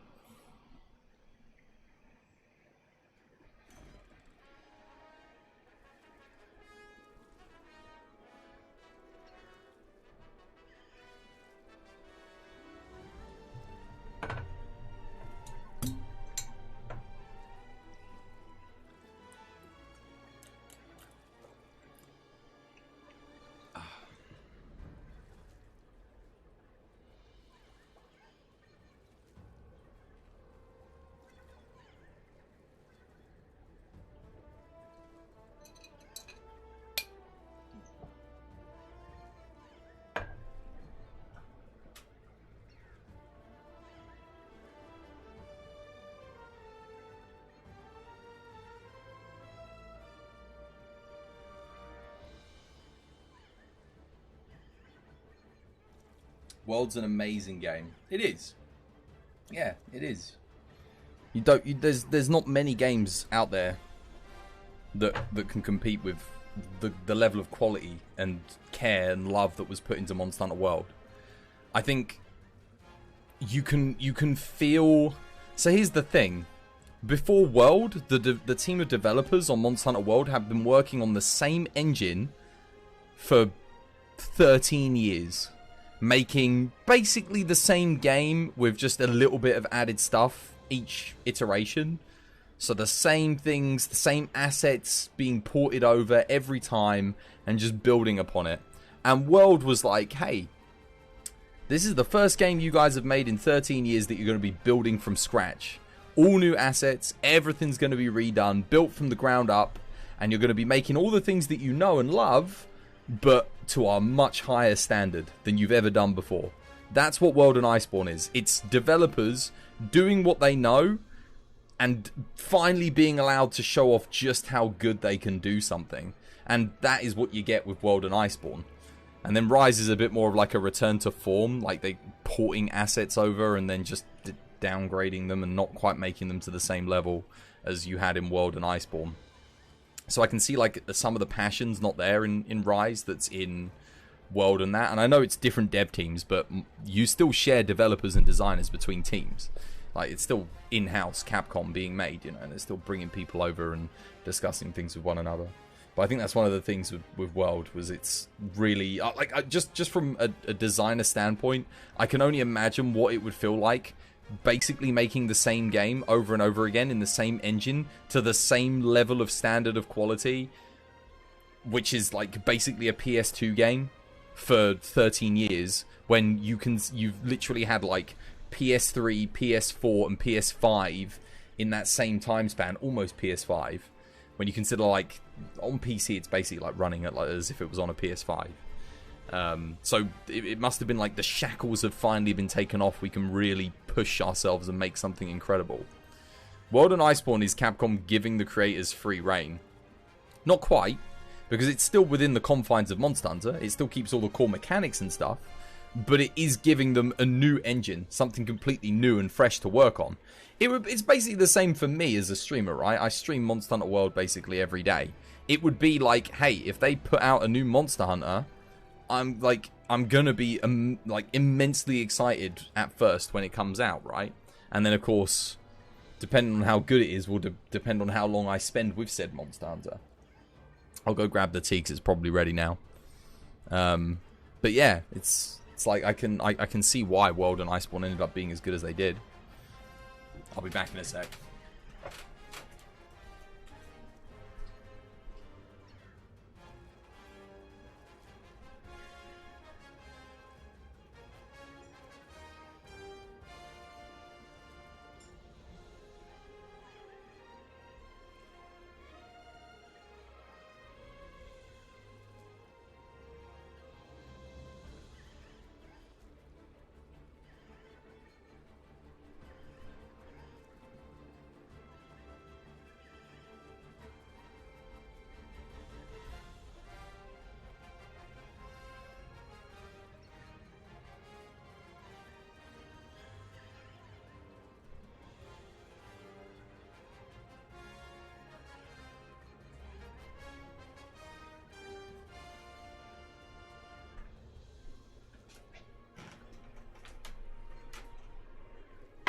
Oh.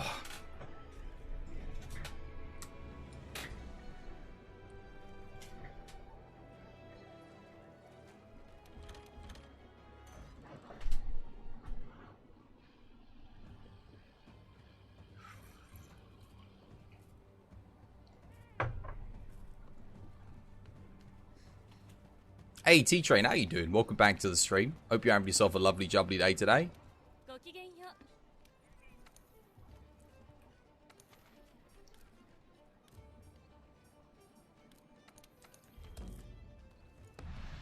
Cheers.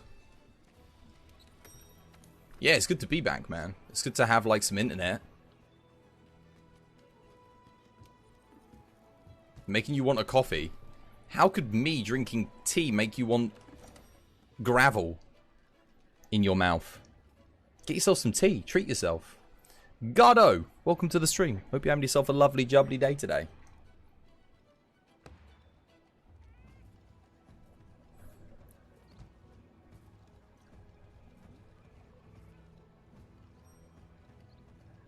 Oh, question for you guys. Speaking of things that taste of gravel. Do you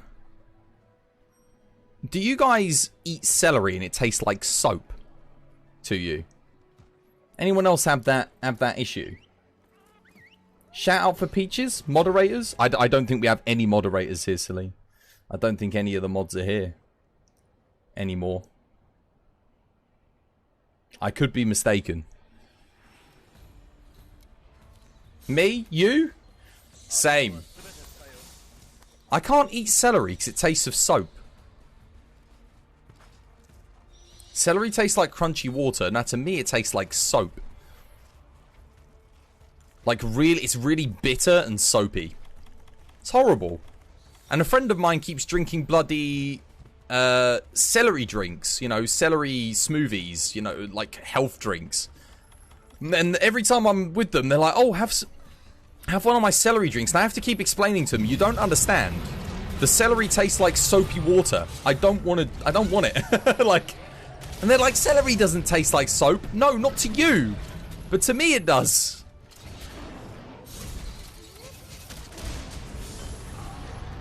Crap, I used the bloody thing.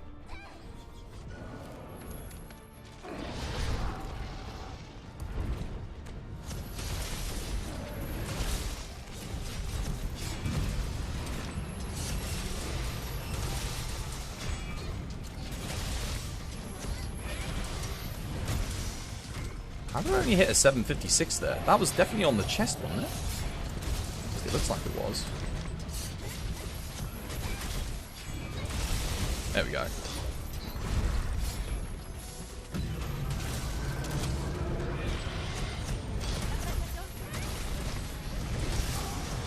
That's a big hit.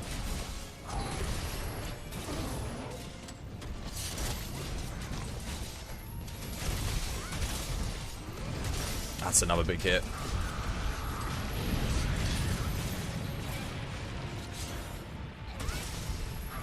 Celery tastes like sadness. Oh my...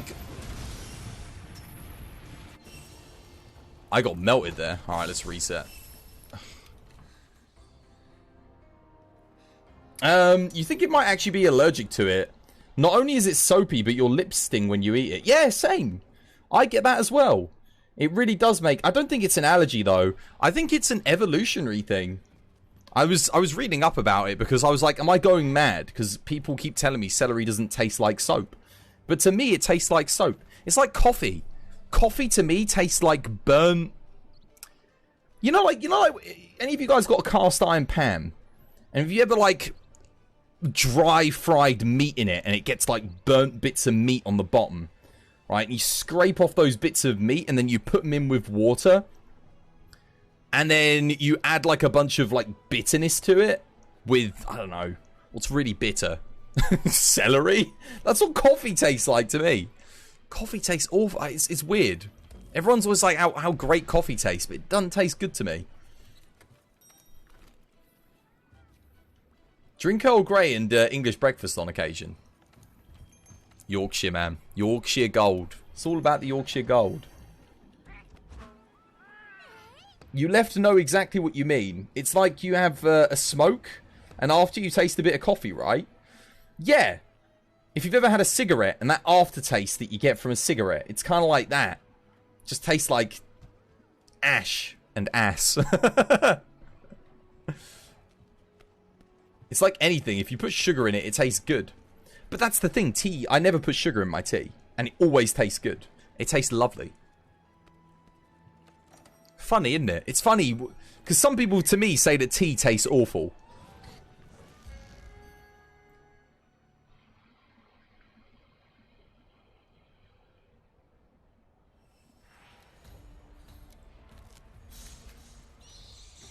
Splash of honey in black tea is delicious, though. I mean, yeah, don't get me wrong. Sugar in tea is great. The only reason I don't have sugar in my tea is just because it ends up being too much sugar.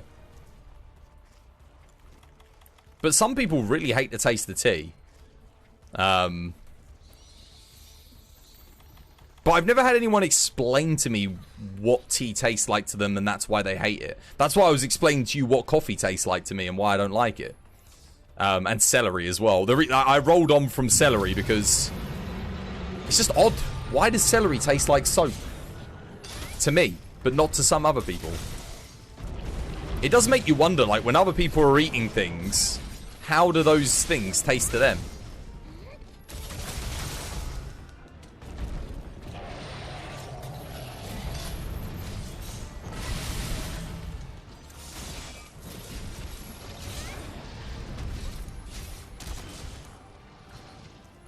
I went flying there. Oh my god.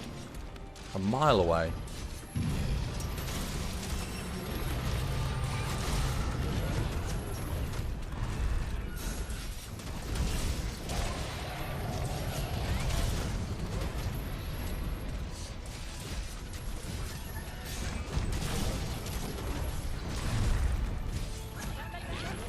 Are you kidding me?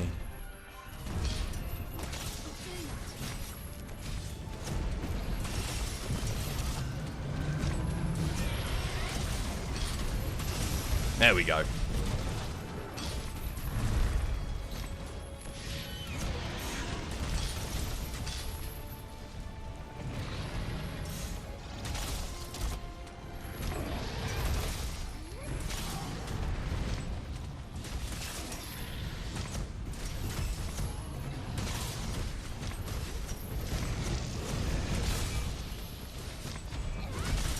No! Oh, you...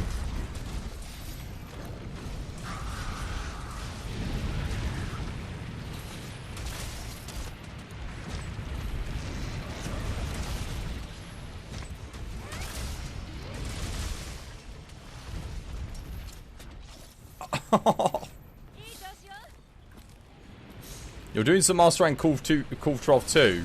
When is the best time to try and wall slam her in each phase? Straight away. As soon as you can get her into a wall, basically. Like now. Oh, I ran out of bloody stamina.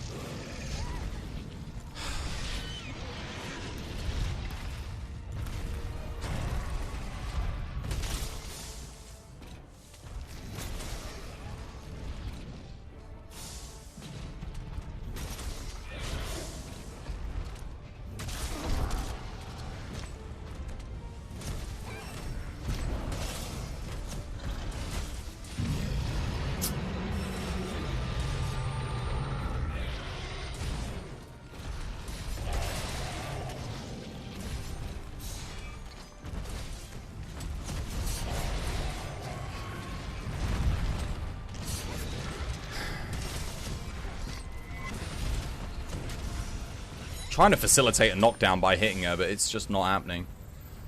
Let's get the knockdown here now that she's enraged. Pull it. Oh, are you kidding me?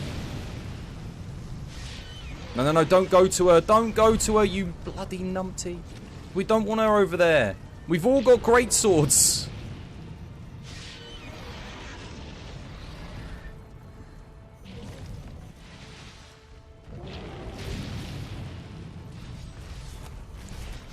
Oh my god.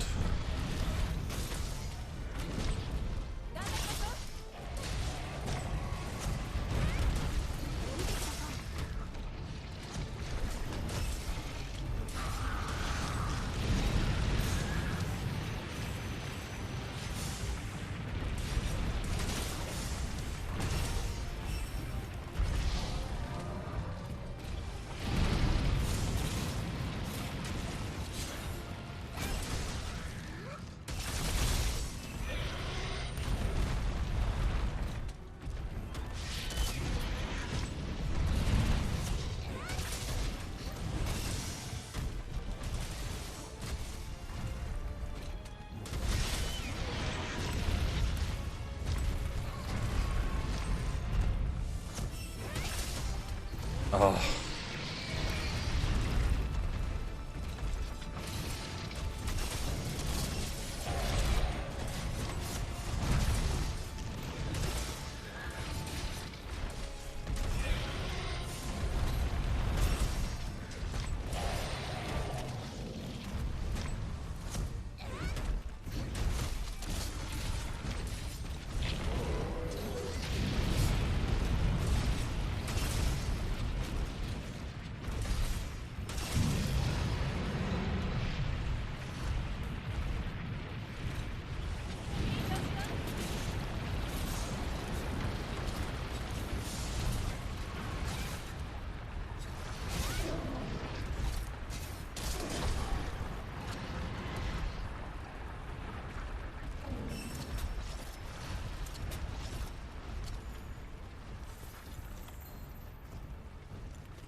I'm going to do some solo runs after this.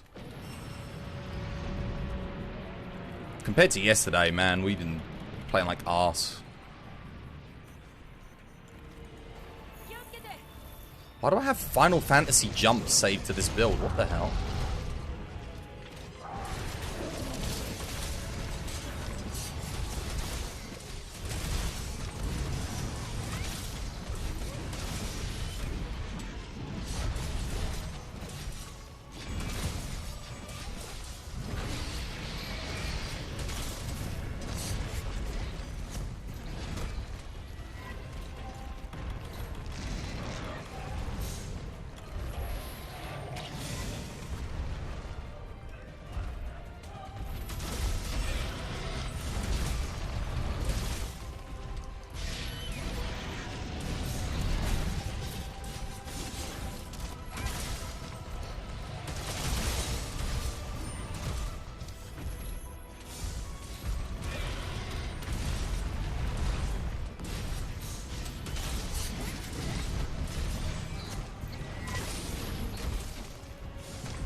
Got to go. See ya.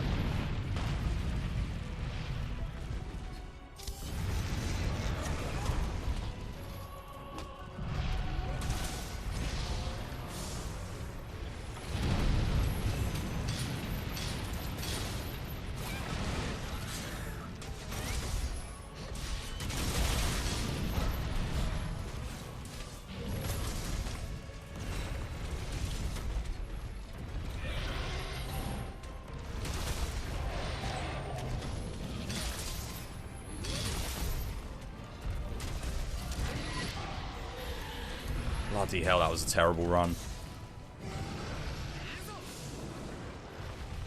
Worst run of the day, I think. By a country mile.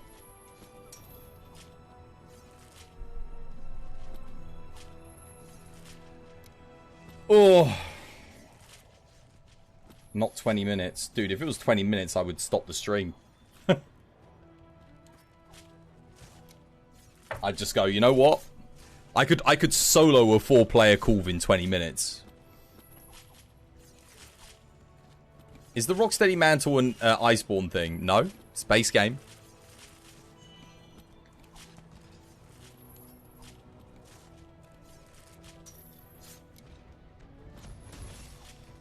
How are the Corvs going? Awfully. Absolutely abysmal.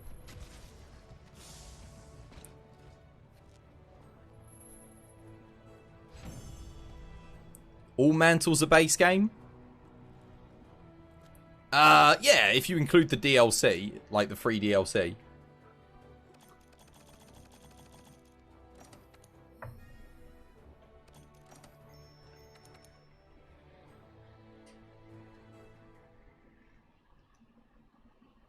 Want to do Elatron? No. I do not want to play multiplayer at the moment. I want to play some single player.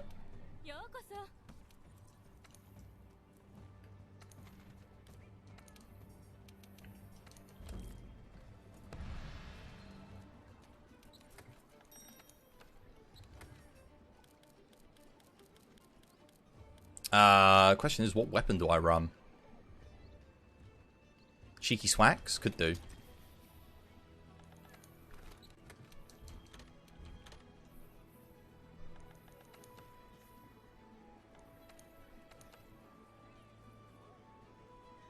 Okay. Have I got anything in here that I don't need? No, I don't think so. Do I put Sir Reginald in, though, for the paralysis? Trying to think. What kind of attacks can he bait that I don't want him to bait?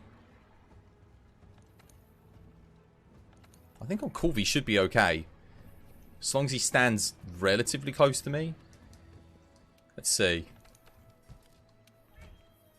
Provoker? Yeah, that's fine.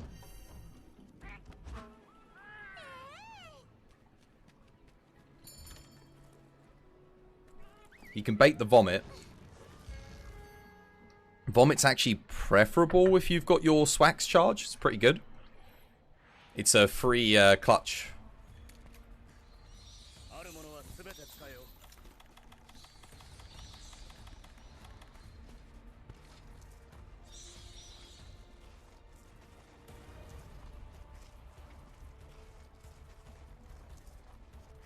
And then you can do your zero-sum discharge.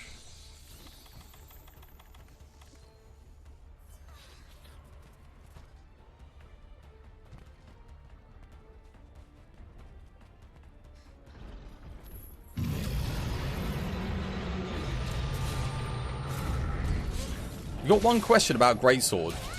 Like, most of the time now, you see Frostcraft used. But is it wrong of you to be not using it? Yeah, if you're at endgame, you should be using Frostcraft 100%. Frostcraft is as good as it gets.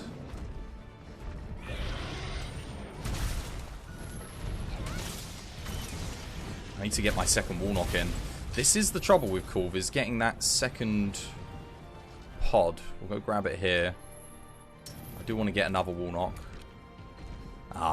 That's why you don't run Sir Reginald. She would have targeted me otherwise. Yeah, that was bad. He was standing right in the middle of the map, nowhere near any walls. It's a beta. Oh, and he just put the... Yeah, I shouldn't have run the Palico. That was dumb. I can't believe how quickly he got that paralysis as well. Okay, so I've already made my decision. Running Sir Reginald was a huge mistake.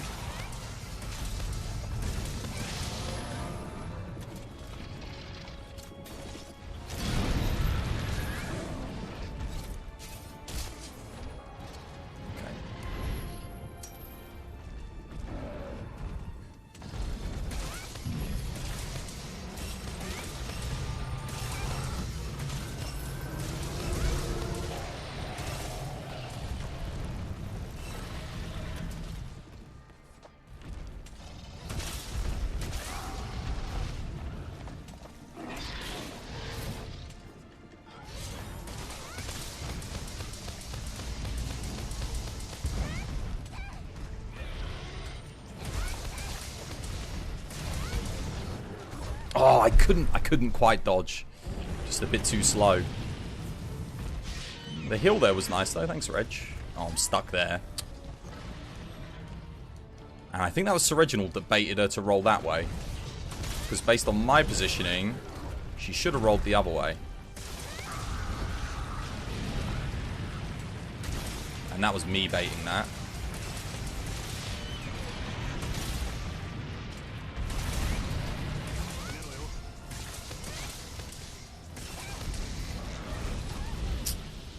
Nope, can't iframe dodge that.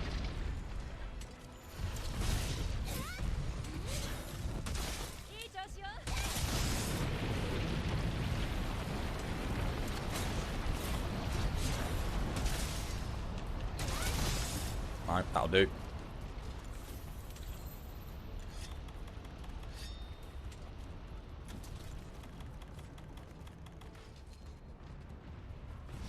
Okay. She came in really early there. I would like to go for the Warnock, but I don't want to use my Temporal Mantle, so... Just look at the beta here. Come on. I'm not at that far a range. She's out of range for me to do that. This is now, it's just time wasting.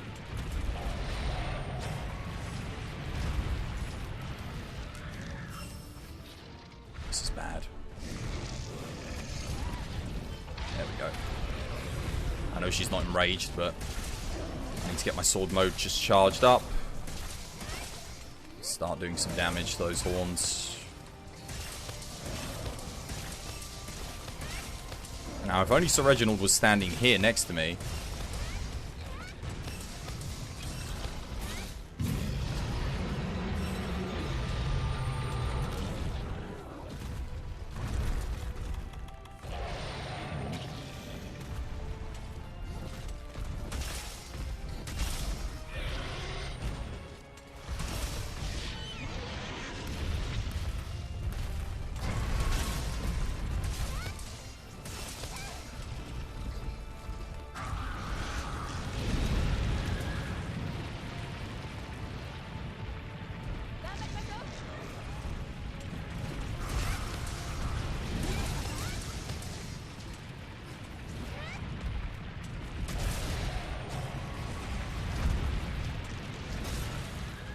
Damn it, it's lava. Just really giving me the rough RNG on the old thingies. There we go, finally a clagger. You gonna attack her, Sir Reginald, or are you just gonna look at her like she's a piece of the scenery?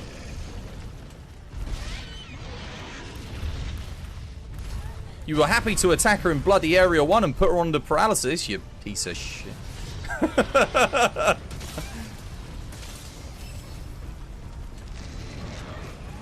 I needed paralysis like Area 2, man.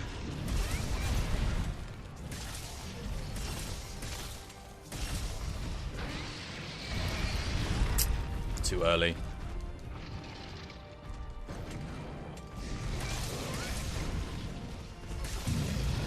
That was a terrible Area 2. Absolutely abysmal. Area 1 was pretty good. Outside of the paralysis, I could have just used this, to be honest. Would have sped it up significantly.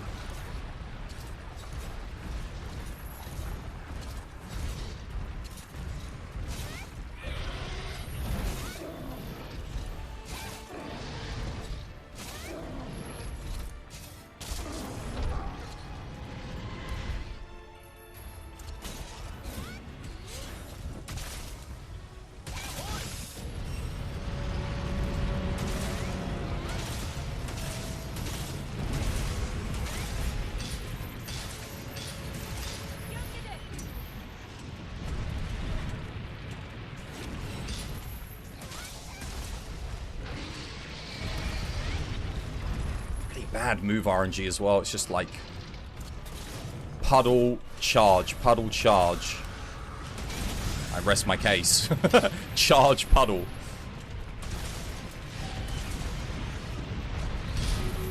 Oh, god damn it.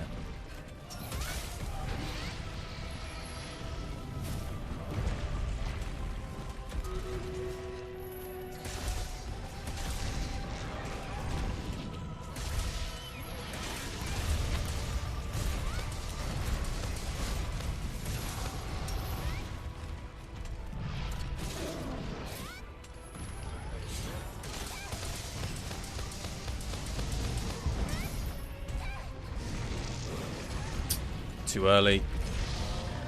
Oh, and I'm dead. Oh, we're good.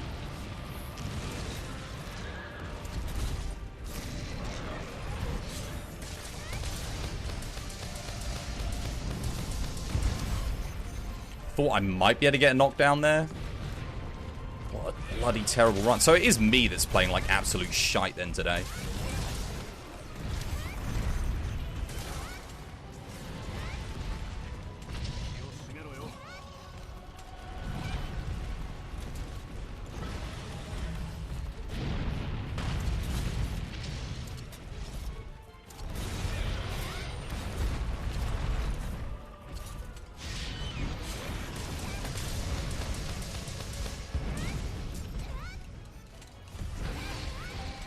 Kidding me.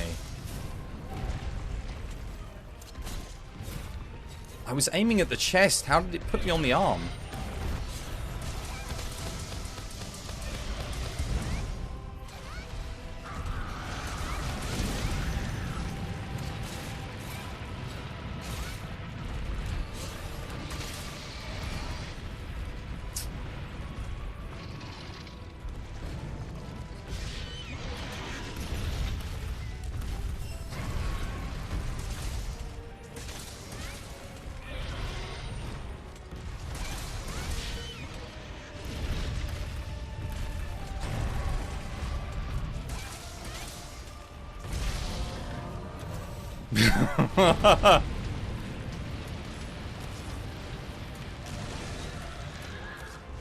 Damn it.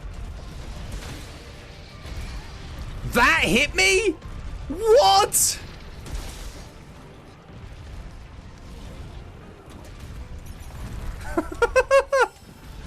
Yo, this area 3 is just...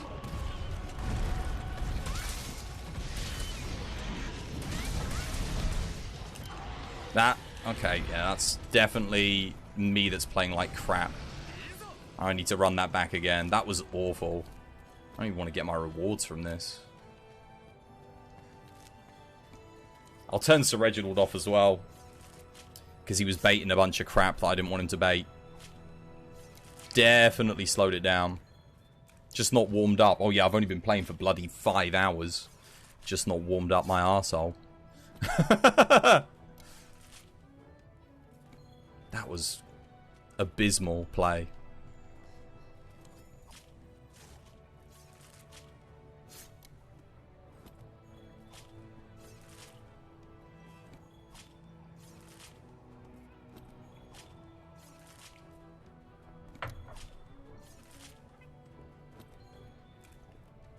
Just a suggestion.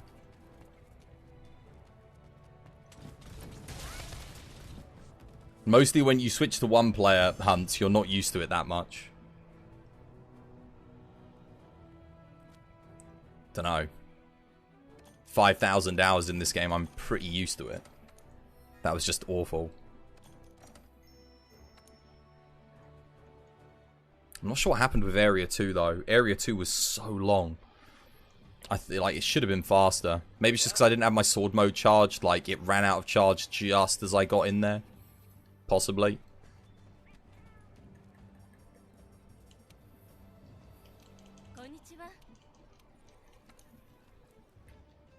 We go again.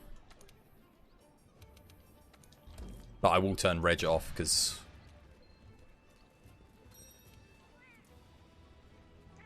He's not helping. He's a useless piece of shite. There we go.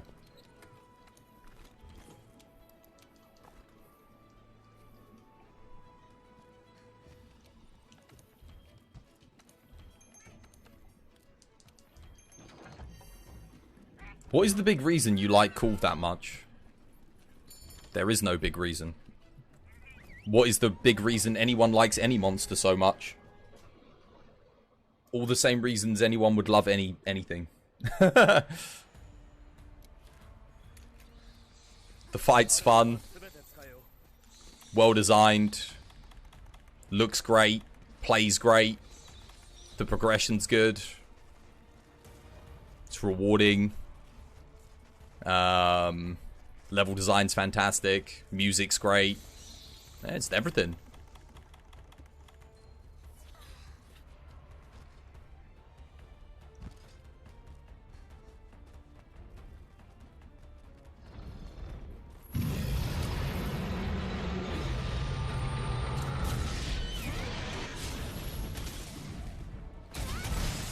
Why am I playing solo? Because the multiplayer was going so arse. So I decided to play by myself. Not that it's going much better. The reason multiplayer was going so arse was because of me, so... Seeing as I don't deserve to play with anyone else, I'm going to play by myself.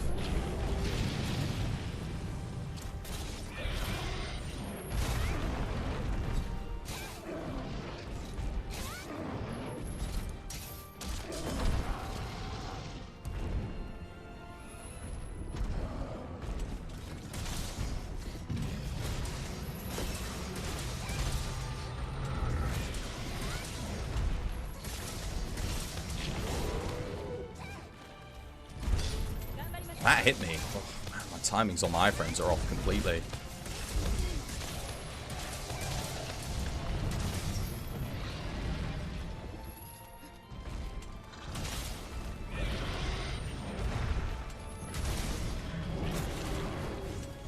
I'm just going to take this one with the Rocksteady.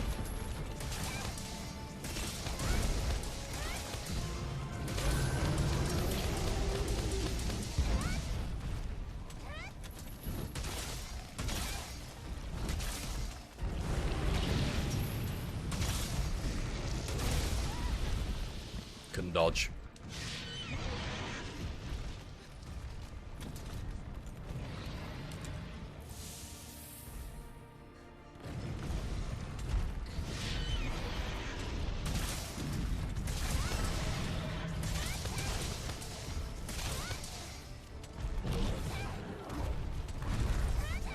Who was it that told me, like, I remember someone was, like, saying, oh, you shouldn't be able to dodge that, horn slam that she does, like the quick horn slam. I remember. That was pretty bad. Why did I do that?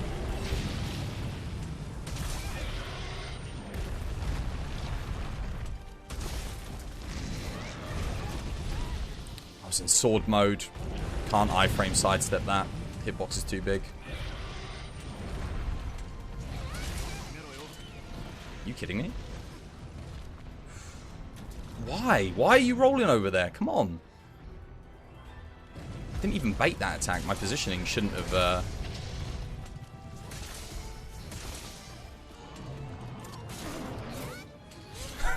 I aim up at the head and end up on the arm that's behind me. Great. This is a much worse Area 1 than last quest. So I can only hope that my Area 2 goes better than last quest. I guess I didn't get the random paralysis from Sir Reginald, but that ultimately doesn't really help me on the run. Okay, that's good.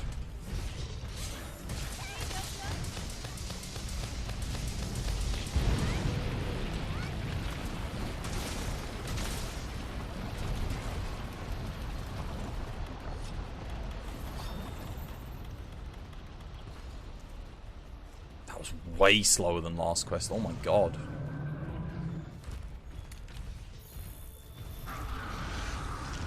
Problem is, I gotta... Oh, I know why 2 took so long. She took like an age, didn't she, to walk underneath this? She was relatively quick that time, but there's a big issue here. Don't have a weak spot on here. And that is slow. That's a time waste right there. I know she's not enraged, but...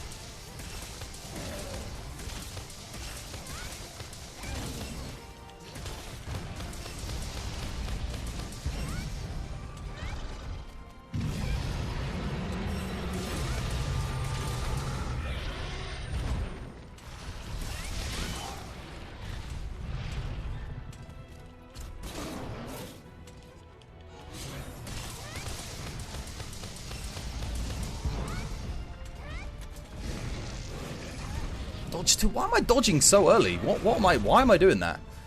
It's so dumb. It's like...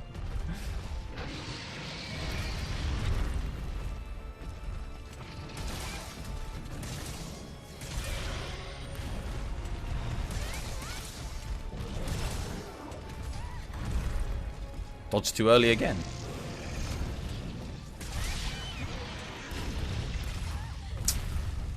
Dodge the first one. Unfortunately, because I'm up against the wall, I could not dodge the second one.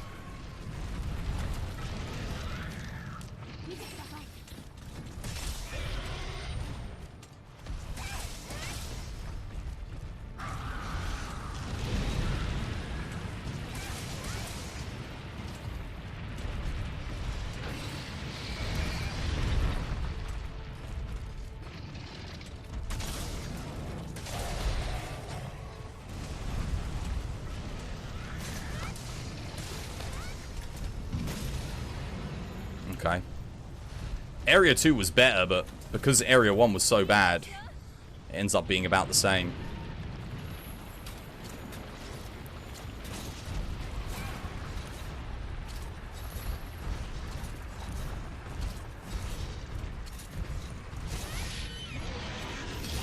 Really?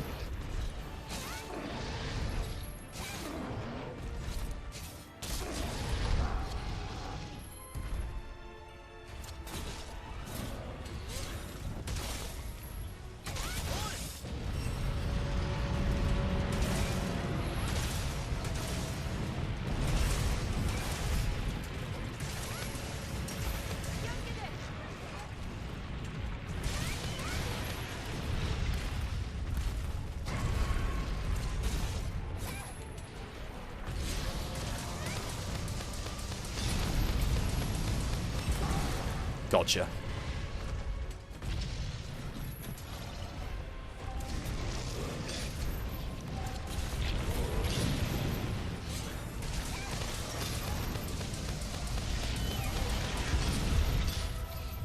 Oh, I almost got triple hit there. That would have killed me.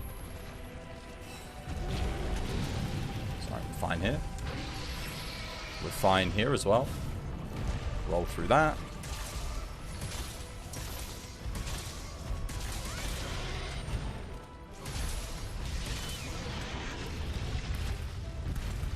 Oh, that was a nice little cheeky double dodge there. Oh no! Hit by the ceiling. Peaches, how you doing, Peaches? Welcome back to the stream. Hope you're having yourself a lovely, jubbly day today.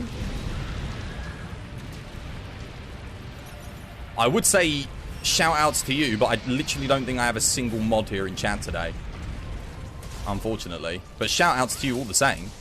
Hope you're having yourself a lovely, jubbly one.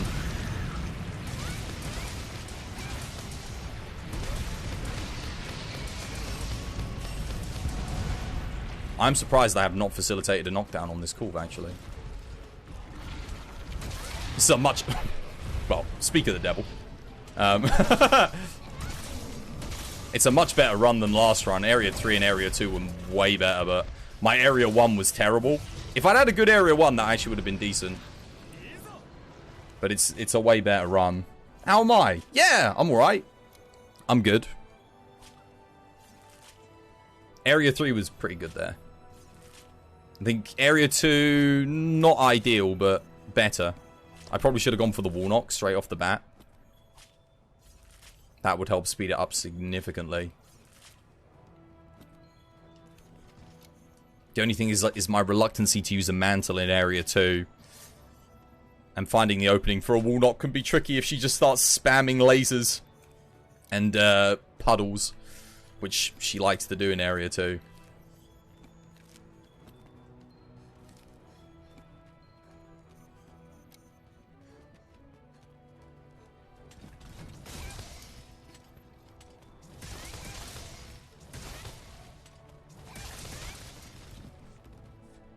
But yes, I have been good, thank you, Peaches.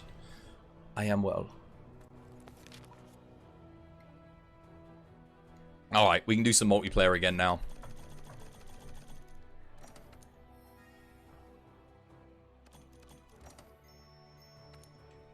Did I get the double? I didn't get the double wall knock in Area 1, did I?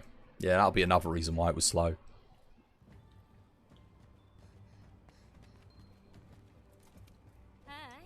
Alright, what should we do? What do you guys fancy?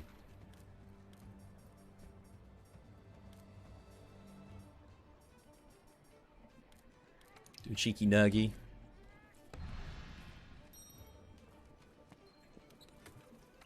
A cheeky nurgigante. Yes, please. Oh, Garami. Do you want to join us, Garami? Yeah, Innocent, join Garami. Come join. I haven't gotten a single quest in with you today. Ride, you want in? You want to join? Oh no, Rise, I think they're doing something else. Or maybe they're doing Fatalis.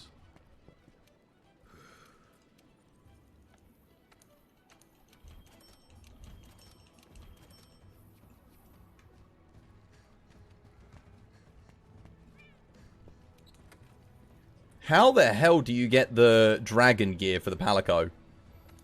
Fatalis. Yep. You're doing Fatty? Nice. Innocent and I will do this then. What's Innocent bringing? Longsword? I'll bring this for Claggers.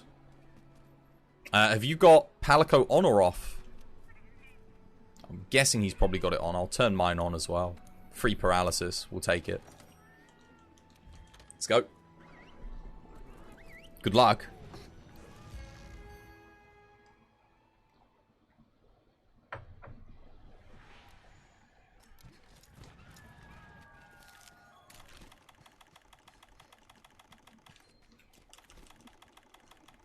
Alright.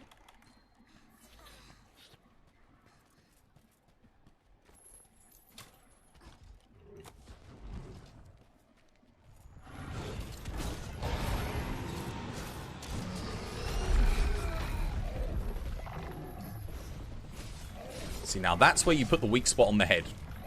Right there. And then the other person does that. Ba-bam. Job's done. Because we've got longsword and swax, we'll probably want to put a weak spot on the arms. Just so that when the thorns come up, we can get that free knockdown.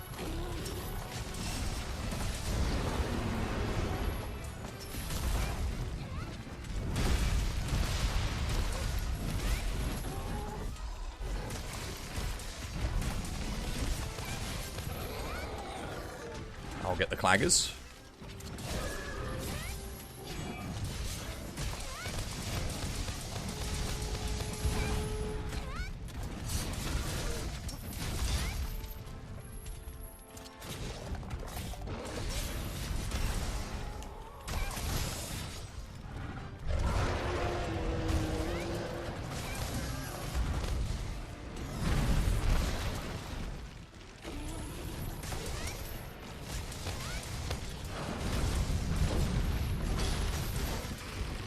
Oh, I'm bleeding. It's not ideal. 3, 2, 1. Not sure where Innocent's at. Oh, there he is. Nice. You're attacking an arm without a weak spot, my dude. Might want to make one if you're going to go for that.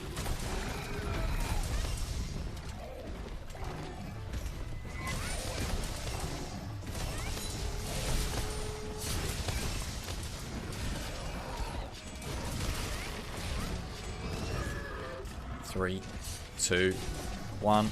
No! Oh, you... oh.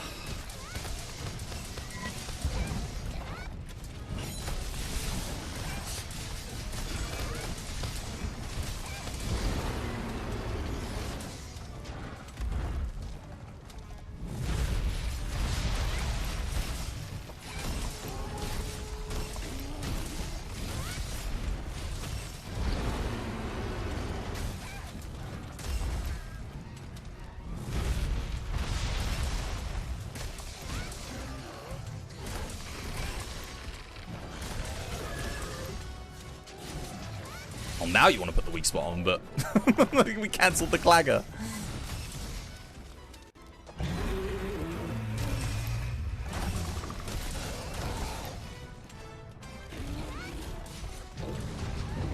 Ouch. Well, I mean, seeing as I'm bleeding to death and he's going to keep spamming out the same move, I will try and put the Temple Mantle on before I die here.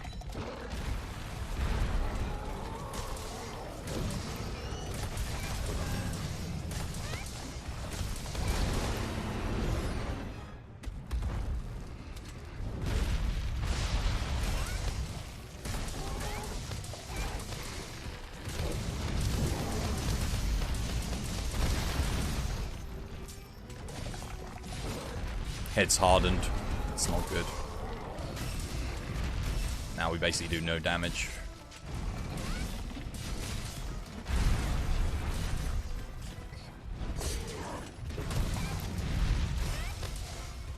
We need to be going for the front right arm. He's got spikes on it.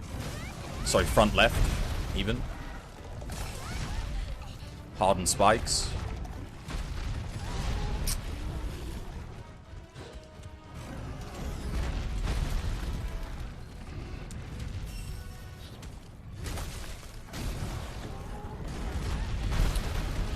Where is Innocent? Did he just DC? Oh, he's DC'd. I think to myself, like, I'm literally attacking this thing on my own. Wonderful.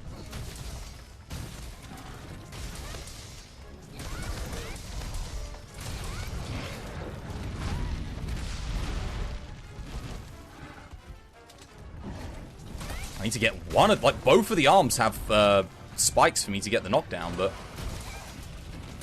there we go. Took me long enough.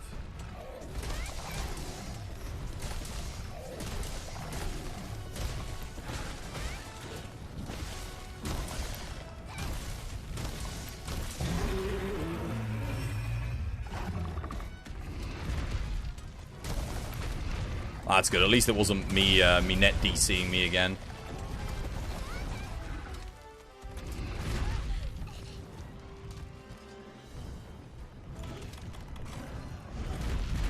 This is why I hate having Palicos on. We shouldn't have gone for them. It's not worth the free paralysis when they just cause all the moves that you're having to avoid. They're not even targeting you.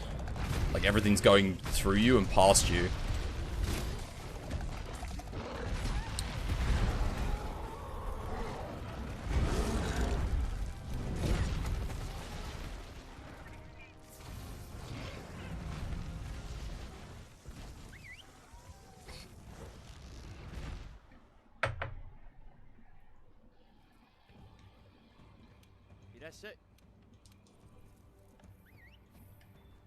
Join you?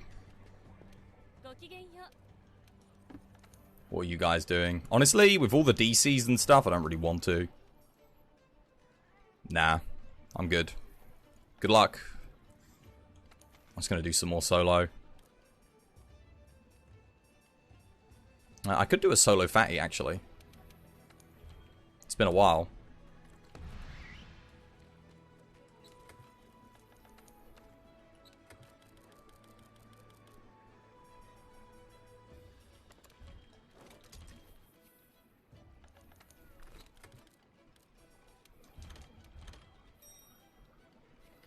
Question is, do I bother putting him... I mean, I don't want to, but at the same time, for Swax, there is a small benefit to having him on.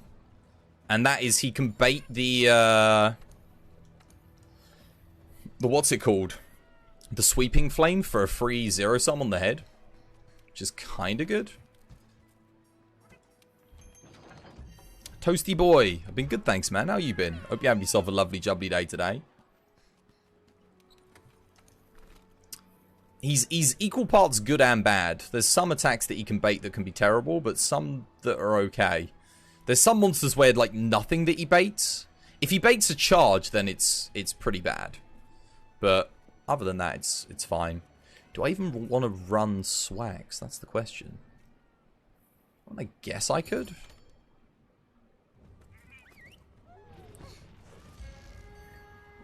Good stuff. Glad to hear that you're alright. You'd want a Pygmy Nergigante as a pet. Basil Goose for me. Cheeky little Basil. It's been a while since I soloed Fatalis, actually. Good few weeks, at least. I think the last time I was soloing this would have been last time I was streaming.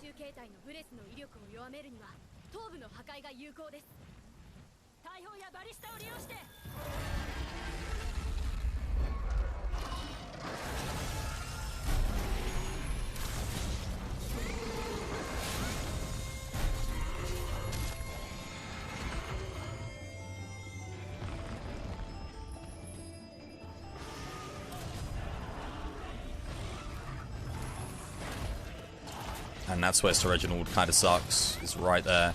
Case in point. Don't think he's going to hit anything there. Oh no, he does.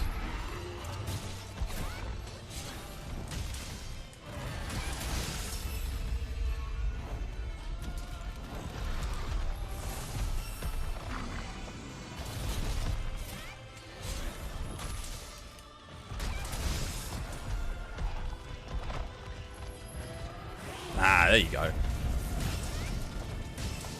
See, that I think was Sir Reginald that baited that. I don't think that was me.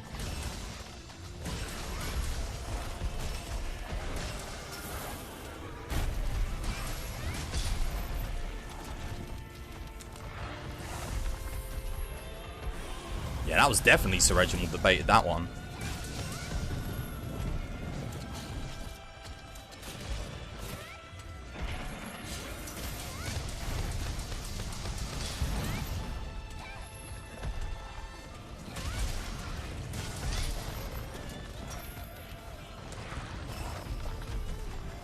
And again. Nice. He's baited out 3 of them now. Already worth it.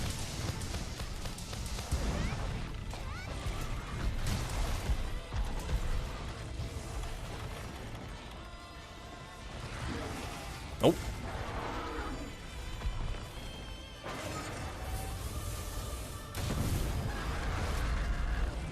That's less good, having him bait those out. Oh god.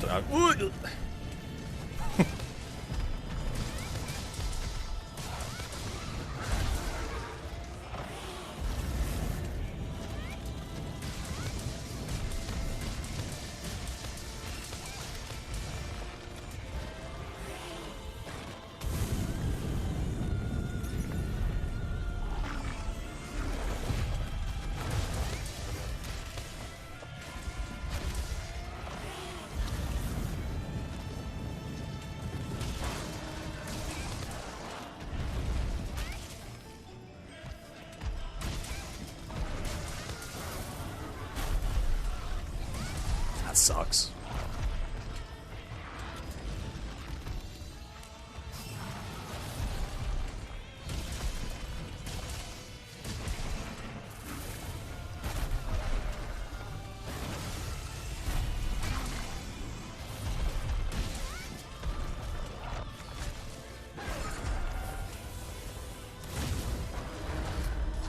Oh, he got me. Oof. That was mean.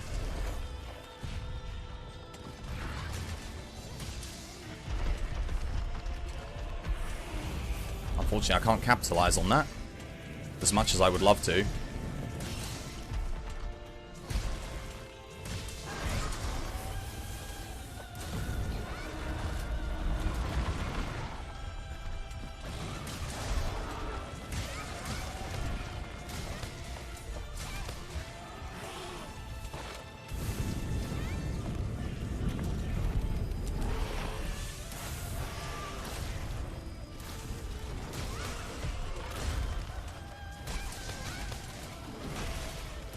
No weak spot. He's not enraged. I was too slow. Way too slow.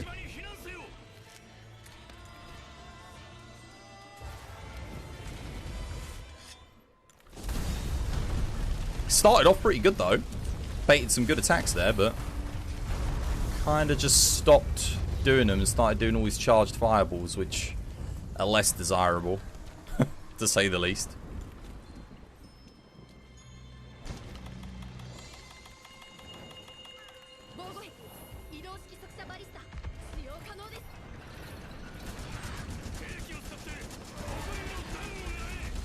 Unfortunately, I have no weak spot here.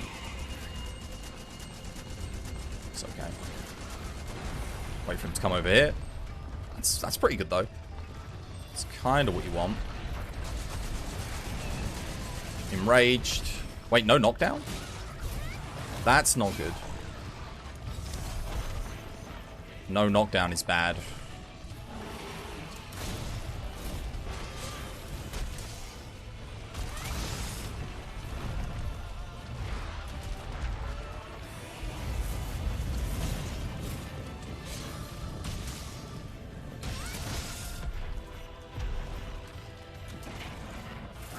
I just gotta hope we don't pizza flame.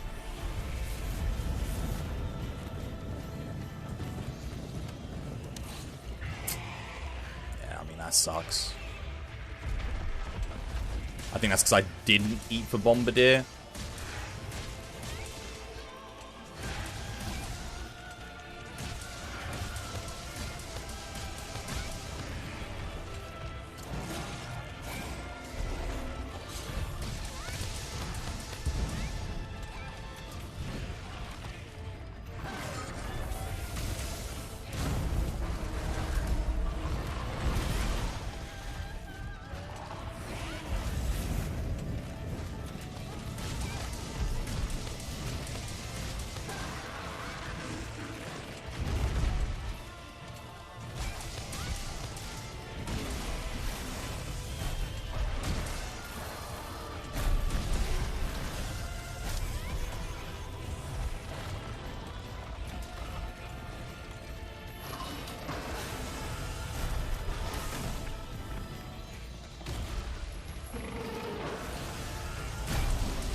Man, considering how bad my Area 1 was, Area 2 wasn't awful.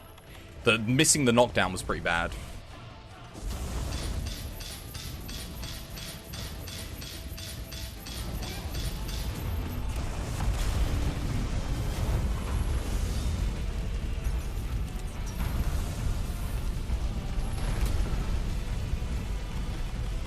Okay.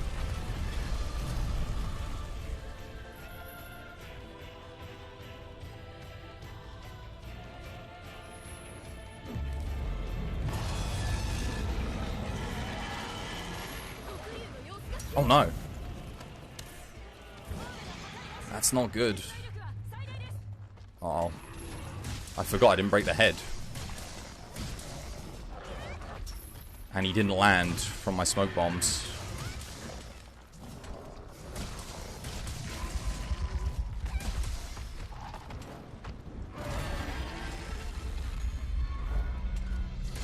Got it. Woo!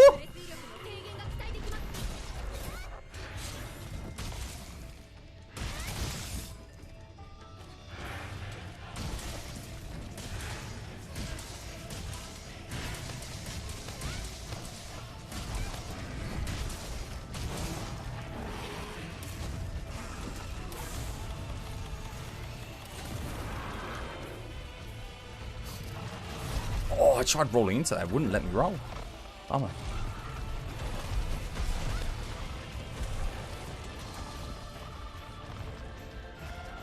Nice. That's the first one of those I baited all quest. Oh, I really needed that spike.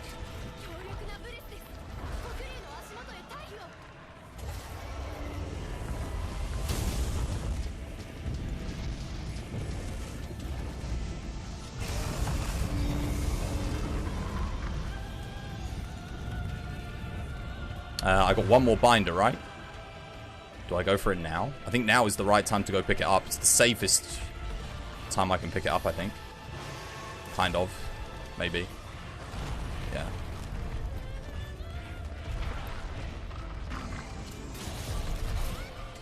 Don't charge, don't charge, don't charge. Okay, that's fine. Wait.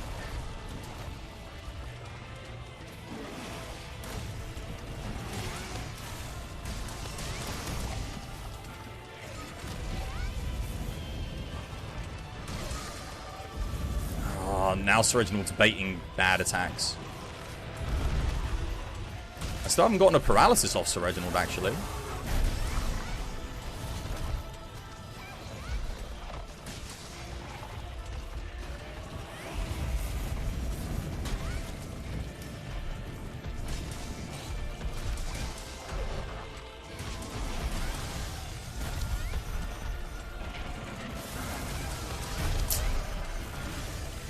Oh, the way he's wiggling.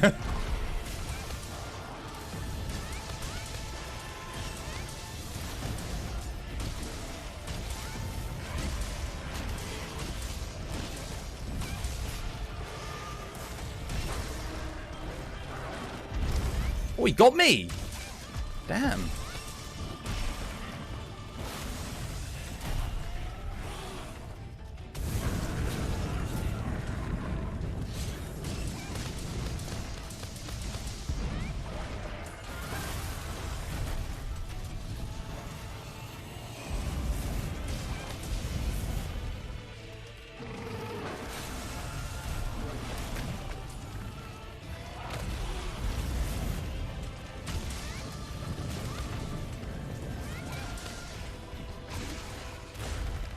I do have a binder. I think I need to use it after the next flame. I'm waiting for Sir Reginald to blimmin' paralyze him.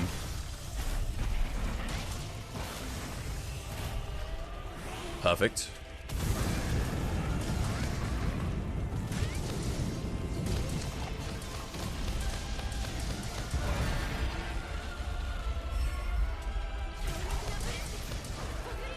Excellent.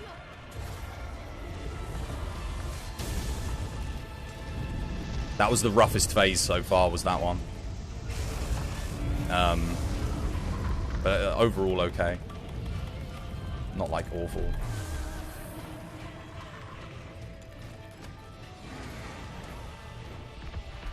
Let's see. Okay, I should have let him charge me there. That was dumb. Should not have rushed that. I would have been fine. I might be able to force a second head break here.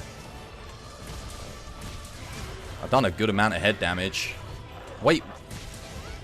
Where's my sword going?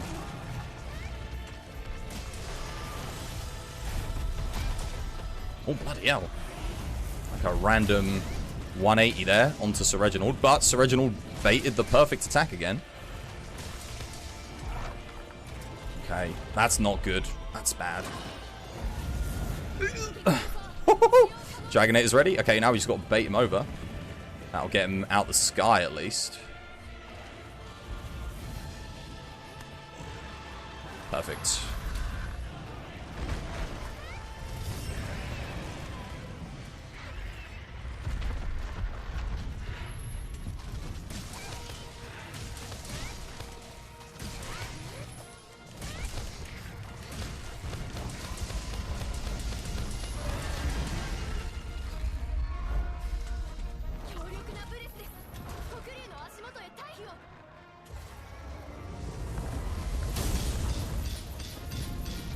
Crap. Am I going to make that? I actually don't know. Oh, that was close.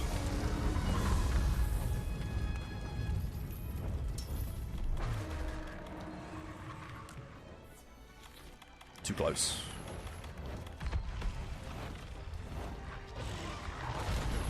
Okay. Oh, he's almost dead.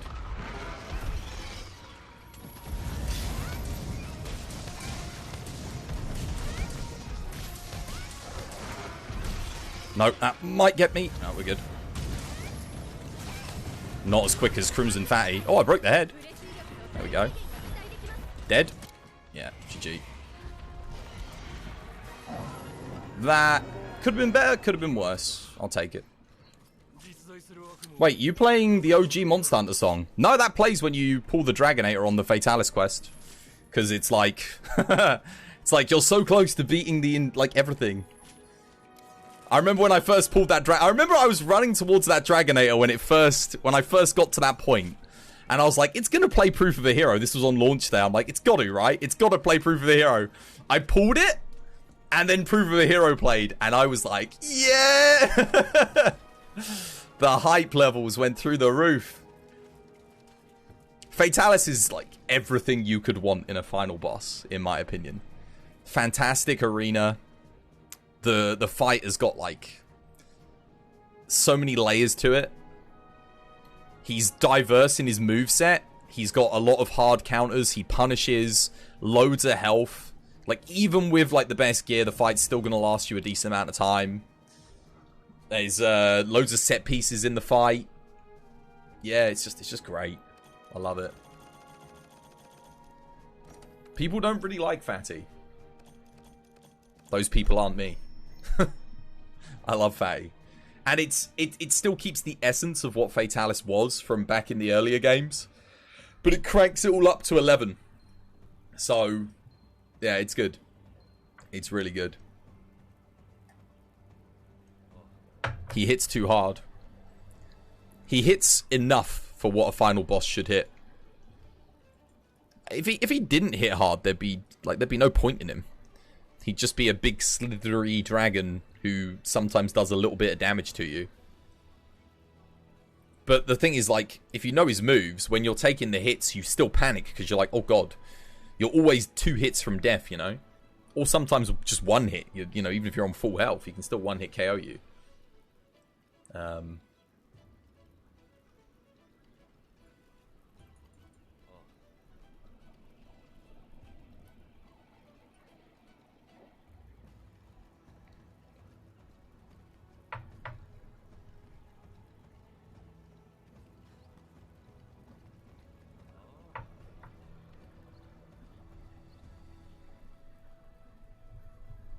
You stopped playing World after Elatrion, so you don't know.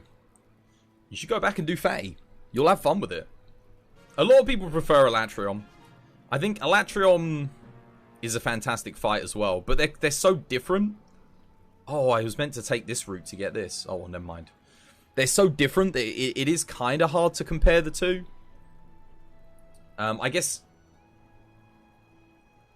if you're looking for a fight which you can just stay in the whole time and there's no downtime, then that's Alatreon. Like, there's very little downtime. Certainly if you beat it before the Eschaton goes off, there's no downtime at all. But Fatalis does have downtime.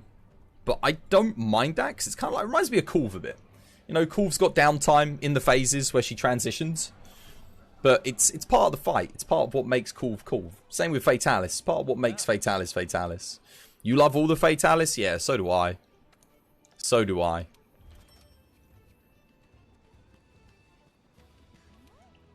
Let's see what we got going on here. You guys want to do this?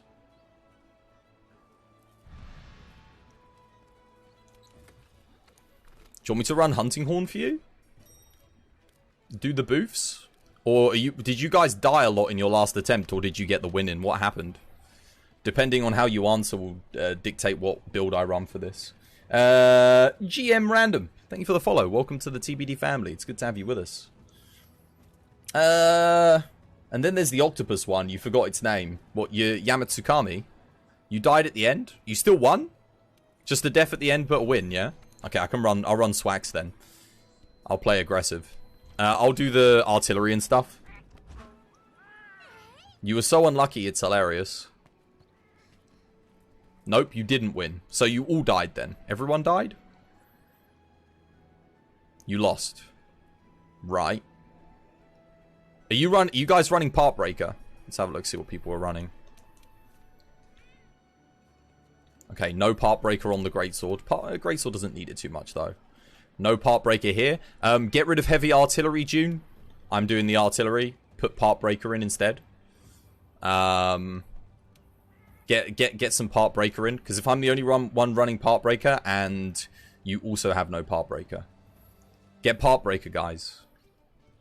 That way you won't get blue. We're literally gonna end up with blue flame otherwise, 100%, and you're all going to die if it's only me running it. Unless we end up taking extra long time to focus their head in Area 1, which we're not going to be doing. You died 3 times? Oh, okay. You literally got the double head break? Oh, you got the double head break. Okay. Oh, well, in that case, maybe we don't need the Part Breaker then.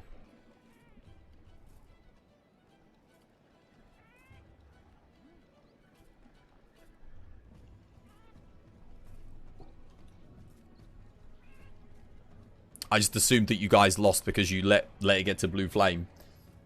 Do I need you? No, it should be okay. Well, I mean, you can come join anyway, Innocent, but I mean, we've got 4 players at the moment. There's no one else in the lobby. So, but I mean, hey, if we've got 4 people to do the quest, we've got 4 people to do the quest. You're more than welcome to join, but you would be on your own. With no second thingy.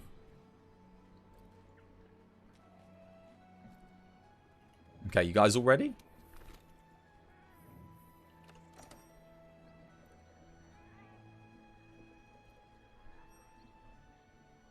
Yeah, no, Greatsword is insane.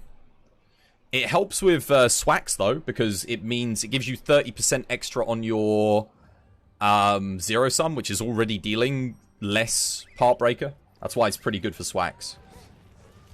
Level 2, yeah, no, it should be fine. With Greatsword, myself, I'm running level 3.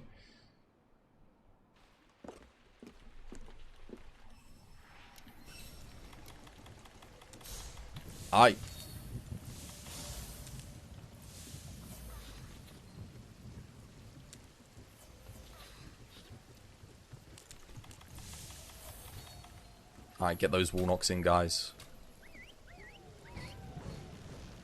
I'll go for the cannons. We'll get that free knockdown. And then make sure you got a weak spot on his head as well. Before he gets to me on the cannons. So, wall knock, weak spots. One of you focus on wall knocks and... hello. Yeah. That's an aggressive start on me.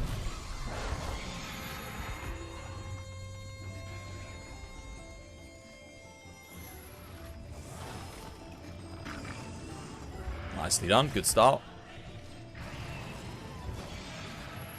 That was a really nice start, actually. I've just got to hope for good RNG. I do not want him to target me straight after this roar here, because I'm not going to be in position. He shouldn't do, but... Okay, we're good. Excellent. Still not targeting me. Cannon's in position. Now he can target me, and he is. Perfect. We should get a 9 hit here. 9 hits is fine. Thank you for the heals.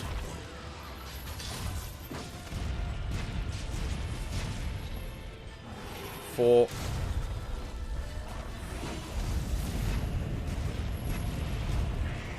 Okay, we literally only got 5 hits. That's not so good.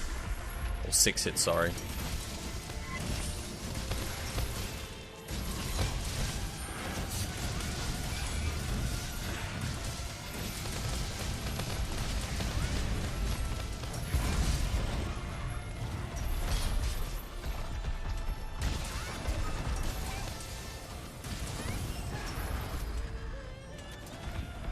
Yeah, the lack of cannon hits. Sorry, that was my bad. I messed up. This is good, though. Good RNG for me. No. What the... Are you kidding me? Oh. I was literally about to do a 0-sum and I got kicked off. Because the other Swax player was too slow. What the... Oh my god!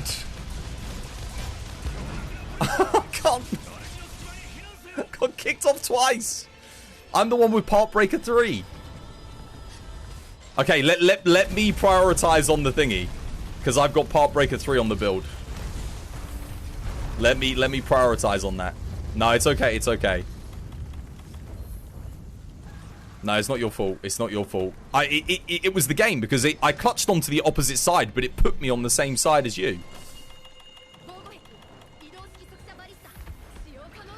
No. Oh, you don't have heavy artillery. Oh, they do have heavy artillery. Okay, well.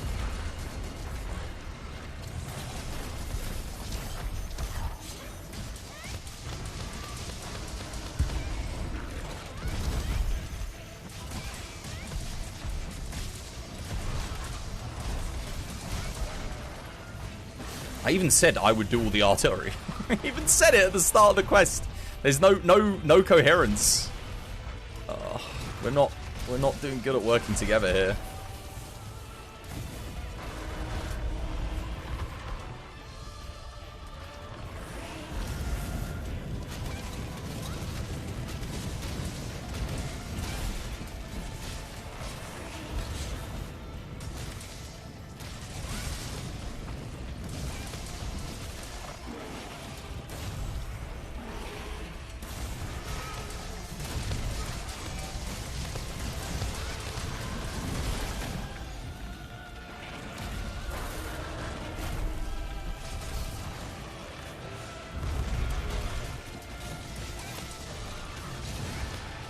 Nice.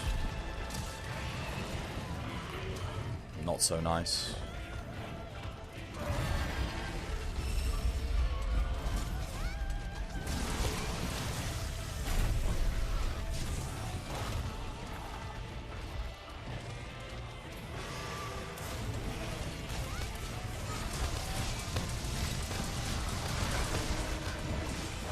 Oh no, there is priority. The host of the quest, and then the order in which people join said quest. That's how priority works, if you're wondering. So, even if I get on before the other person, it doesn't matter. It should be whoever gets on first. Like, that's, I think, would be the better way of doing it. But it actually works like whoever's hosting the quest takes priority.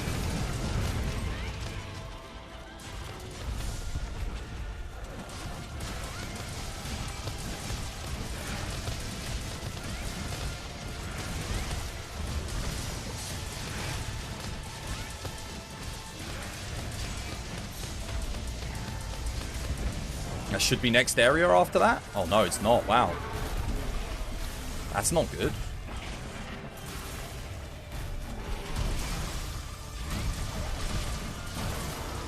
I can't dodge because I'm doing a circle-circle combo. I'm very lucky I didn't die there. And I might die here though. Good.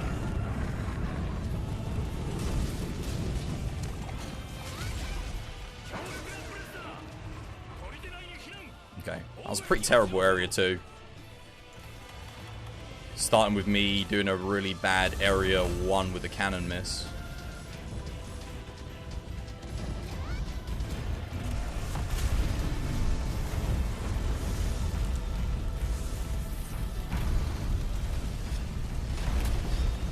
There we go. Take that. Take that. Oh, for God's sake. Are you kidding me? I just got kicked from the quest. Was that my internet dying, or did the stream dead, or what? DC'd, yeah. Whoever's hosting's internet cut out.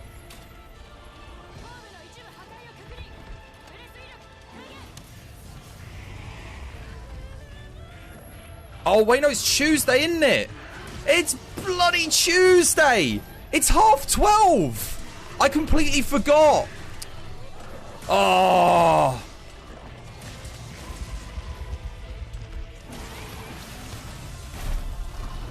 Oh, I'm dead. I'm alive.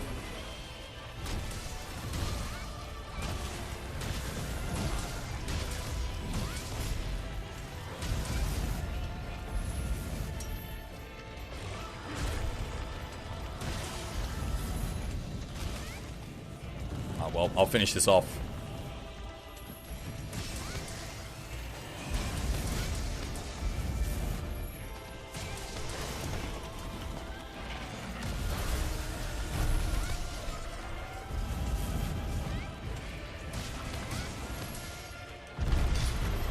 I actually did get the iframe off there, but I'm dead. Oh, no, I'm not. Thank you, Dragon Pods.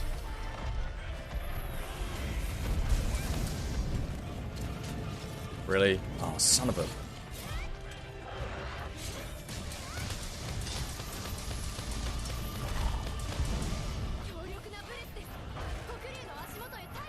Oh, God. Frame rate just cut out there as he was charging.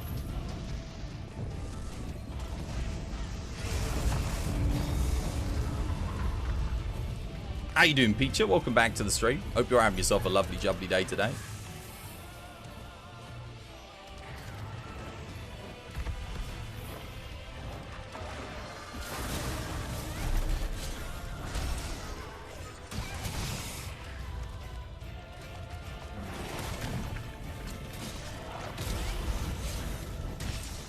Go.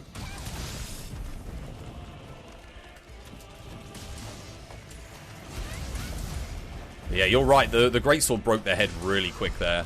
And I know that was the greatsword because I did not get a single zero sum really off on the head. That was bad.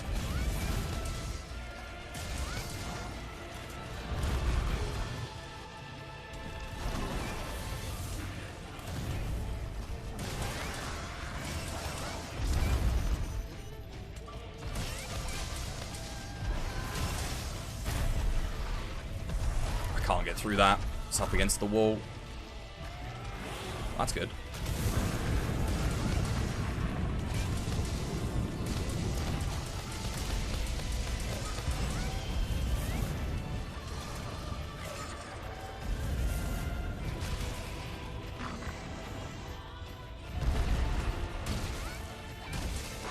Well, that's less good. Now I'm dead. Oh, wait, no, Surrender. Oh, right, yeah, of course. We DC'd and we had the Palico active. Oh, now I'm probably dead, though.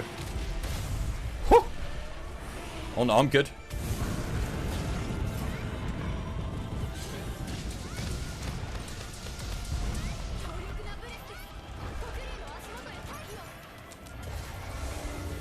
I think I've got another binder, right? The moment we got a decent run, Steam blew up. It'll be back up again by the time I come out of this. At least it should be. Unless something goes horribly wrong. The longest it's ever been down for, I think, was like half an hour. Unfortunately, I have no mantle here, but I'm going to risk it anyway. Risk it for the biscuit. Oh, that was dumb. I don't think I can get out. Oh, my God.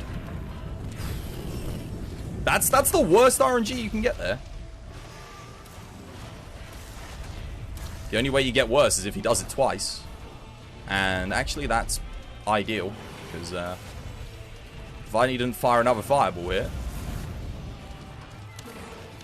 Whew.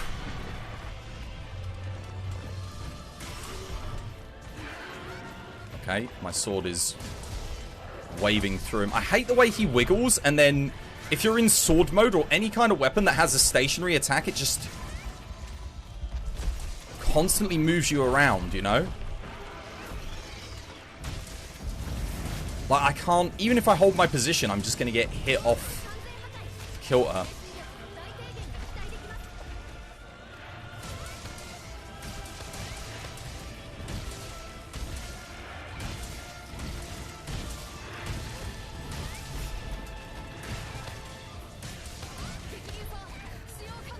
Okay, Dragonate is ready.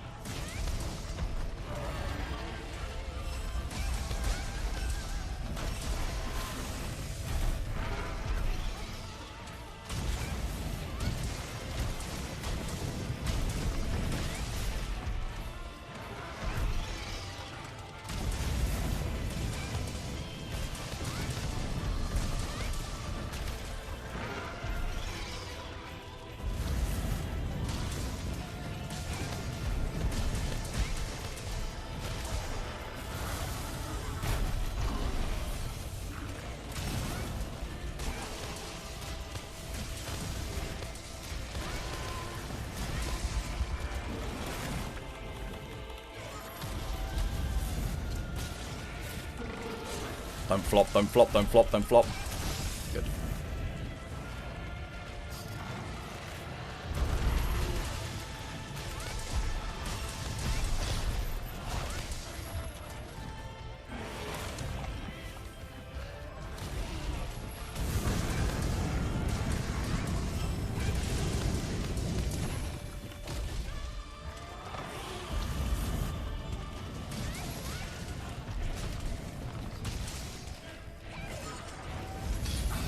Pressing circle, I should be pressing triangle.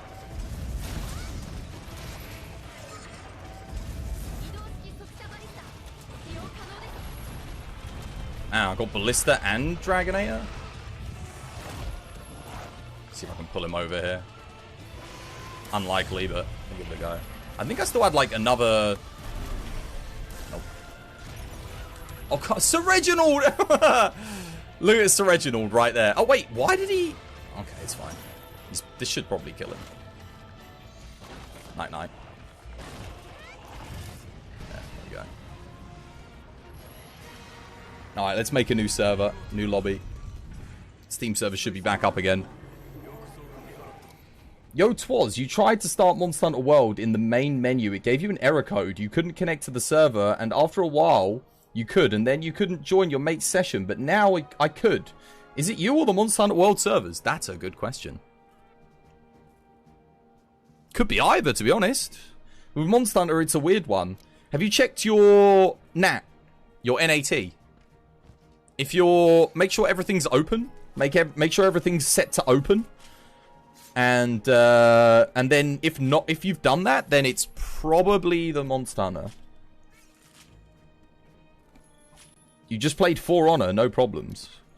For Honor has a dedicated server though, so it's not really fair to compare the two. This game doesn't have dedicated servers. Your NAT is 2. Okay, so you've got some things are closed off. You'll need to check what your friend is using for his NAT pass-through, because you could be blocking it, possibly.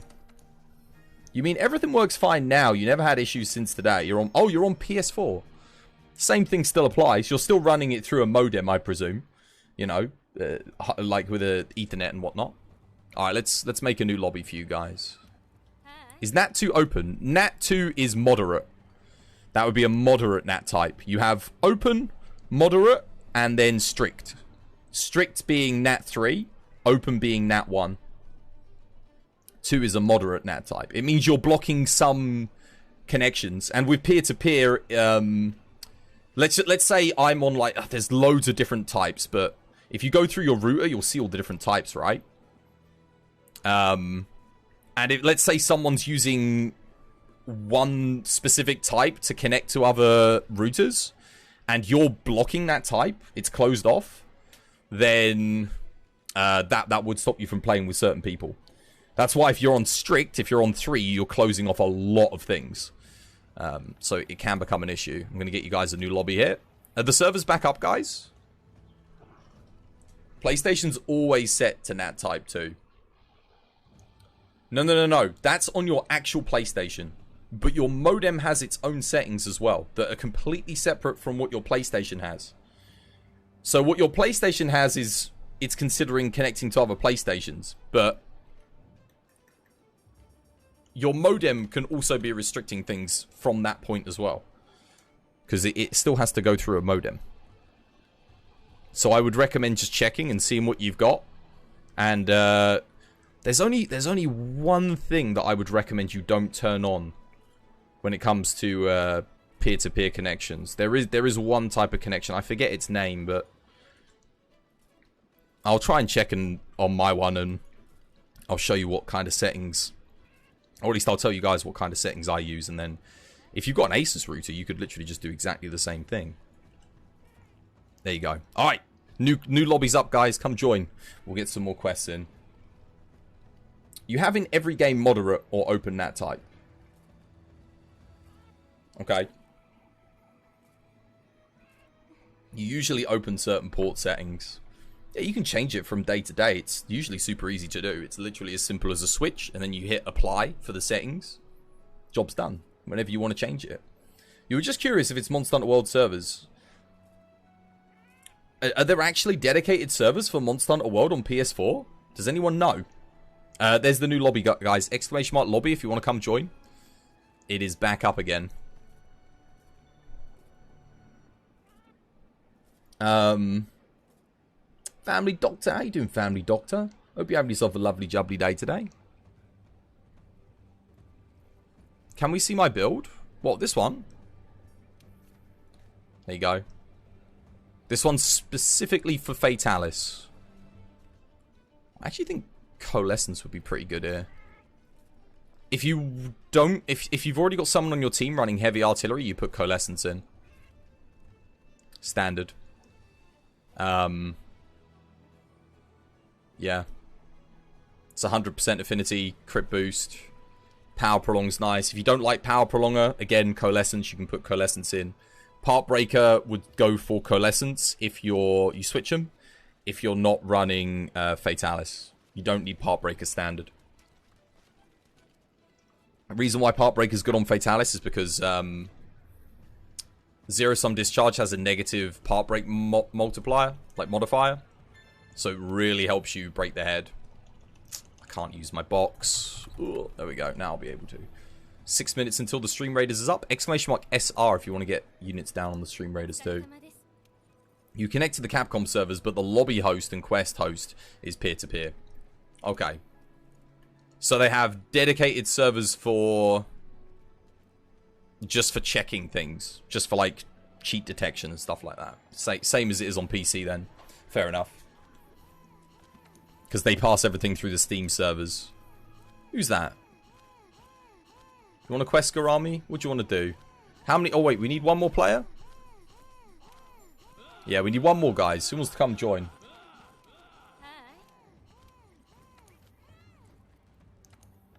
I mean, to be fair, everyone's welcome to join. We don't necessarily need one more. We'll do this in the meantime, just while we wait for people to join.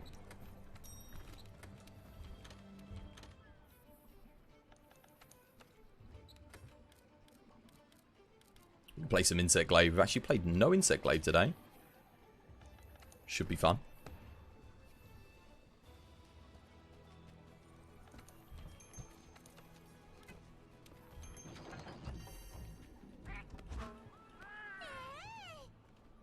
I think June's probably finishing off the Fatalis solo, if I were to guess.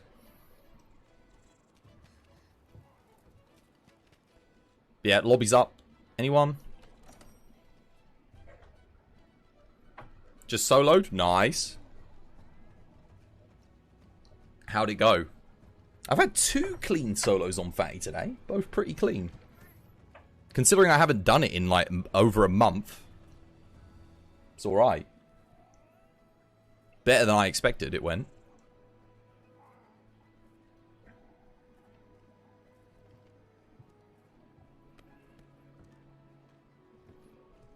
Good to boogie? Nice.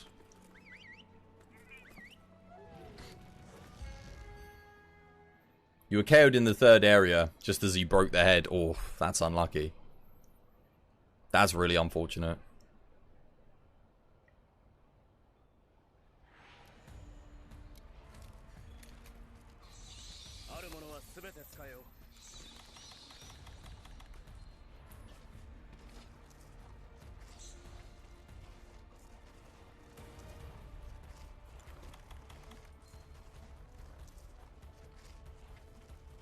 I wish I knew what was causing that visual bug. I mean, I'm pretty sure it's the, what are they called? The drivers, but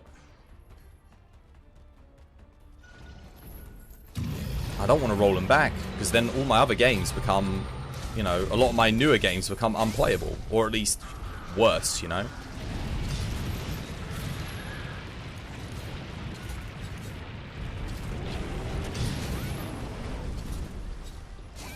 I'm not going to go for the double wall knock here. I'm just going to go for the one.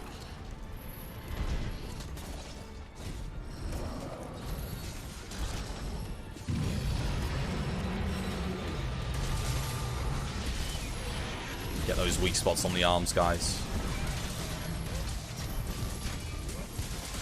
I did the chest. I don't... What are people's aversions to putting weak spots on monsters? Like, today, than, like, recently. I don't get it. Like, there's 3 of us. There's 3 weak spots needed. I guess I'll do it. There we go. Okay, well, we got some now. That's good.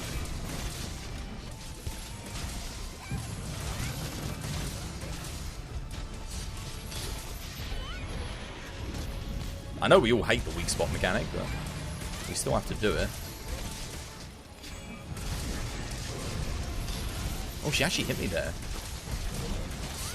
Is 95% affinity good enough? I mean, the only thing I hate having 95% affinity for, honestly, is Greatsword. Because for some reason, that 1 in 20 chance for it to not hit the crit always ends up blooming happening on my final TCS attack. But if you're like running something like dual blades, then yeah, 95% is fine. Like it's not really gonna affect your DPS too much. Obviously 100% is ideal. If you can get 105%, that hitbox, man. Get 105% if you can do it. 105% is always going to be better than 95%. It does depend on what you have to sacrifice to get it, for the most part, but consistency in damage is always nice.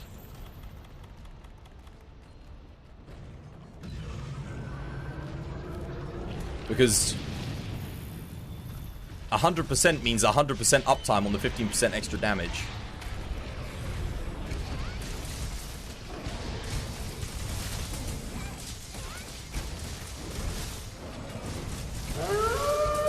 Wolfie, how you doing, Wolfie? Welcome back to the stream. Hope you're having yourself a lovely jubbly day today. How's things, man? How are you feeling? You feeling better?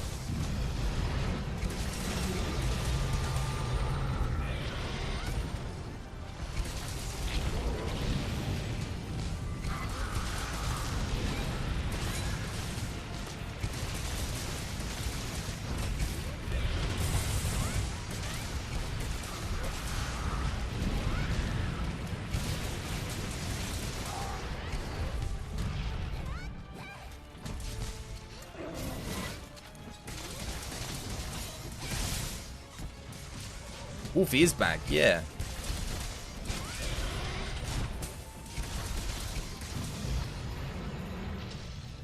Not yet, just some stomach issues, so you should be good for a while. Nice. Okay, good, good. Oh wait, no, not yet. You're not feeling better, sorry. I thought you meant not yet as in the stomach issues have gone. Like as in they're not bothering you anymore.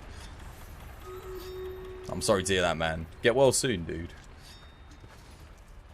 I take it you've been to a doctor and whatnot. Had a little check-up and everything's, you know.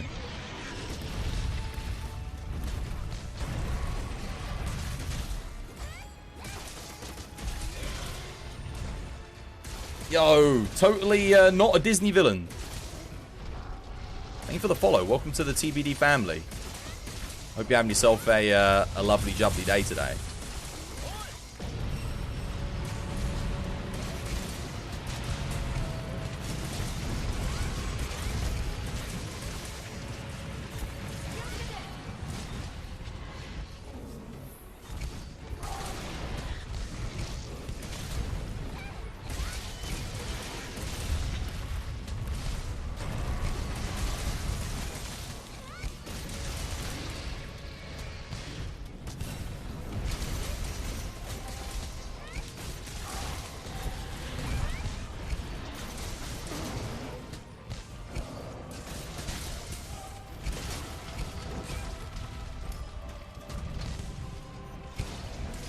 Oh, I'm out of range.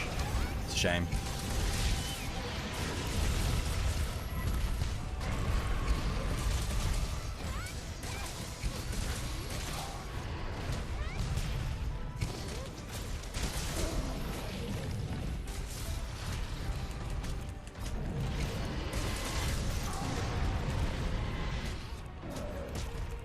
Why are you following? Don't follow around like a headless chicken. Put bombs on the wall.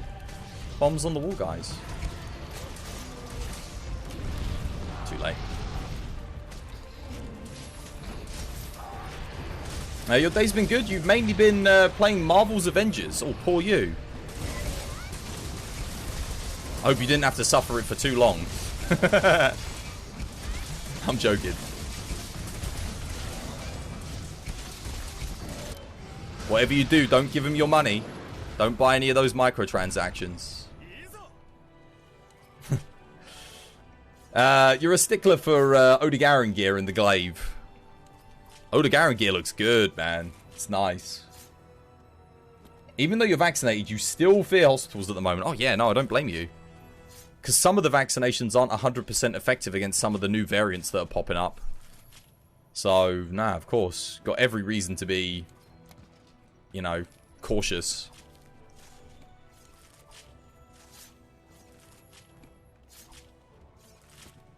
Microtransaction simulator. Nah, that's it's Genshin Impact, isn't it? Genshin. You're crafty, you got the Game Pass Ultimates, you earn points. Those points go towards rewards, including Xbox gift cards. Fair enough. Good stuff. Those Microsoft points. It's a good system, isn't it? I guess Steam kind of have that system, but they haven't really implemented it into being able to purchase anything meaningful with it. You kind of just buy emotes and stuff, and backgrounds and borders and things like that with the Steam points. Would be kind of cool if you could buy. I mean, I guess you don't need a Game Pass on Steam. It's kind of just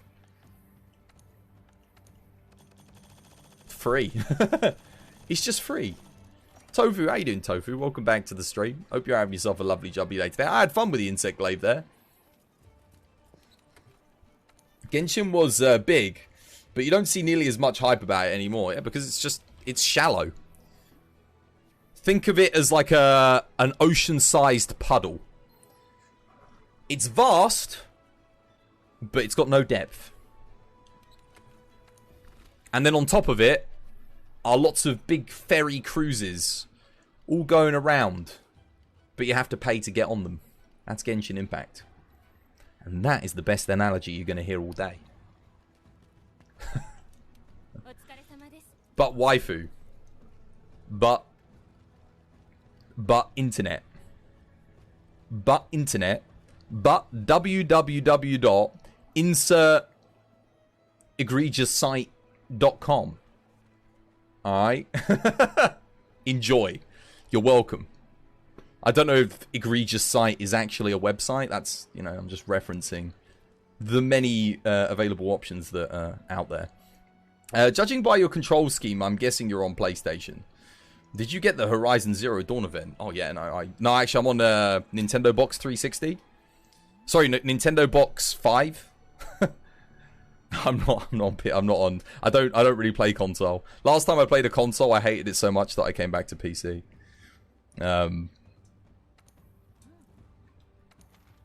Last time I played console, I vomited everywhere violently on stream. And I had to go to the hospital.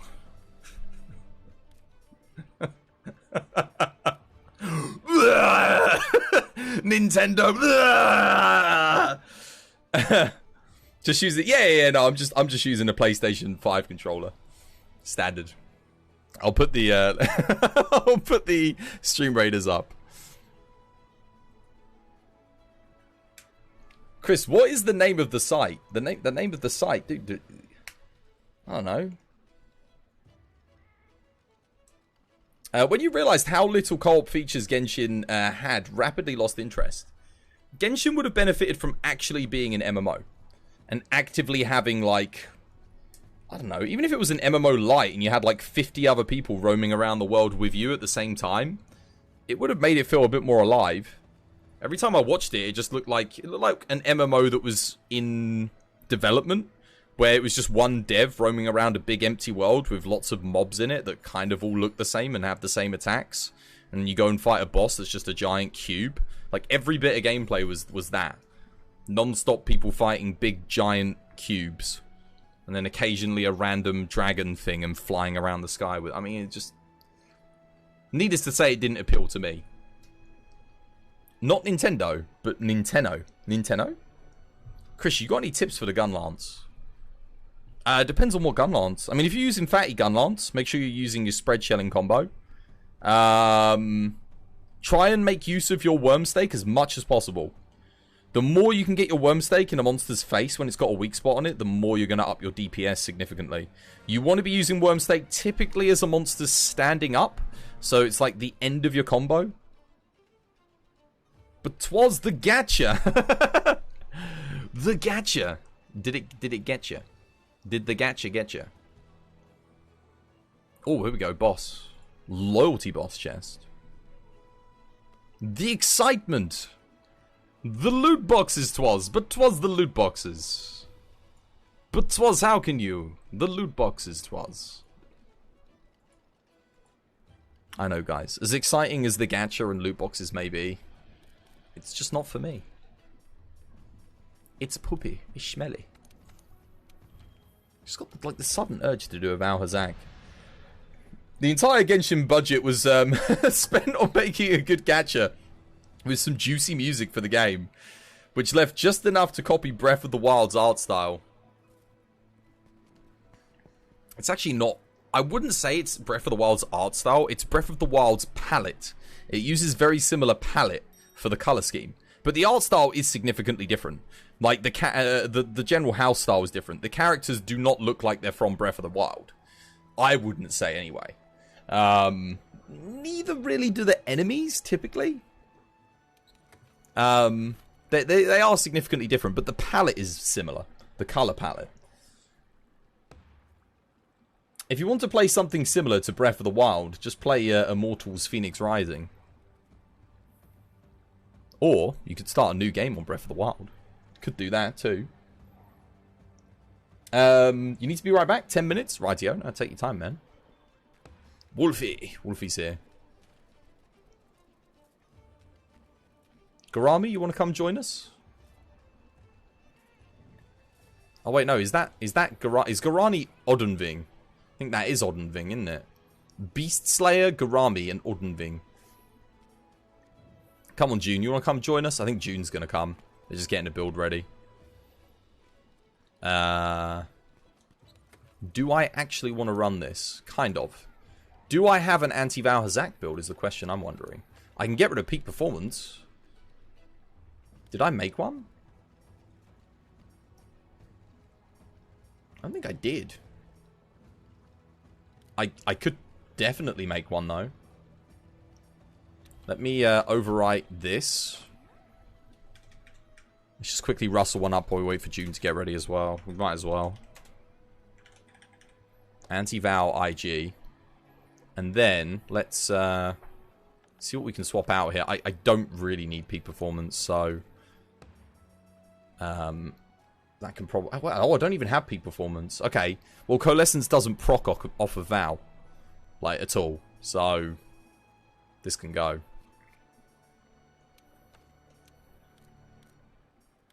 And then we need a fluvial. Oh, actually, that's not true. It does if you're bringing nullberries and letting yourself get a fluvial, which I'm not going to be doing. So, for me, it doesn't apply. Because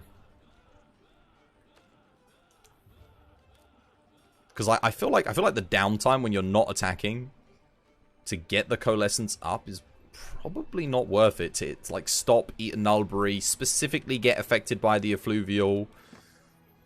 I don't know. I don't think that's worth it. I could be wrong. Oh, you know what? Flight attack's actually pretty good here. And I guess we go for brace. Because that'll buff the Kinsect. And then could put a brace here. Flinch free level 3.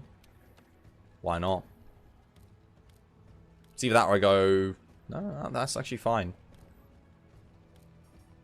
Almost ready, guys. Just thinking this through as I pop things in. Don't really need anything past Evade Window 3, because it's more than enough. Tool Specialist. That'll be fine. Cool. Alright, we'll register it.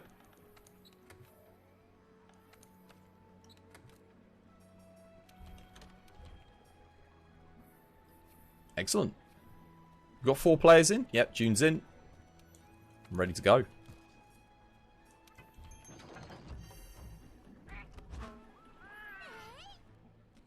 I think we're getting close to 500 with the glaive, right? Oh, well, maybe not. Sword and shield, yeah, but not the glaive. I'm going to try putting a fire Kinsect on just to see if it does more damage here.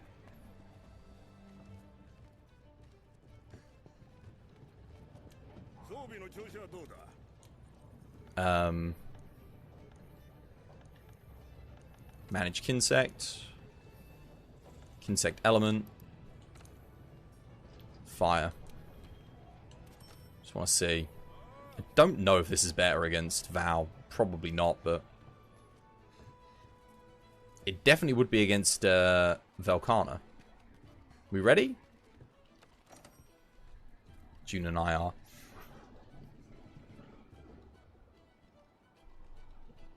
Cool, man. If we last another 1 hour on stream today, that will have been 2 streams in a row where I've had good internet, which is more than I can say for the past month. 2 days in a row where my internet has held up.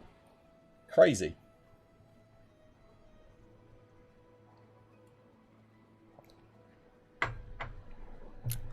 You know, while we wait for this, people to get ready, what are people's least favourite games of all time?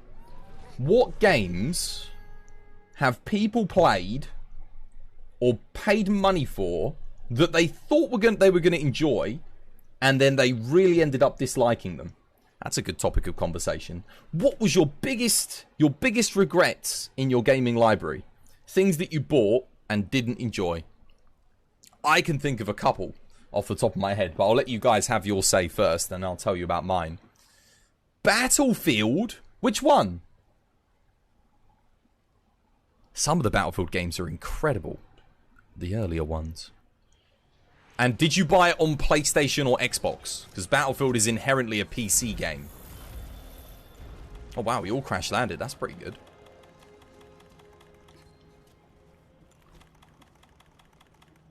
Battlefield. FIFA 17 to 19. Oh yeah, bloody hell. Why the hell were you buying... It took you 3 games? Or 2... Like... 3 years of, well, 2 years of purchase to regret it?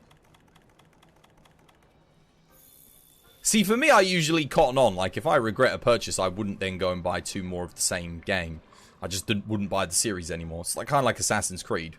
It's like they made, what was it? Revelations or Brotherhood, and it was crap, and I didn't buy another. Well, no. Revelations was crap. I didn't buy another one after that. Yeah, come wait here, guys. June. June. Yeah, there we go. June's coming.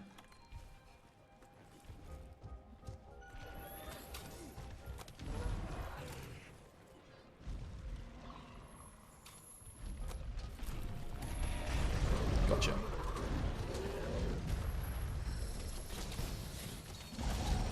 Nice, good stuff. The most latest was Tenchu. Anthem? Anthem's a... Yeah, I can see Anthem being a big regret. Yeah, you finally gave up. It's like drugs. Oh, yeah, no, they're designed to be like casinos. Although EA kind of deny it, but most of the people I know that liked Anthem have spent thousands of pounds on Anthem, you know? Not Anthem, sorry, FIFA.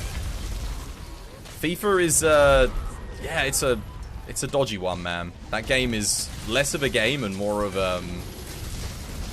yeah, more of something a little bit nefarious. No Man's Sky is your answer? Oh, yeah. No, I get No Man's Sky. I regretted No Man's Sky. I really enjoyed it at first, but then after about 30 hours, I was like, wait a minute. I've been doing the same... I realized I've been doing the same thing for like the past 3 hours. Literally nothing new has happened, and I've explored 5 different galaxies or whatever. Like, what is going on? I can't be bothered. Like, I was expecting to have discovered something interesting by now, and... yeah. I know the game's, like, changed a lot since then, but at the time, it was like... I haven't bothered to go back to it. The thing that annoyed me with No Man's Sky was whilst I was enjoying it at first, everyone was telling me how bad it was, but they hadn't played it.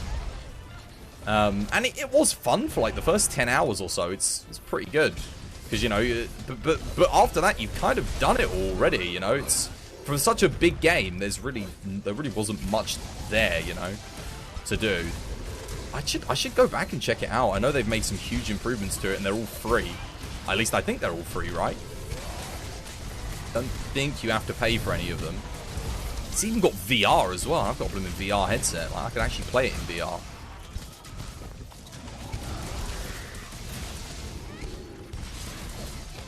Ah, it's bad.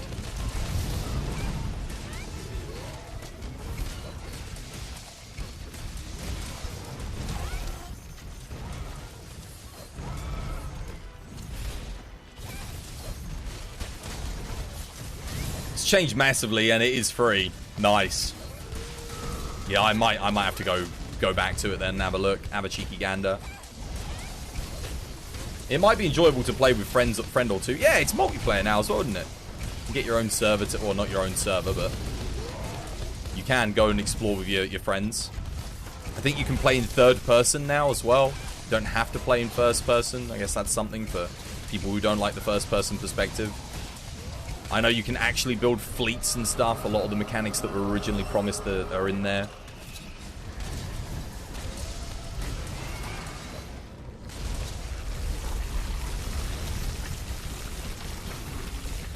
Any other ones? Any other people got games that they, like, bought but, like, really regretted buying? Why do I keep getting white off of there? That should be... doesn't matter.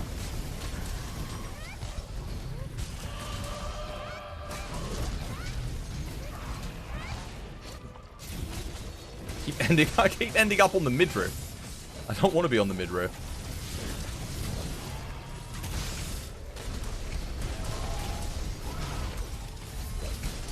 I can't believe how many weak spot zones Valhazak has. It's actually ridiculous. You've got 2 weak spots on the chest, 2 on the arms, you got 1 on the head, 1 on the tail. Like, 1 on either side. It's just too many. It's too bloody many, guys.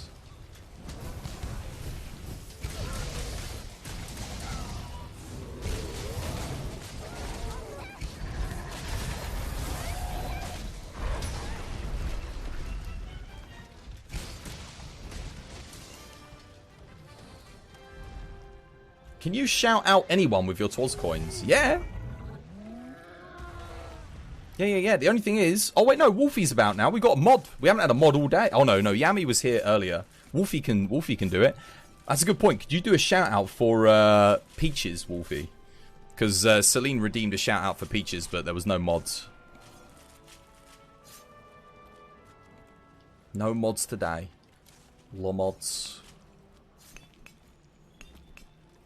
Morbanesh was here for a little bit. The one you regretted was Far Cry 5. Wait, which one? Far Cry 6 or Far Cry 5? Far Cry 5. The last Far Cry I played was Far Cry 4. And it was nowhere near as good as 3. I didn't buy another one after that. And 2 was my favourite. Far Cry 1 was good. Far Cry 2 I preferred. Like, I thought Far Cry 2 was great. It was a little bit rough around the edges, but it was so fun. And the map maker on that was great. I loved building my own levels for it. It was super easy to use. And it was really good fun. Like, you could literally make a map, upload it, and then play it multiplayer with, like, whoever. And what else was good? The clips keep freezing recently. You guys been noticing that?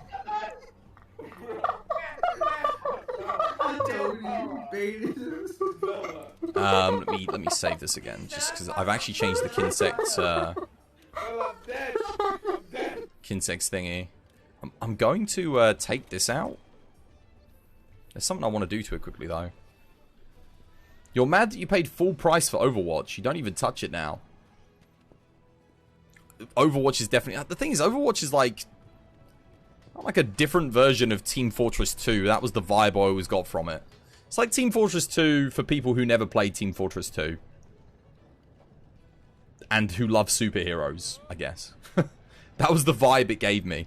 So I was like, I've already played Team Fortress 2. I don't think I need to play this.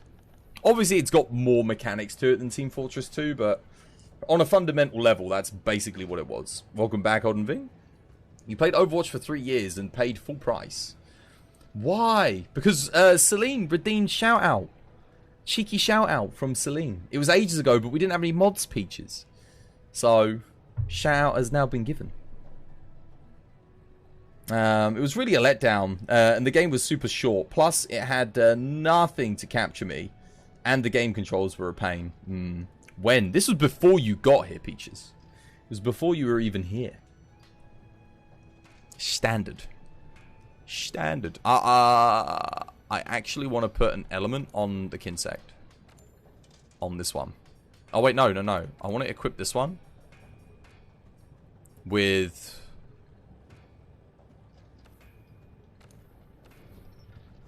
I need to equip this one to have the not the fire thing. Problem is I have no idea where the blimmin' Kinsects are. I don't use them enough. Is that them? Is that the one? No. Gleam Beetle Metis? That's the one. This one has ice on it? Okay, this one's got ice. I actually need to make another one then, which doesn't have an element. Okay, hang on a minute. Kinsects. Wait, where do I go to Kinsects again? Forge? No. Upgrade? No. Wait, where the hell do I where do I nurture Kinsects? I thought it was here. Is it not here? Am I going mad? I didn't see the option. Oh, there it is. Bloody idiot. I think it's this one, right? No, it's not. It's the other one. Let me purchase a Kinsect. And then nurture a Kinsect.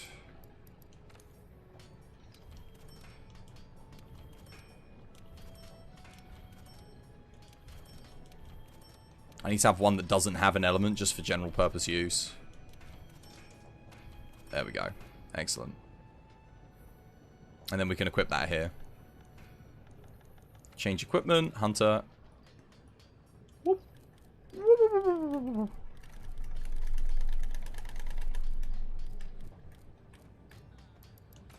Done. Save this as this. Splendid. Alright, we're done. Just use the Metagune. Don't have fun. Roadhog still smashes, in my opinion. His rework was weird, but you love it.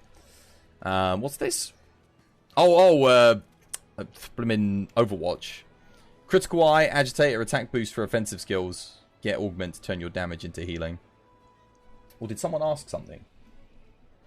A shout out from Twas for Peaches. We need another one. Go on, Wolfie. We need another clip Chris, you need to have about 5 of them. I know I do. I know I do.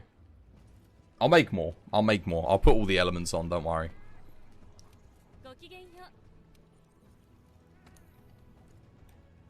What should we do? Should we do a... Do you want to do a thingy? AT Velk? Want a heal? Boop. Too bad. Yeesh. Another shout out. I want to see if the... Look, the clip froze again. See how the clip froze again? They're not working properly. Good morning to you and you and you and you. Good morning. Good morning. See how the sun does shine. Good morning. Good morning to you. Do do do do do do. There you go.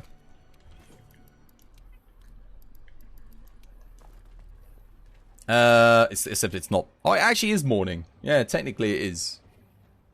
I need to change the Kinsect again, though. Funnily enough, to the fire one. One of them I got fire on. Which one's fire? Ice, fire. Excellent.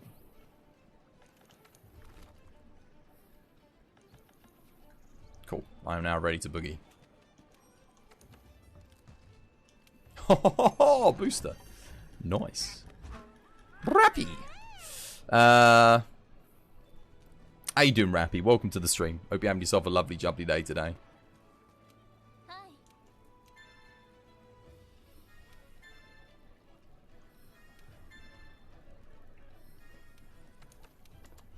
Oops. I guess that's fine. 4-man insect glaive? Are we all doing insect glaive? Perfect. Beautiful. This should be fun. Who wants to be on Clagger duty? Who wants to be like... I mean, we can all go for Clagger, can't we, really? But does anyone want to be priority Clagger? Has anyone got, like, the Clagger down to a T for getting onto the head on this fight? I always end up on the wings. I mean, I guess I can go for the wings. Alright, cool. That means the rest of us can go DT. If someone's, like, always on Clagger, then everyone else can DT, and they know that they can go for DT.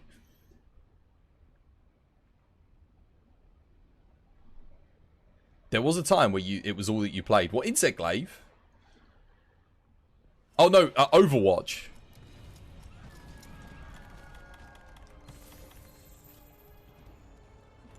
I never touched Overwatch. I was playing Hearthstone when it came out, and then by the time I kind of got interested in it, Blizzard did the whole Blitzchung thing. And, like, started, like, sucking up to the CCP. And I was like, yeah, no. I don't want to support this company anymore. Go on, guys. Get on. I gave you all the time in the world to make weak spots there. Like, all the time in the world. All the time in the world, mate. Not a single weak spot, mate. What is this?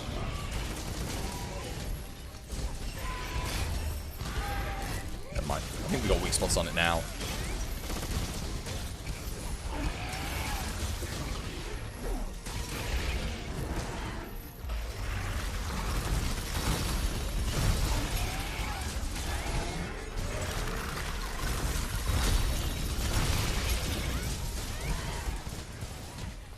I love the music on this fight, man. It's so good.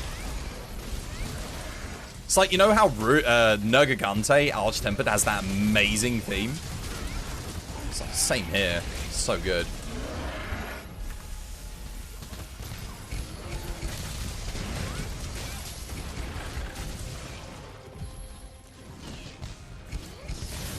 Thank you for the Clagger.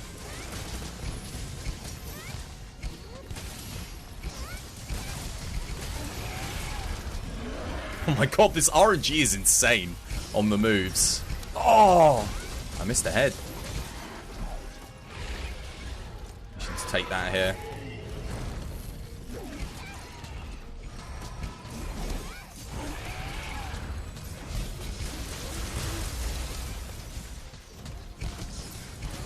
No! Oh.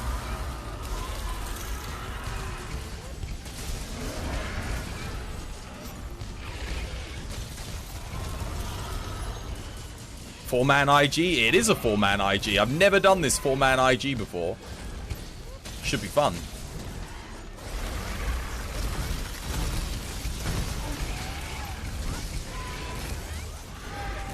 Oh my god. The only problem is we're all taking the same position, so when it targets one of us, it's targeting all of us.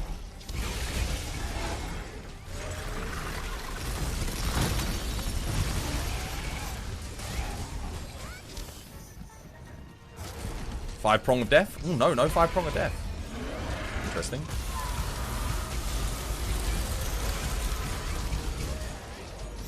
Okay, I know Zilch is on. Is it Zilch that said that? Yeah, Zilch is going for it. Well played. I see, I can always go for the DT on the head because Zilch has got the claggers. So I don't have to stress. Oh no, that wasn't even targeting me. Damn it. That is a DT right there. Gotta get it.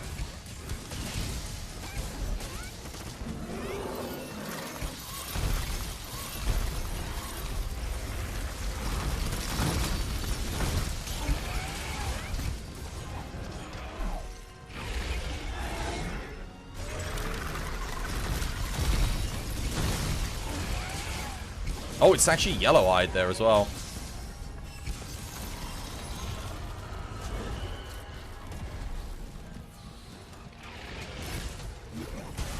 It wasn't enraged. Could have done a wall knock. Should have been reading it better.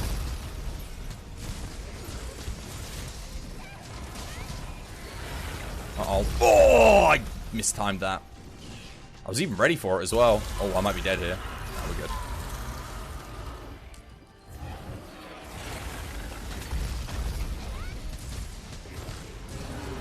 Nice.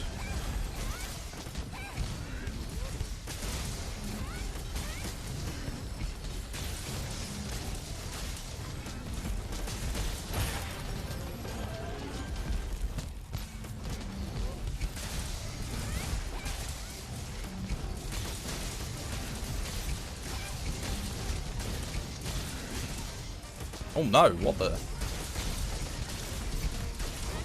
That shouldn't have knocked me down, actually. I got flinch free on the build.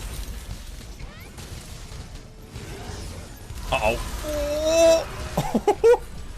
I don't need to worry about it because I know Zilch has got it. Yeah, Zilchy boy. Look at that. Perfect. That's like 3 for 3 on claggers.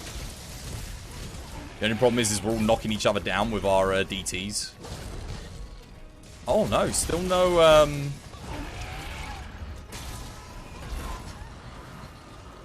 Still no 5 prong of death, which is a bit weird. I would have thought we would have done enough damage to push her into it by now.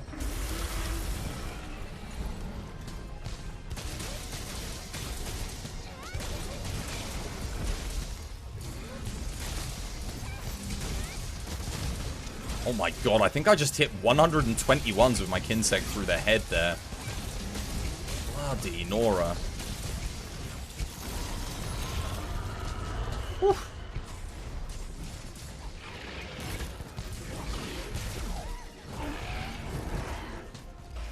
Uh-oh. Oh, that was dumb. It went behind me and I couldn't see. And because of the way the camera I had it angled, the things were transparent as it died. That was almost good. If I hadn't died there, that would have been pretty good. The last DT, I died literally as it did that. It actually got, you know what move it got me with? It did an aerial charge of all things. And that's what it hit me with. Like, you don't normally see that move. Yeah, that was good fun. Hey, Lacrease. How you doing, Lacrease? Welcome back to the stream. Hope you're having yourself a lovely, jubbly day today. Well, look, everyone's using the layered gay bulg. I should probably get a layered insect glaive, actually. Yeah, I'd quite like one. I might get the Palace Guard one. I don't really like the Fatalis one all that much. It's a bit ugly. It was fun chilling. You're going to head out soon? All righto, Toasty. Yeah, thank you for chilling with us. It's good fun. Is Master's Touch worth it for Longsword? Depends where you're at in the game. If you're at the stage where you've just gained access to Teostra, absolutely. Yeah, 100%. Or if you're at end game in high rank and you're doing Behemoth, then yes, absolutely. But if you've beaten Fatalis, or you're past the Latrion, Safi, Raging Bracky, no. Pretty much the second you get access to Safi Jiva, you will not be using Master's Touch anymore. Everything past Safi and beyond is like better. Layered Odogaron Insect Glaive is the best.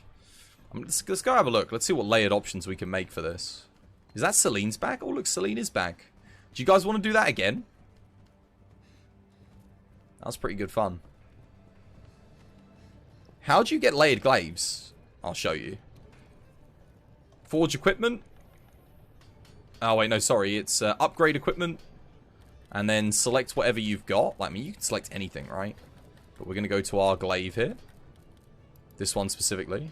Wait, what? Can I not? Oh no, it's augment, sorry, not upgrade. Augment. And then go to... Oh. That's weird. Layered weapons. Did the stream cut out? Did we DC there?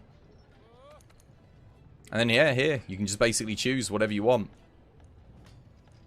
I do like the Lunastra one. What should we go with? Wait. Why can't I make any of these ones? Oh no, those are parts. Right, yeah, of course. Duh. Rathalos. Glavenus. I've never ever even seen the Glavenus glaive. I don't think I've ever seen anyone use it. Oh, the Zenoka one looks pretty cool.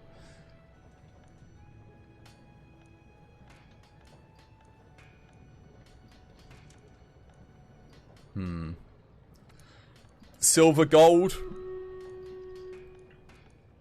I'm actually going to go with the Stygian, I think.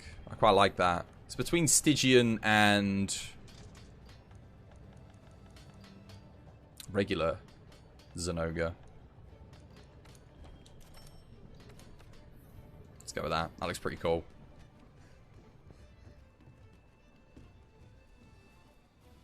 Glue is always the superior weapon. It is. No one ever did. You will stick with the Odogaron one. Odogaron one's nice as well. Oh, let's pop it up again. We go again. Just because that was really good fun. Oh wait, did someone else post it? Oh, I think Celine posted it. My bad. 1 second.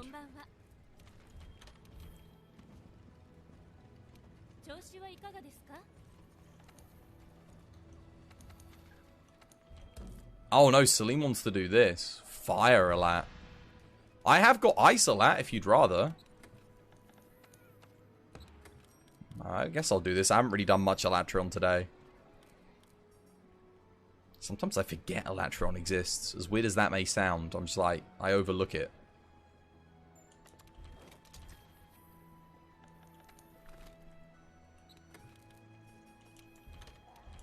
Like, considering how much I've done it, you'd think I wouldn't forget that it's in this game, but... Stream Raiders? Yeah, oh yeah. Blimey, thanks for reminding me. Now is the perfect time to do it as well, because we're not in a quest.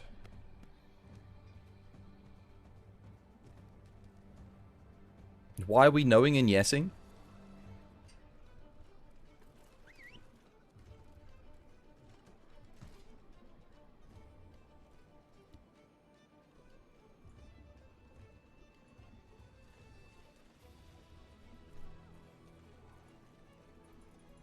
Alright.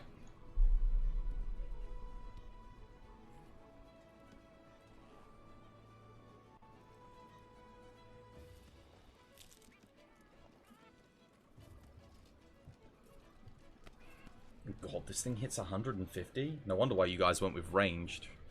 It's actually a wiser choice. Oh no, I might not even make it there. I've got more than 150 health though, right? Oh, thank God it didn't target me. I think we're okay. That didn't even do anything.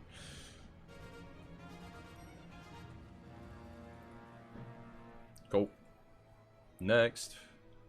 What's the path? We want to go for the blue so we can get the green. Cool. Starting here then.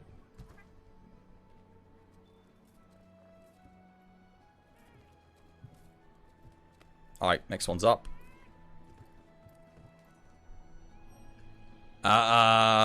Anything else I need to do? I don't think so. I'm ready to go.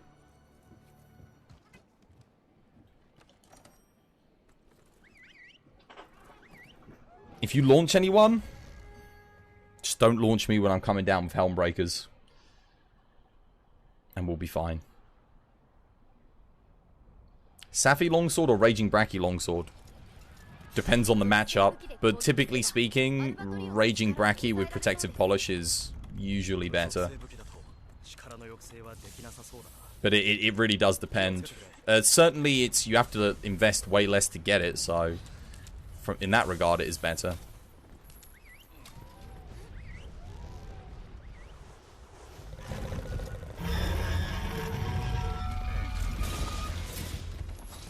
No, what?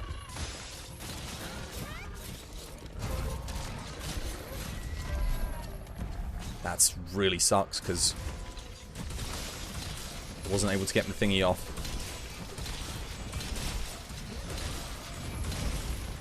Yeah, that's not a good start for me. At least all the weak spots were put on by everyone else, though.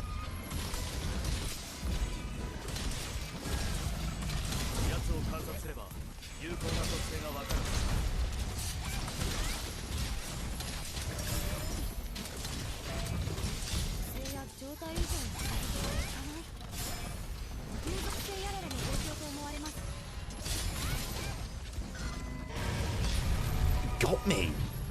That's crazy.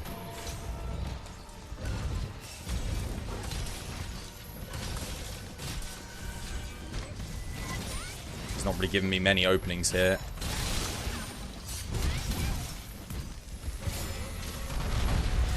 What?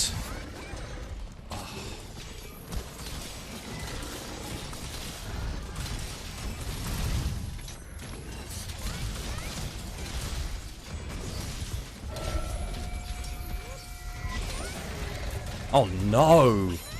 What happened there? I was like lined up perfectly with the head and then...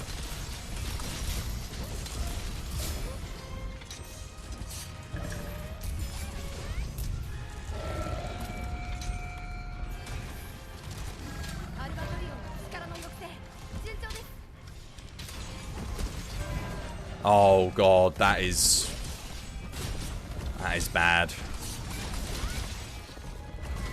Yeah, that's pretty rough.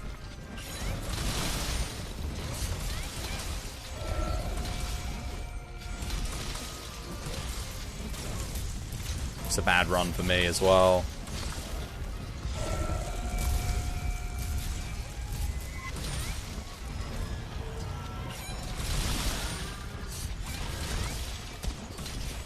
Not getting much on the head here, unfortunately. No.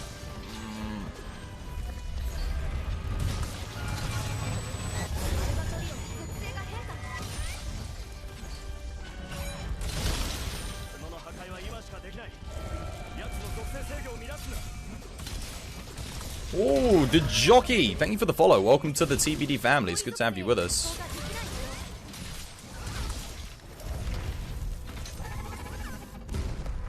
Oh, it would just be jockey, wouldn't it? Not the jockey.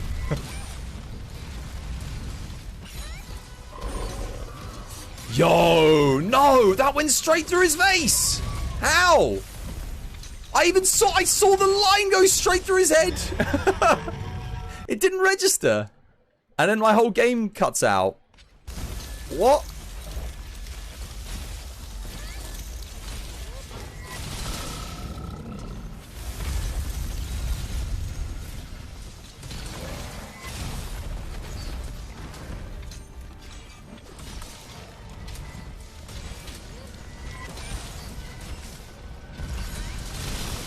I was gonna say, if that didn't register, we would have had we would have had problems.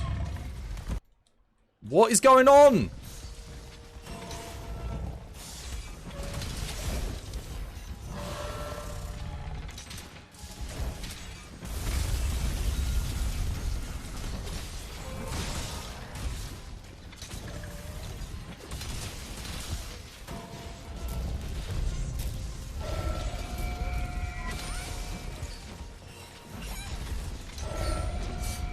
Yo, my game keeps, like, disconnecting and none of my hits are registering. Seriously, like... like, it's just ignoring my hit. My hit registration's, like, completely off.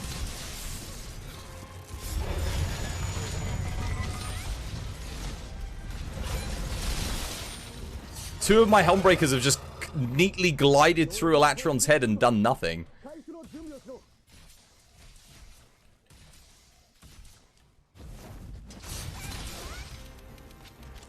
Oh, I'm dead. Couldn't put my sword away in time. I don't know why.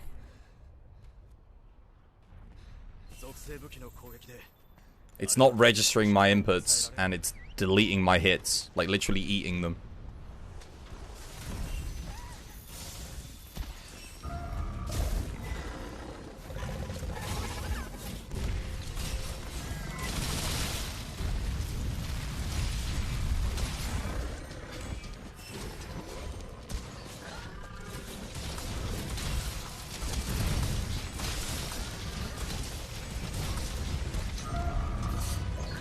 Are you kidding me?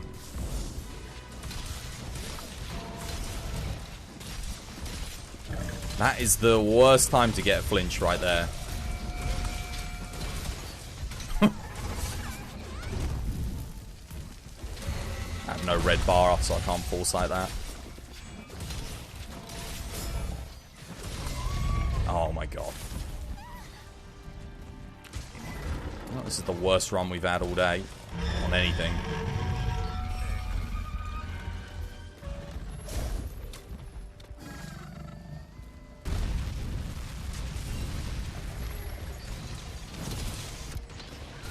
Jesus Christ, that was terrible.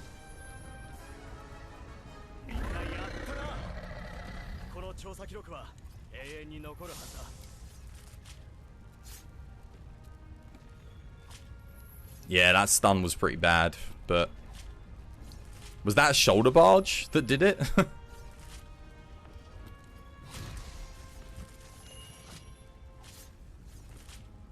Why are we even doing Fire Elatron? I hate this bloody thing.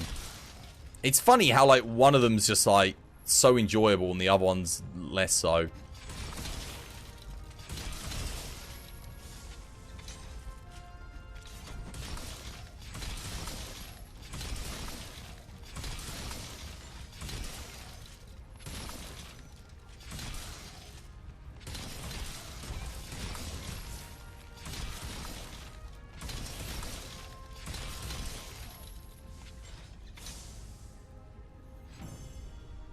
Hey, Burn 'em all. How you doing, Burn 'em all? Welcome back to the stream. Hope you're having yourself a lovely, jubbly day today.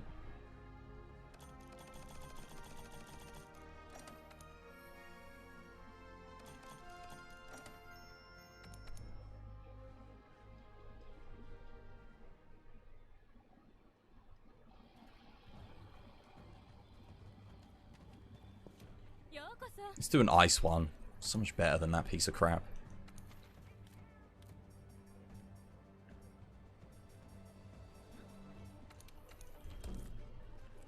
I don't know what was going on with my game there. Seriously. 2 Helmbreakers didn't register. Straight through the head. And it kept, like, DCing my controller. So, like, taking all my inputs away from me. And then nothing was registering. And then, like, the audio kept cutting out as well. But my controller wasn't disconnecting. It was just like... No idea. Capcom need to come back and patch it for all these new bloody driver updates that we're getting with Nvidia. It's starting to suffer. Can't believe, like, when I think about games that so I think Monster Hunter, this game in total, I think it made probably about $1 billion. It must have made in total, if you consider across all the platforms, Iceborne and everything. Come join Celine. What are you doing? What are you doing? Bloody join! What, is it not working? I'll post it again. I don't know what means. That means nothing to me.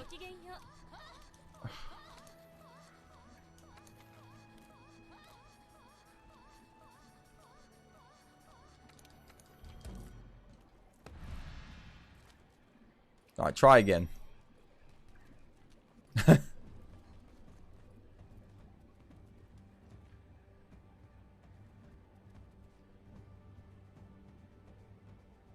Oh, is that what it is? I thought it meant like, oh, the quest is bugged or something and you can't get in. Just like, why subject us to over that?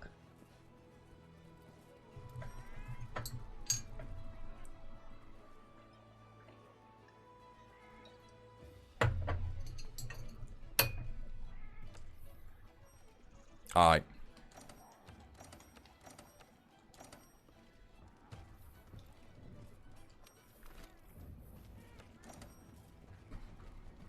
Pointing always means join, does it? Okay. To me, it always meant annoy twas. Annoy the crap out of twas.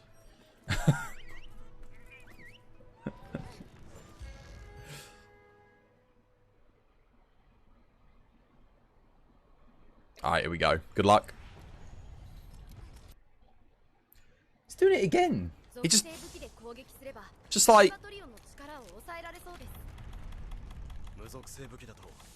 I don't know what that is. I don't know why it keeps doing that.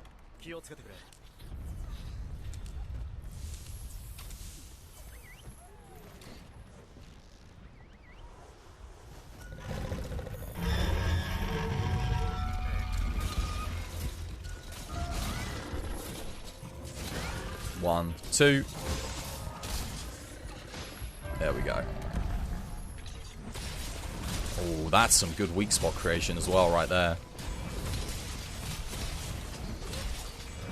You guys got everything apart from the rear and legs and forelegs. Okay, I spoke too soon.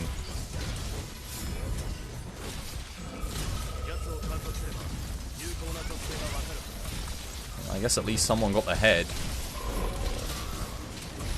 Oh no. Who's got pods? It's literally doing a spirit slash there.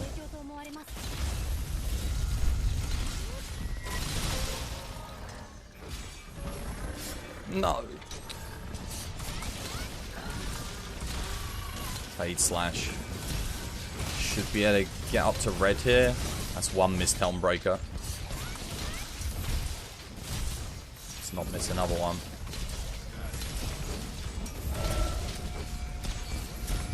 That's way too late.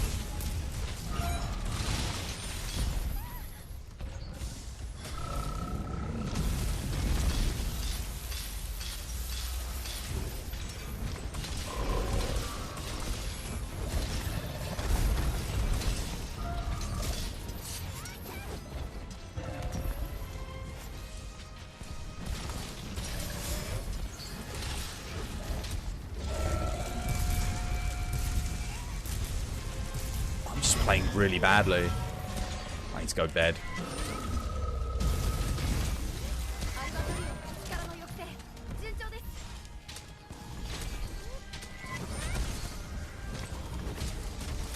I'm dumb. Fuck's sake. I'm restarting that one.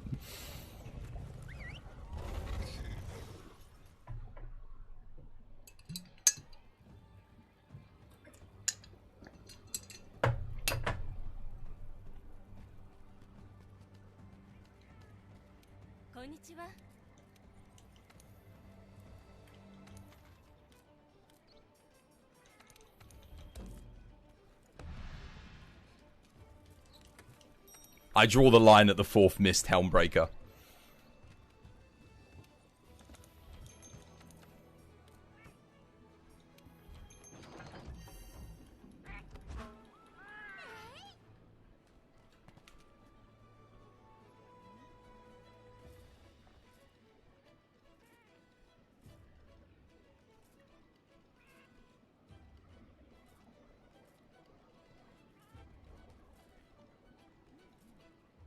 What happened? Restart, reset. That's what happened.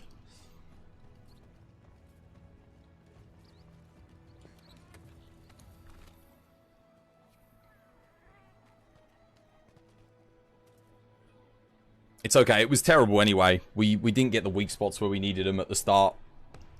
So, it's fine. Just go again.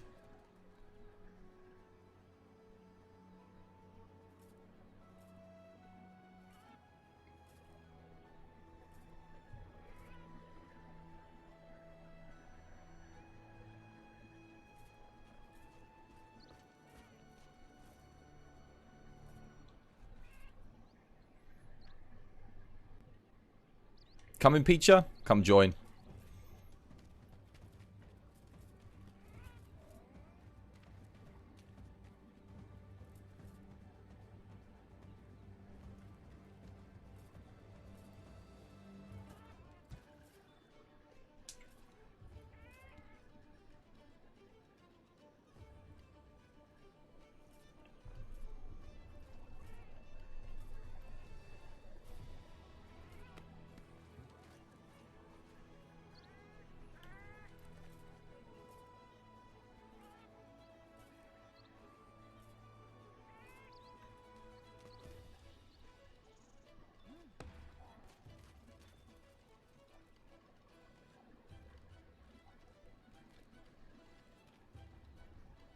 You don't need it, man. Peach is going to bring probably elemental charge blade, I would imagine.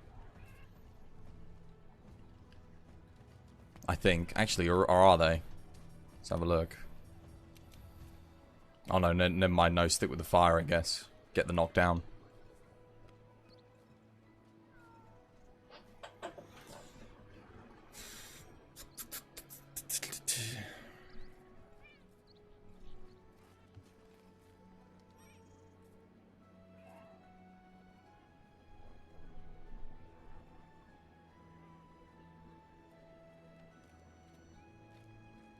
That quest was going good, so you stayed. No worries. It was not good for me. I got no Helmbreakers before the thing. Should you Ellie or Raw? Well, given that Wolfie's gone Ellie, you might as well go Raw. We don't need more than one on it, on Ellie.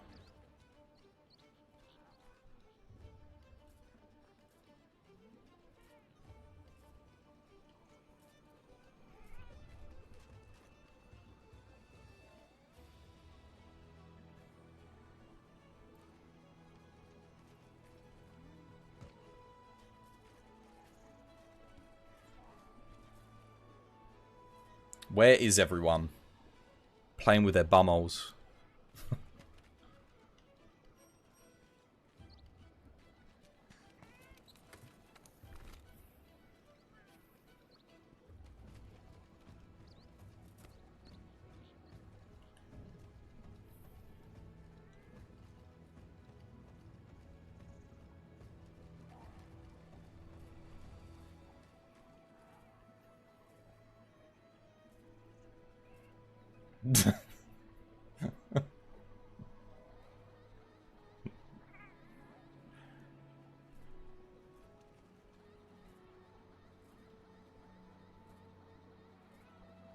Look, if you're ready to go and someone else isn't, like, just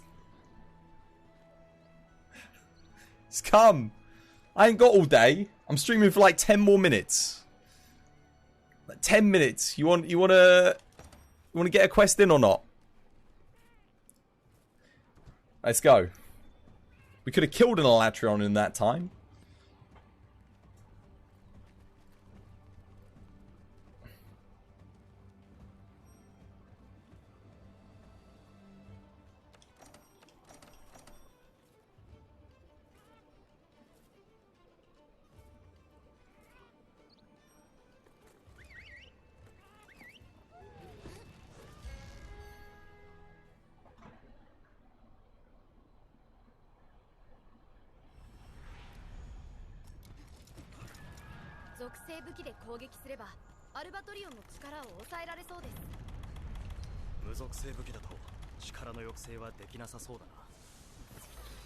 Three, two, one.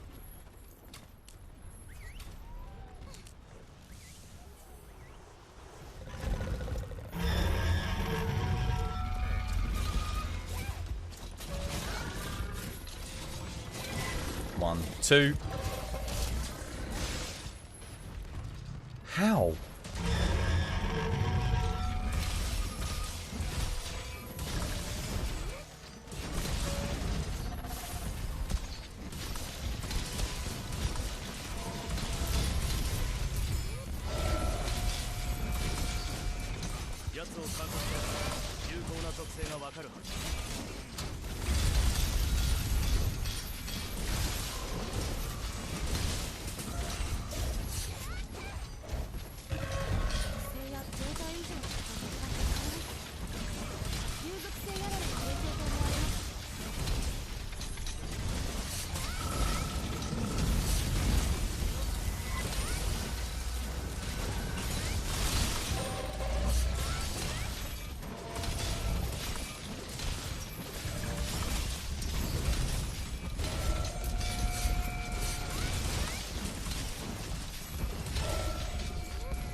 Oh, come on. Why aren't you charging back?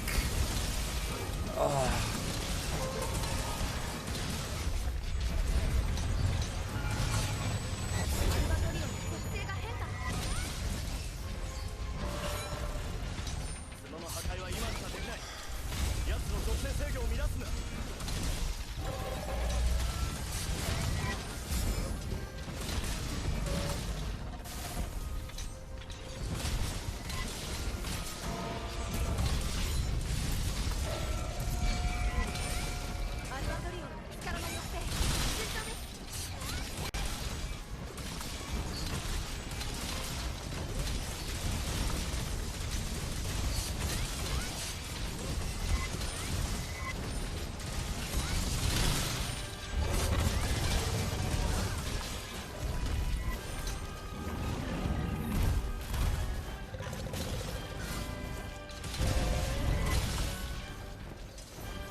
I pressed forward there. Come on, man.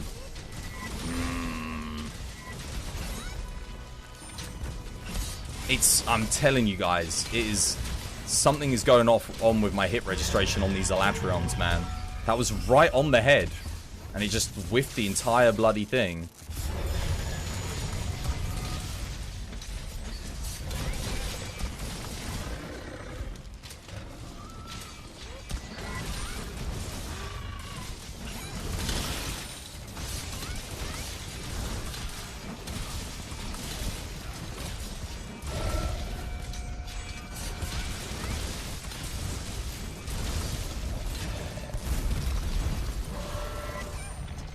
Nope. 3, 2, 1.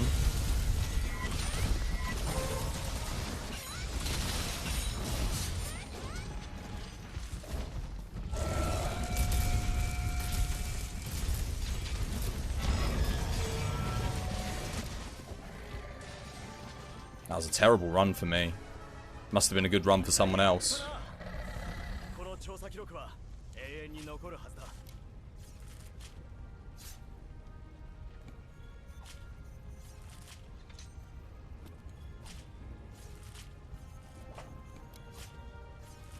There you go. Peachy got a good run.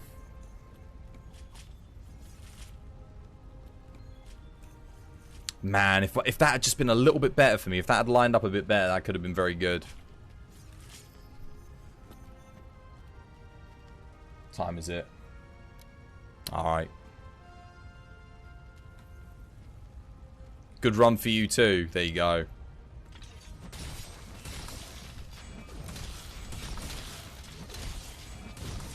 Alright, I'm going to call it an evening there though, because I'm playing badly. And there's not too many people watching anymore, so probably a good time to call it. And we'll be back tomorrow, same time, same place.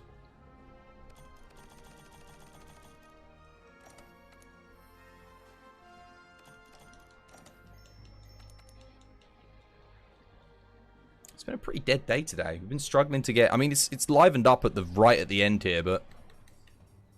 We had like a long time where we were struggling to get 3 people in a quest. Hopefully tomorrow we can get some more people to play. Bloody hell. Yeah, dead as a doorknob. I'm actually not going to raid anyone today. I'm going to go straight to bed. I'm going to get some rest. Because I'm tired and I actually don't really want to go spend time on someone else's stream. I'm kind of tired. Yeah. Call it selfish of me. But sometimes I'm like just not... I don't really want to go spend time on anyone else's stream. Not for today anyway. Yeah, no, you're welcome, guys. Thank you for chilling with me. I'll be back again tomorrow, same time, same place. Playing the only game that's bloody decent at the moment, Monster Hunter World, because bloody Capcom refuses to update or make anything else decent. So we'll be playing more Monster Hunter World. Hopefully tomorrow we can get some more people in the lobby earlier, not right at the end. And yeah, should be good. So yeah, show up if you want to get some quests in. Don't if you don't. On that note, ladies and gentlemen, thank you very much for watching this episode of Twas by Design. I have been your host, Chris. Much love. Take care of yourselves out there. Have yourselves a lovely, jubbly Wednesday. And I'll see you when I next see you. Goodbye.